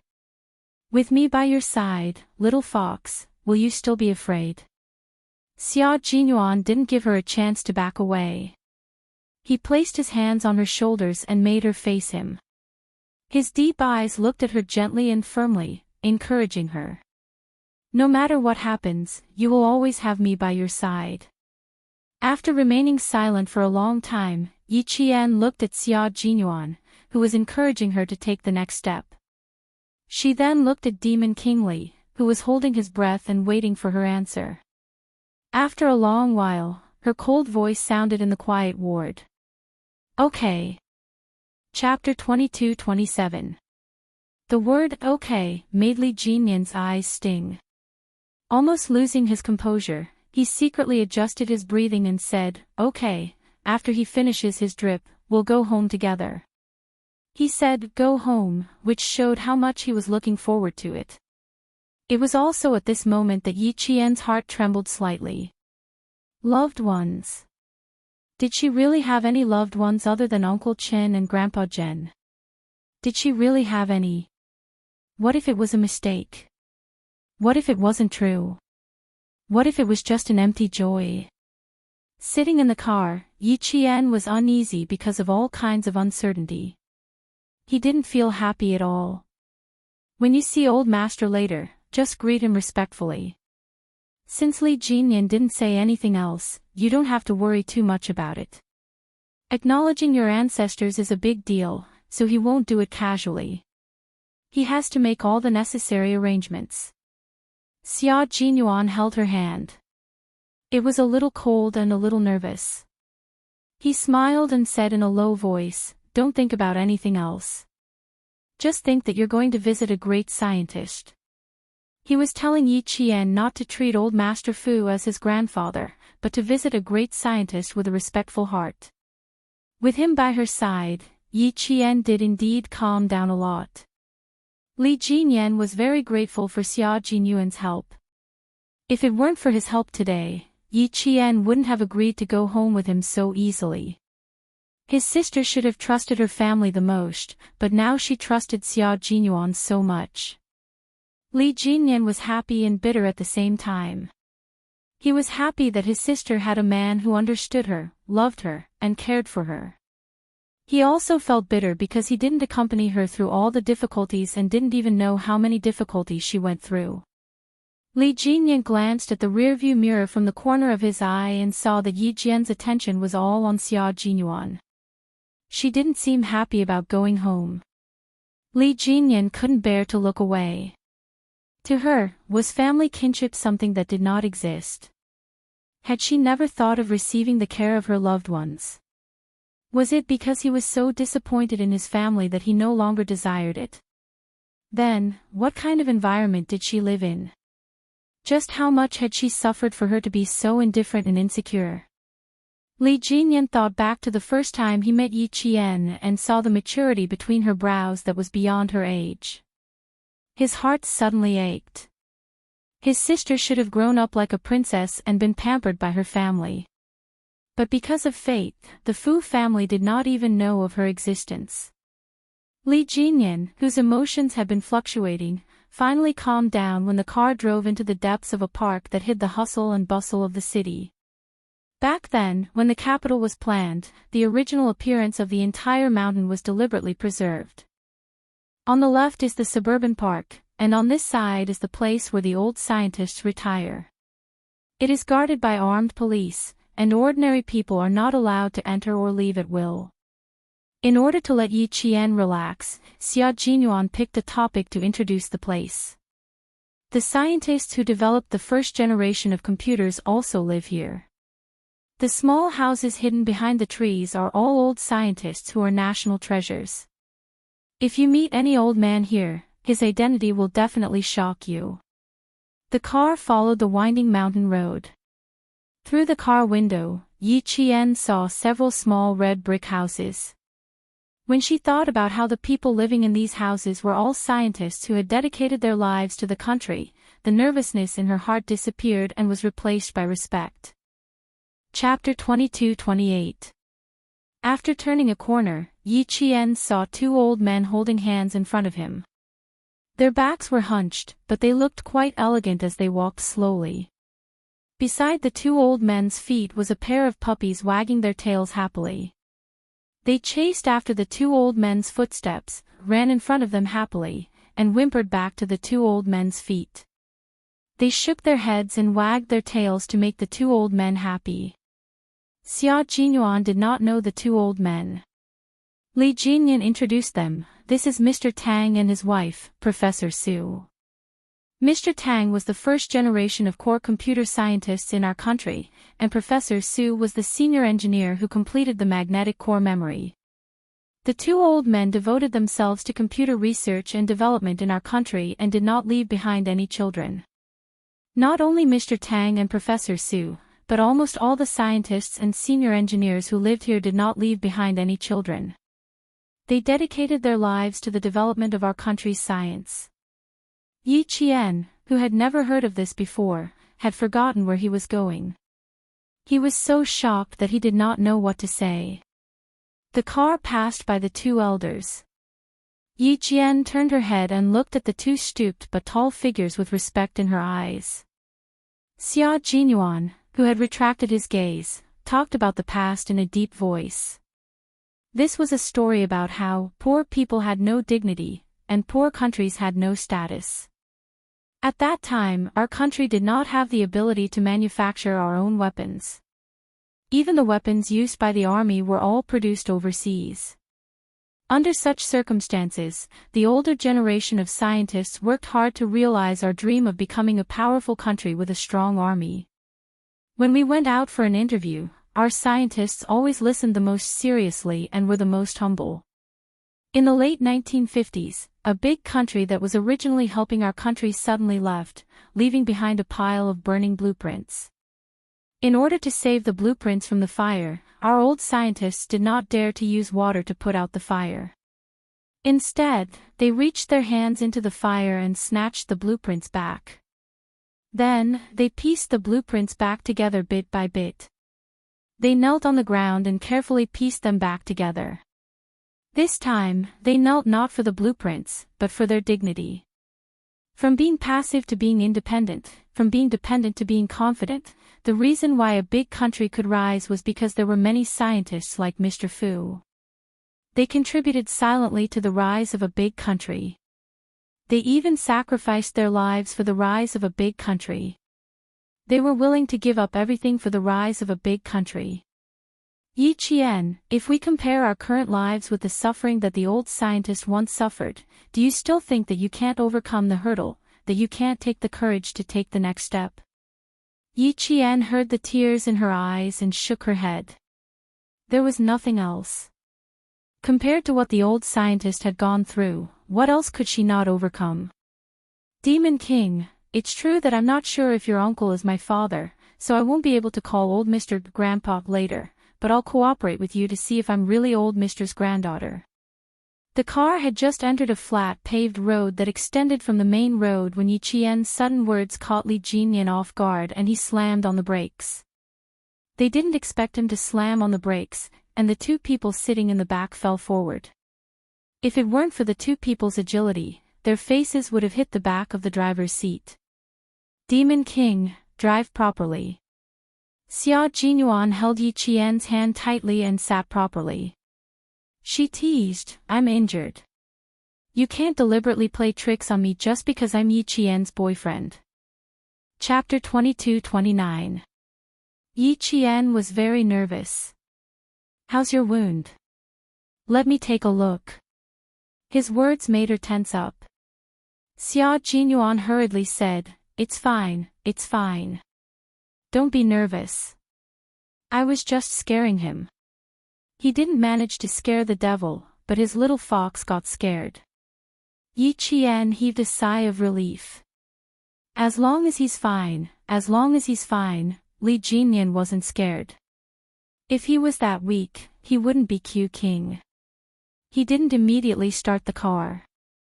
Instead, he turned his head and looked at Yi Qian with dark eyes. You'll really cooperate? Yes, we'll cooperate. Yi Qian nodded solemnly. Ever since she found out that she had no choice in what happened back then and that she didn't abandon her wife and daughter on purpose, Yi Qian knew that she had already accepted the person she had never met in her 2 lifetimes, her father. However, the word father was too unfamiliar to her. Ever since she lost her parents, she had never called out father or mother again. She was so unfamiliar with the word father that she didn't know how to pronounce it. This was another piece of good news since Yi Qian agreed to go home. Li Jinyan's cold face broke into a deep smile. His features were extremely handsome, as if they were carefully carved. Usually, his cold expression would make people fearful of him, but now that he suddenly smiled, he was so handsome that people couldn't take their eyes off him. However, his smile was short-lived. It wasn't breathtaking yet, and his expression was ice-cold again. Grandfather often told him that life didn't bring disaster to people, but that they should learn to cherish and let go. They should learn to cherish the present and let go of the past. His sister suddenly said that she would cooperate with him. Did he think that she had already let go of her prejudice against Uncle? That she had let go of her past? Li Jinyan was overjoyed. He looked at Xia Jinyuan, who had been speaking up for the Fu family, and thanked him sincerely. Today, he had been encouraging Yi Qian from the very beginning. That was why she had been able to accept the Fu family so quickly. In his eyes, he could see the deep love and encouragement he had for Yi Qian. Xia Jinyuan was not only his sister's lover, but he was also her guide in life. He used his own way to guide his sister so that she could go further and broaden her mind. He admired Xia Jinyuan's character and felt reassured. Xia Jinyuan smiled and said, "You don't have to thank me. I only care about Yi Qian, not anyone else." He didn't want to see his little fox being troubled by things. He didn't want to see her worrying because of it.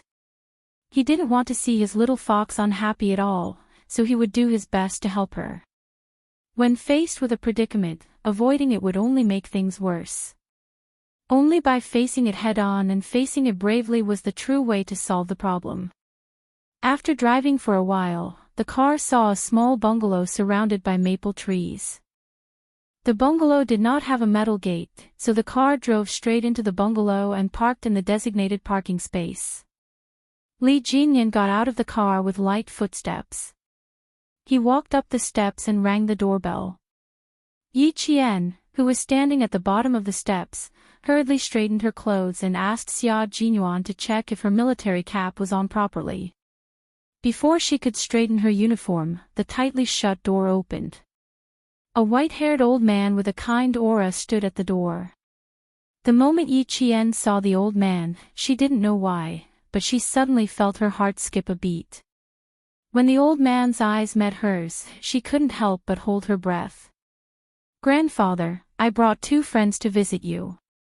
Li Jinyan held the old man's arm and turned his body slightly so that the old man could see his friends better.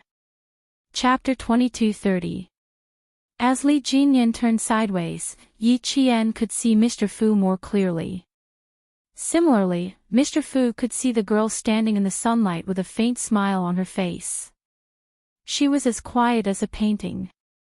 It was as if they had passed through centuries and reincarnations before they finally looked into each other's eyes. Even the wind couldn't bear to disturb them. It made everything stop, leaving only silence. Mr. Fu, who was supported by his grandson, looked at Yi Qian and asked Li Jinyan, "Where did you find such a beautiful girl? This is the first time you brought a girl home to see me." Mr. Fu's hands trembled as he held onto his walking stick. He said, "This is the first time you brought a girl home. Why do I feel like this girl looks familiar? Jinyan, have I seen this little girl somewhere before?" With that sentence, Yi Qian, who had finally calmed down and met Mr. Fu's kind eyes, felt her heart skip a beat. Her heart rate instantly soared.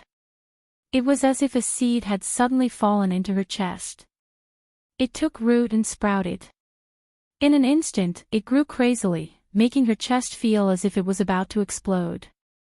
That feeling was like a fallen leaf returning to its roots, or a wild goose returning to its nest, or a small boat returning to port. "I have to go out and take a look. It's too far away. I can't see clearly." Mr. Fu was old, and his eyesight was not as good as it used to be. 2 years ago, he had cataract surgery on his left eye, so he still had double vision when he saw people. He seemed to want to verify something.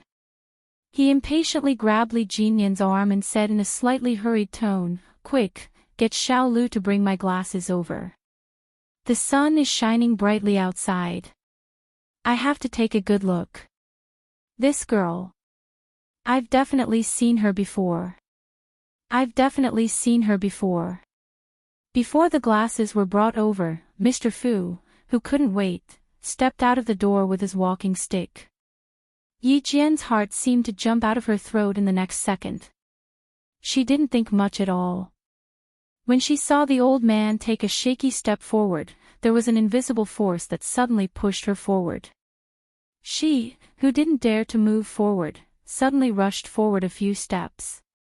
Then she suddenly stopped and stood at the bottom of the stairs, motionlessly looking at the old man who was walking out. Li Jinyan was afraid that he would fall, so he supported him and said, "Slow down. Uncle Lu has brought your glasses.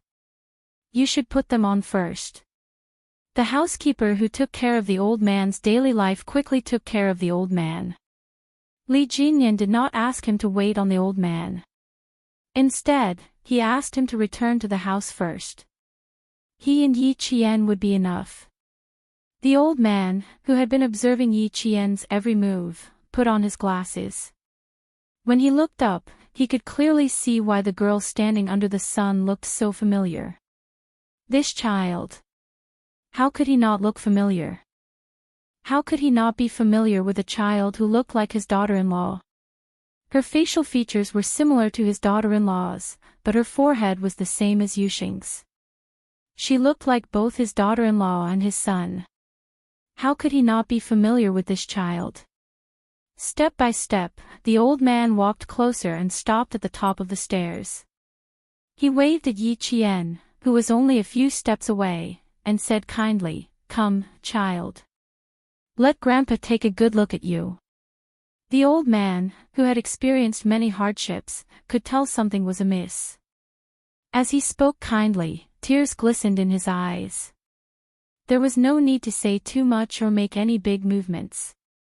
His weather-beaten eyes were filled with tears that had long since returned to their calm state. Chapter 22:31. The old man was tall and handsome when he was young.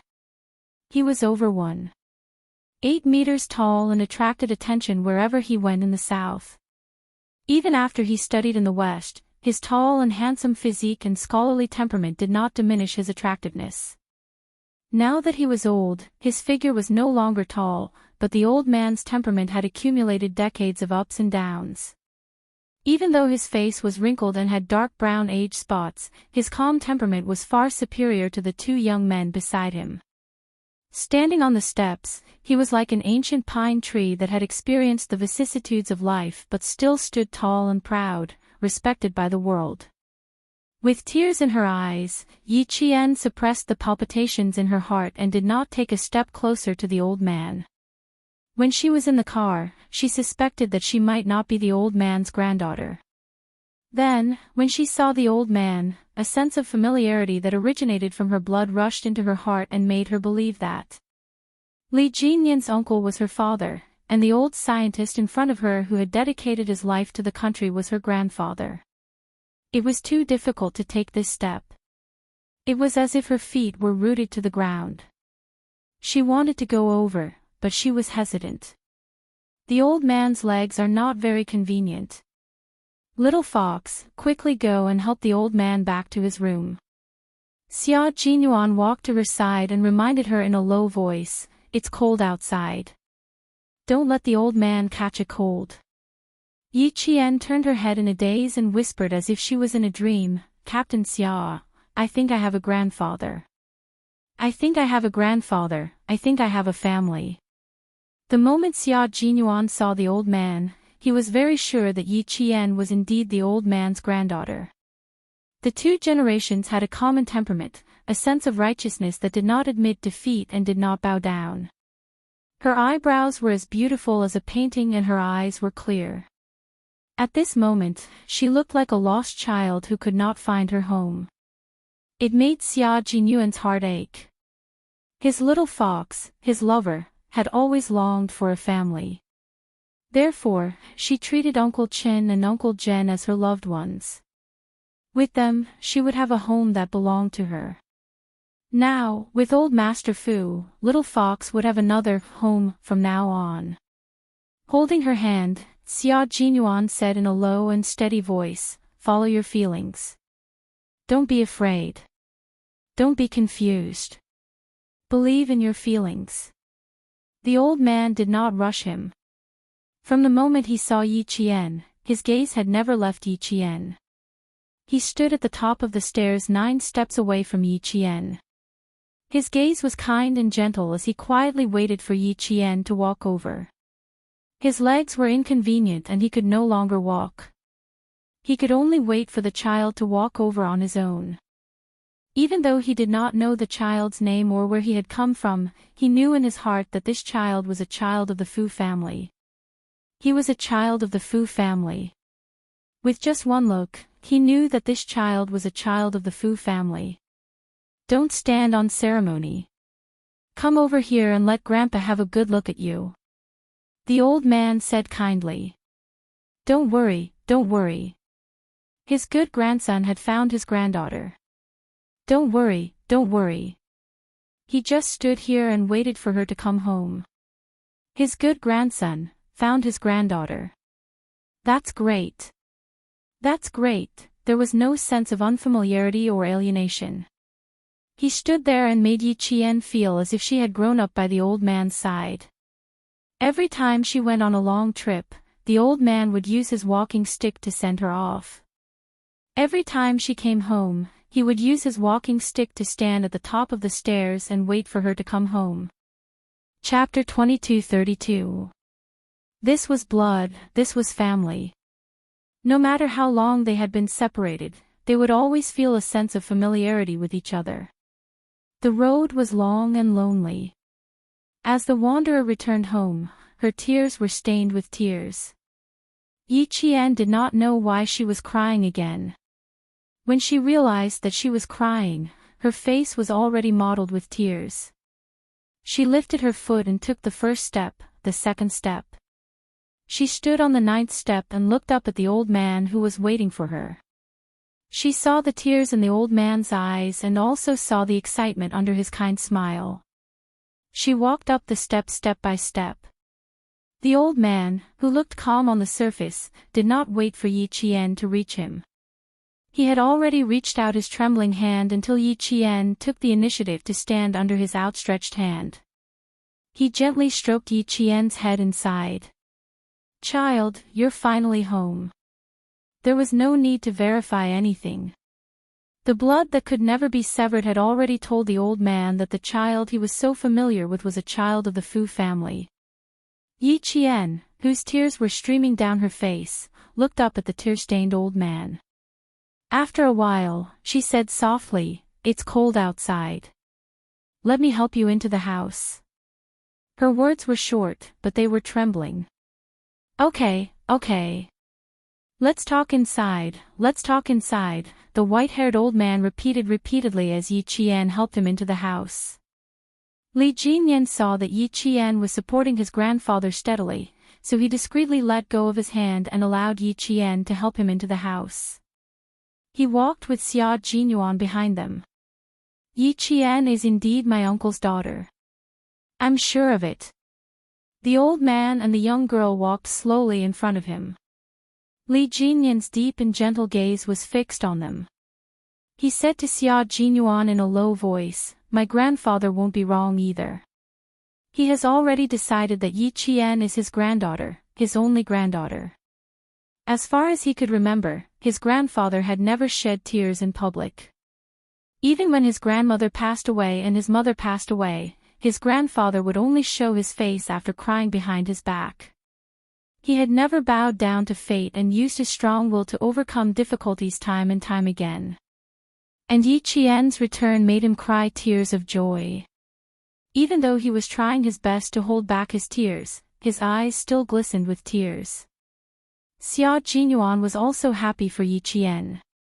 Judging from the old man's reaction, he had already determined that Yi Qian was his granddaughter. The bloodline was indeed magical. Even though it was the first time they met, he also felt that Yi Qian was the old man's granddaughter. I also believe in my intuition. However, old Mister's identity is special, so it's better to be cautious. The DNA test is indispensable. Looking at Yi Qian's back, Xia Jinyuan said calmly, "There are still many things that need to be sorted out. Let's go in first." Li Jinyan nodded. "You know more about Yi Qian's past than I do. It just so happens that I have a lot of questions to ask. But..." He paused for a few seconds before continuing, "We have to avoid my grandfather. I'm worried that he won't be able to accept it." He was referring to the difficult life Yi Qian had led in the past. Xia Jinyuan nodded in understanding. What kind of life little fox led in the past? He couldn't say it in front of the old man. He definitely wouldn't be able to accept it. Later, the old man will definitely ask about Yi Qian's past. With Yi Qian's kindness, she won't complain. She'll only say things that will make the old man feel better. But with the old man's wisdom, he'll definitely be able to tell that Yi Qian is coaxing him. Does the old man have any heart problems? If so, it's best to prepare the medicine first. Xia Jinyuan arranged everything carefully. Chapter 22:33. The old man's heart was fine, but his blood pressure was unstable, and there was a blood clot in his brain. Li Jinyan paid close attention to him the entire time, afraid that his grandfather would be too agitated and cause problems. The heater was turned on, and it was warm and comfortable to walk in. The old man was supported by Yi Qian into the living room. He introduced the furniture in the living room in a hoarse voice. "This place was renovated according to my wishes by the state. There isn't a single nail in the furniture, and it's all made of mortise and tenon construction. Look at the wooden sofa, it's all handmade by an old carpenter. It's sturdy, durable, and much better than those leather sofas or fabric sofas outside. Do you see the curtains? They're made of cotton and linen. They weren't dyed with chemical dyes, but with ancient plants." There were so many things he wanted to say and ask, so much so that the old man didn't know where to start. He was so touched that he couldn't say a single word. He could only talk about the environment he was living in now. It could be seen that the state had meticulously arranged the old man's life in his later years.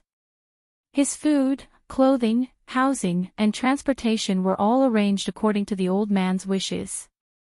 From the large furniture to the small daily necessities, everything was arranged according to the old man's habits. The old man was born in a wealthy family. He was a rich young master who had maids and manservants to serve him. Before the age of 28, his life was exquisite. His food, clothing, housing, and transportation were all top-notch. Although he fell on hard times later on, the old man never gave up on life. He could live his life to his liking with just a bouquet of wild flowers, a wooden chair, a green bowl, and a pot of water. It was because the old man and the old madam were open-minded and never lost interest in life that they were able to survive one crisis after another.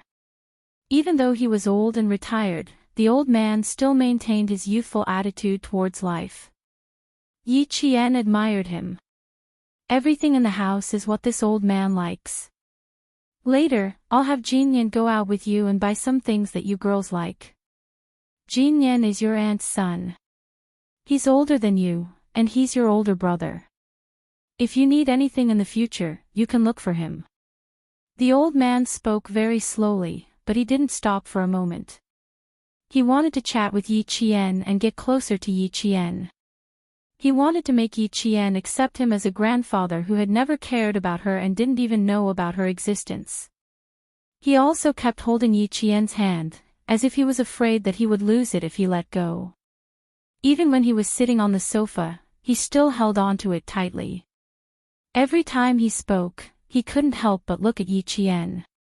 He looked at him carefully, as if he was afraid that if he said too much, Yi Qian would get angry and leave.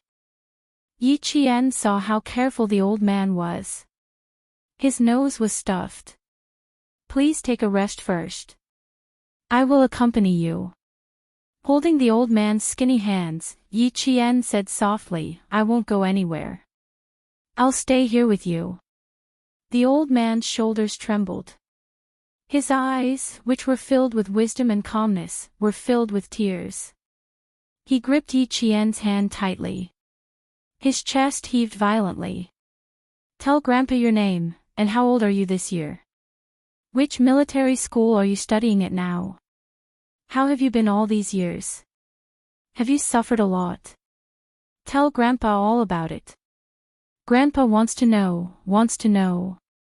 The old man's voice was choked with emotion. Li Jinyan's expression changed slightly. He hurriedly said, "Please speak slowly. Yi Qian is here with you. Don't be so agitated." He then said to Yi Qian, "Grandpa has a blood clot in his brain. He shouldn't be too agitated." Chapter 22:34. On the other side, Xia Jinyuan took the warm water from the housekeeper and handed it to Li Jinyan. "Let old master drink some water and calm himself down before we talk. Don't worry, I won't go anywhere today. I'll be with you the whole time." Yi Qian was scared. He had a blood clot in his brain, which was called a cerebral thrombosis. With this disease, he should not be agitated and unstable. She hurriedly said something to reassure old Master Fu. "Drink some water first. You can ask slowly, and I'll tell you slowly." For a long time, the Fu family had only been looking for martyr son Xueqing, but they didn't know that martyr son Xueqing had given birth to a daughter for Fu Yuxing. Now that Yi Qian, who resembled martyr son Xueqing, had suddenly appeared, old Master Fu, who had always been calm, was greatly agitated. Yi Qian waited for old Master Fu to calm down before replying softly, "My name is Yi Qian. I'm 20 years old today. I'm a first-year commander student at the National University of Science and Technology. You can see that I'm doing well and haven't suffered much. I also know that you've been looking for my mother and have never given up. Thank you for always thinking of us." "Thank you," Yi Qian said softly with sincere eyes, trying to make old Master Fu feel better. Old Master Fu didn't believe her. With tears streaming down his face, he held his granddaughter's hand tightly. His voice was as heavy as a rock. "How could you not have suffered? How could you not have suffered? Your mother was pregnant with you. In that era, it was a big deal to get pregnant out of wedlock. People would point fingers at you, but she was still able to give birth to you. Grandpa was late. Grandpa let you and your mother suffer. The Fu family has mistreated you and your mother." Old Master Fu blamed himself. In his life, he didn't let God down, he didn't let the earth down, and he didn't let the country down. The only thing that made him uneasy was his son's fiancée. An innocent girl and his son were about to get a marriage certificate, but his son was suddenly called back for a year of confinement. The family didn't receive any news, and by the time they found out, things had changed. Who would have thought that her daughter-in-law would actually be pregnant? In that era, having a child out of wedlock would cause one to be criticized and scolded by thousands of people. In that era, her daughter-in-law still managed to give birth to a child. It was clear how strong she was. This child was like her mother. She was young, but her gaze was firm and unyielding. Her back was even straighter, and she had the arrogance to compete with the wind and snow. This kind of arrogance was not something an ordinary person could possess.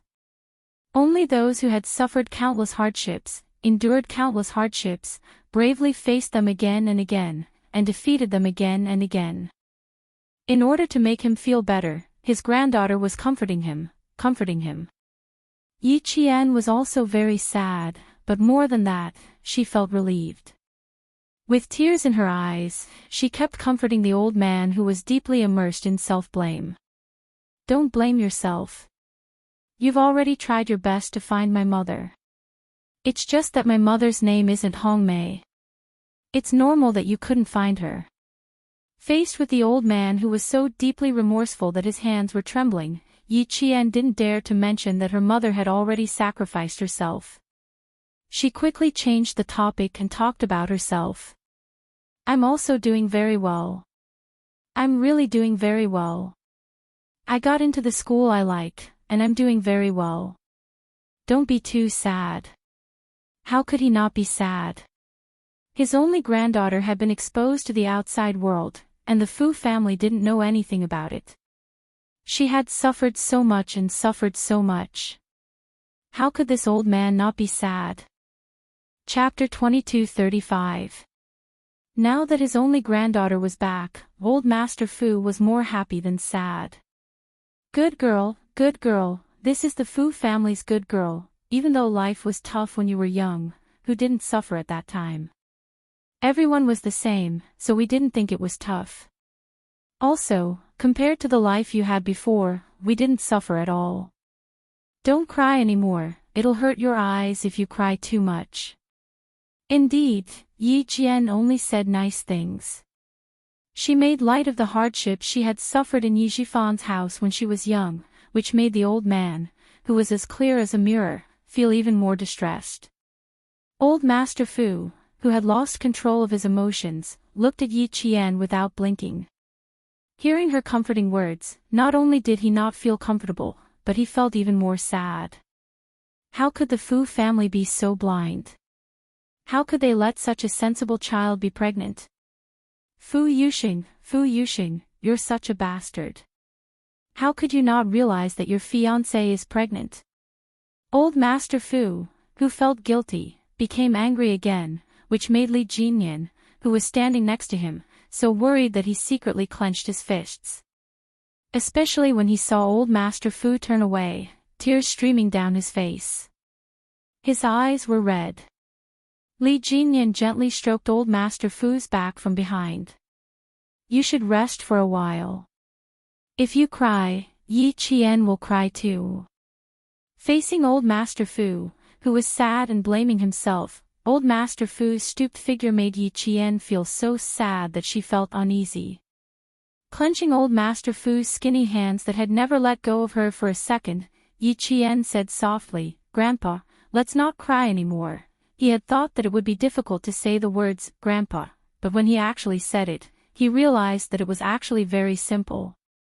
Before old Master Fu could react, Yi Qian said again, Grandpa, if you continue to cry, I won't dare to talk to you anymore.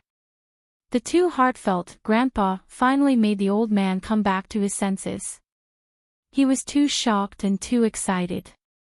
The two, Grandpa, finally broke the last bit of distance between the grandfather and grandson. There was no longer any sense of unfamiliarity. Good. Countless goods came out of the old man's mouth. Grandpa, this child called him Grandpa. How could this child's heart be so pure and kind? How could he forgive this rotten old man so easily? Good child, don't be afraid that Grandpa will be sad. Grandpa knows that you're just trying to coax me and make me feel better. Grandpa can't take back all the pain you've suffered in the past, but in the future, Grandpa won't let you suffer alone anymore. If there's anything, let's face it together. Also, wait for your father to come back and make him apologize to you properly. It was all his fault back then, but you, a child, had to suffer. No, he still has to apologize to your mother. As a man, he didn't protect his wife and daughter well. He deserves to be beaten. He deserves to be scolded. 20 years. It's been 20 years since Grandpa found out about your existence. Child, if there's anything you're unhappy about, tell Grandpa. This is what Grandpa deserves. I'm really not unhappy about anything. Please don't think too much about it. What happened back then? Yi Qian looked at Li Jinyan, who was worried about the old man's health. She wondered if she should call him a brother.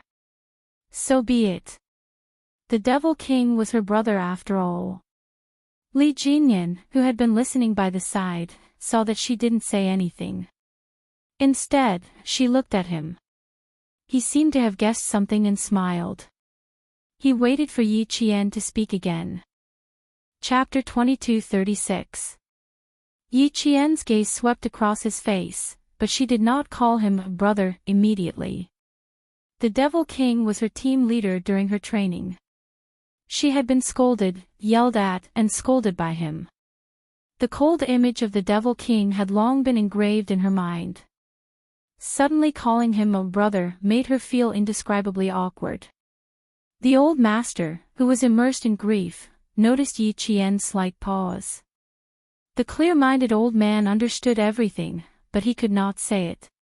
He could not force his granddaughter, who had only returned home after 20 years, to acknowledge him as her father. He could not, and did not dare to. Today, she had already given him a huge surprise by calling him Grandpa. Now, he needed time to adjust their relationship. Good child, the Fu family was not kind enough to let your mother suffer. It was all our fault, all our fault. The old master did not want his granddaughter, who had finally returned home, to feel sad. With a solemn expression on his deeply wrinkled face, he said to Yi Qian, "A mistake is a mistake. No matter how much time has passed, this mistake must be acknowledged. Although the past was in the past, the damage left behind would not disappear because of it. Mistakes must be corrected, and they must be corrected properly." Yi Qian gently shook his head and comforted the old man. "I know what happened back then. Grandpa, you were not wrong. My mother was not wrong either. And my father was not wrong either. None of you were wrong. The mistake was that the timing was not right.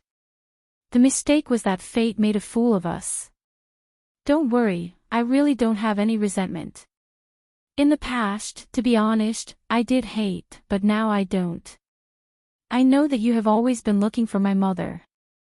I know that my grandmother and aunt still miss my mother when they passed away. I also know that my father did not remarry because of my mother. What else do I have to hate? No, really no. It's not that you don't want my mother and me, it's just that we missed each other. I don't hate, I only feel happy now. I never thought that I would have a grandfather, a father, and a family whose blood is thicker than water. I really never thought, but now I have them all. I really don't have any hatred, no resentment, only happiness. Grandpa, I am happy, very, very happy." As Yi Qian spoke, the tears that he had tried so hard to stop started flowing again. 2 lifetimes. She had used 2 lifetimes to have a close relative whose blood was thicker than water. Only then did she have a family that she truly loved. This time, the tears that flowed down her face were no longer filled with sadness. Instead, they were filled with genuine joy. She was really, really happy. When she cried, the old man could not control the grief in his heart. His wise eyes, which had seen the world through hardships, were filled with tears. He held Yi Qian's hand tightly and said in a trembling voice, good child, Grandpa thanks you, Grandpa thanks you." She was kind and righteous. It was all thanks to her mother's good upbringing that he was able to meet his only granddaughter. In the future, when he was in the underworld, he could happily tell the old woman that she had a good granddaughter, a very, very good granddaughter. The old man and the young woman started crying again. They could not stop crying at all. Li Jinyan gave Xia Jinyuan a look, indicating for him to comfort Yi Qian. He then advised the old man, "Grandpa, if you continue crying, I will have to call the doctor." On the other side, Xia Jinyuan gently comforted Yi Qian, "The old man's health is not good. Your crying will make him even sadder. Little fox, today is a good day. Let's not cry so much. We should smile more." Chapter 22:37. He was also afraid that Yi Qian would keep crying. Crying too much was not a good thing. It was bad for both the body and the mind. Xia Jinyuan, who felt sorry for his lover, said in a softer voice, "Just now, the devil was eagerly waiting for you to call him a brother. In the end, he didn't hear you call him a brother. Instead, he saw you crying with the old man. That won't do. Crying too much is bad for the body. It's fine if you're young, but not the old man. Now that you have a grandfather and a family, I think you also wish for your grandfather to live a long life." The last sentence was the most effective. It stopped Yi Qian from crying. Yi Qian, who was crying so much that her breathing became unstable, was comforted by Xia Jinyuan. The urge to cry in her heart gradually subsided. When she finally stopped crying, Yi Qian had a helpless look on her face. Today, she had cried a little too much. She had gone overboard. She cried for no reason and couldn't control herself at all. Her tears flowed like a waterfall. She had clearly cried all her grievances away, so why did she start crying again just now? She was like a child. Xia Jinyuan reached out to wipe away the tears on her face. Seeing that she was crying so hard that her eyes resembled a rabbit's and her breathing was uneven, Xia Jinyuan, who was comforting her, patted her back with heartache. He picked up a cup of warm water from the coffee table and said, "Drink some water before you talk to the old man. Also, look at Li Jinyan. He's waiting for you to call him brother. In the army, he's the devil and the leader of the soldiers, but at home, he's just your family. He's your brother. What's so difficult about it? Let me say it. It's not a loss for you to call him brother. In the future, you'll have another family member who will protect you and love you dearly. Isn't that a good thing?" The old man, who had been comforting Yi Qian, used his handkerchief to wipe the corners of his eyes. When he heard this young man, who he didn't know, speak like this, he couldn't help but take a second look at him. The young man had been quietly accompanying them and had not paid attention to what he was saying since he entered the room. Now that he had opened his mouth, he was speaking up for the Fu family.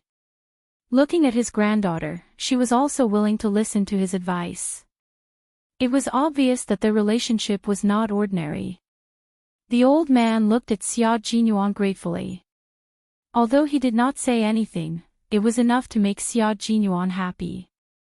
It meant that he had left a good first impression on the old man. Since Xia Jinyuan valued Yi Qian, he naturally valued Yi Qian's family as well. Li Jinyan, who had persuaded the old man, had mixed feelings. The word brother was also quite unfamiliar to him. Although he was the eldest grandson of the Li family and had several younger brothers and sisters, they had been estranged from each other since childhood and did not have many deep feelings for each other. He did not expect his stepmother's son and daughter to be close to him. He only hoped that they would not harm him. As for calling him a brother, he did not expect them to be close to him. The children of the Li family were born with the cold blood of the Li family. Today, old man Li was able to control all of the family business in his hands. His hands were stained with the lives of his brothers. In old man Li's words, the children of his wife were not considered part of the Li family, but they could be the dogs of the Li family for the rest of their lives. The Li family was a warlord.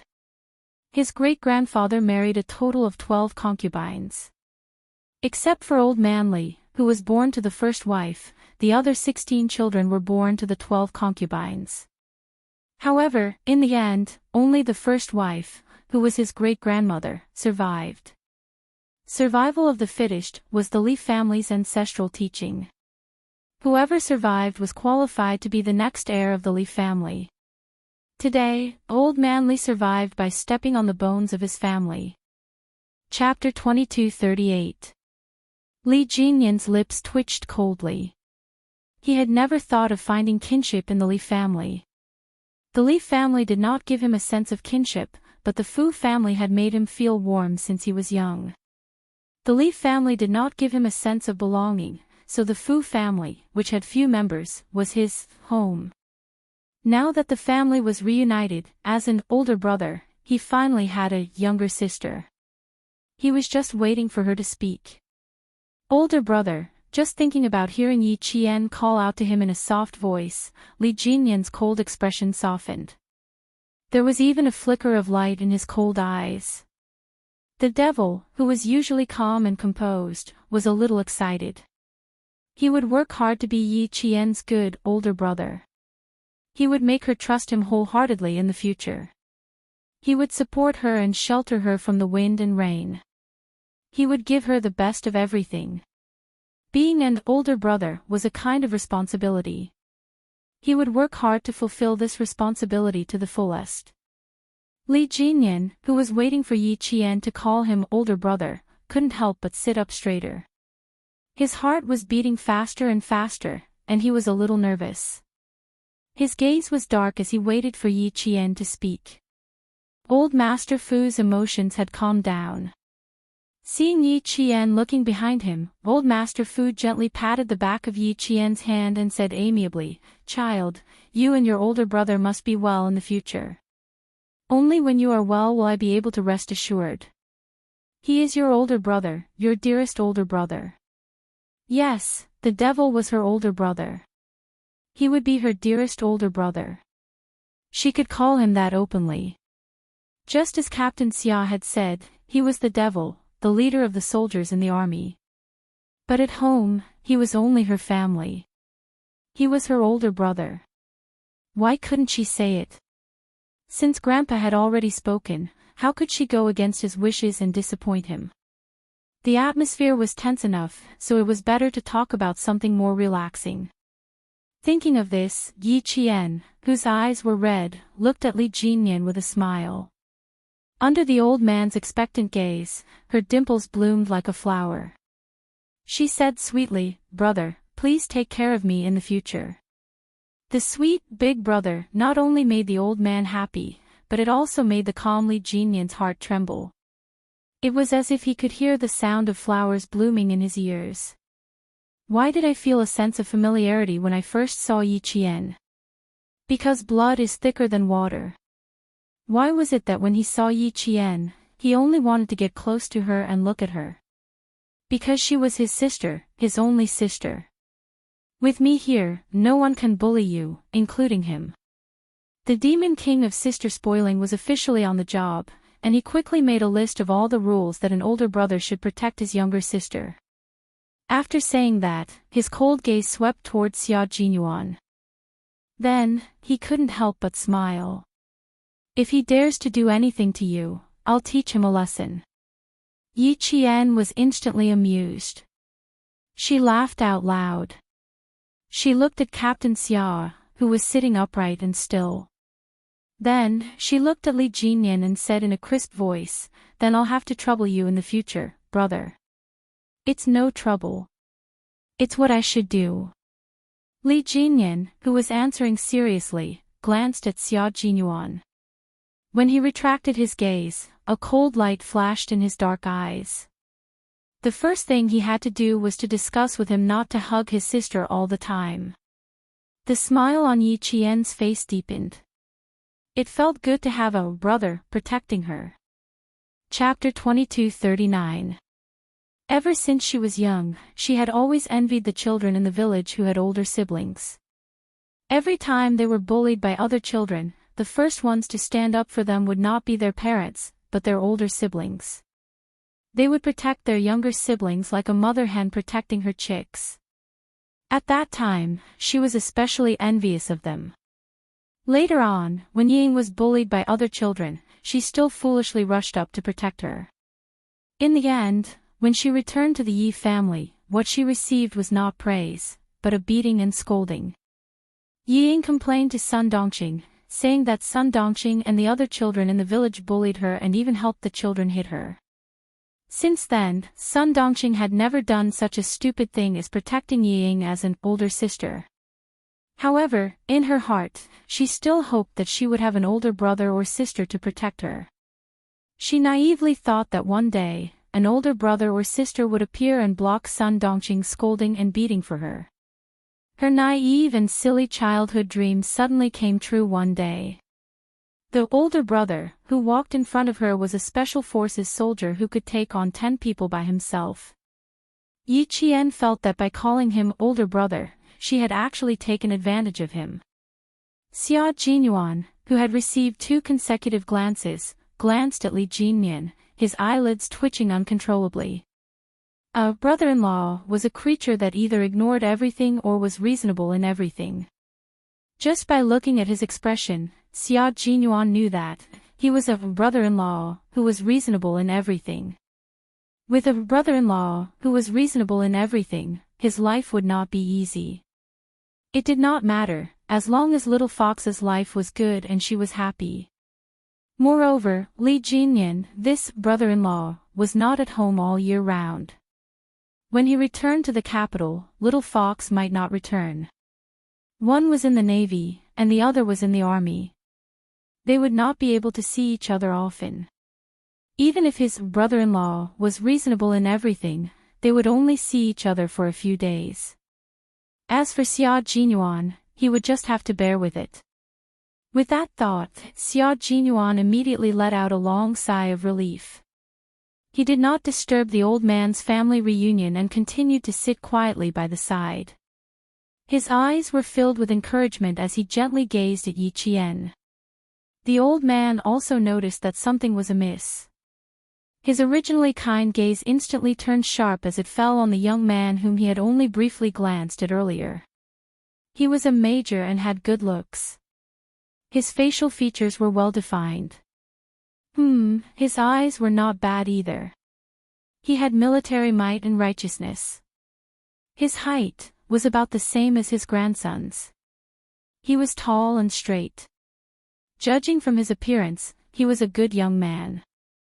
Seeing that the old man was sizing him up, Xia Jinyuan, who had been sitting upright, smiled politely at the old man and gracefully allowed the old man to look at him. This time, it was as if he was accompanying the little fox back to her parents' home, while he himself was visiting the Yu clan. The only mistake he made was that he did not bring any gifts to visit them. The old man liked young people who were bright, intelligent, and as bright as the moon. Seeing Xia Jinyuan's neither servile nor overbearing attitude, he couldn't help but secretly nod his head. The oppressive and sorrowful atmosphere instantly relaxed when Yi Qian called him a brother. The old man, who blamed himself for not knowing that he had a granddaughter for more than 20 years, placed Li Jinyan's hand on top of Yi Qian's and said earnestly, "The two of you are very close. As an older brother, you should know how to give in to each other and protect your younger sister. As a younger sister, you should know how to be considerate of your older brother and take care of him more. One of you is from the Navy, while the other is from the Army. It's not easy for you to meet each other. If you have time, write to each other more often and get to know each other, okay? What's the most important thing for a family? The most important thing is to think about each other, care for each other, and not drift apart. Once you drift apart, your feelings will fade. When you want to find each other again, no matter how hard you try, there will always be a ravine in the end."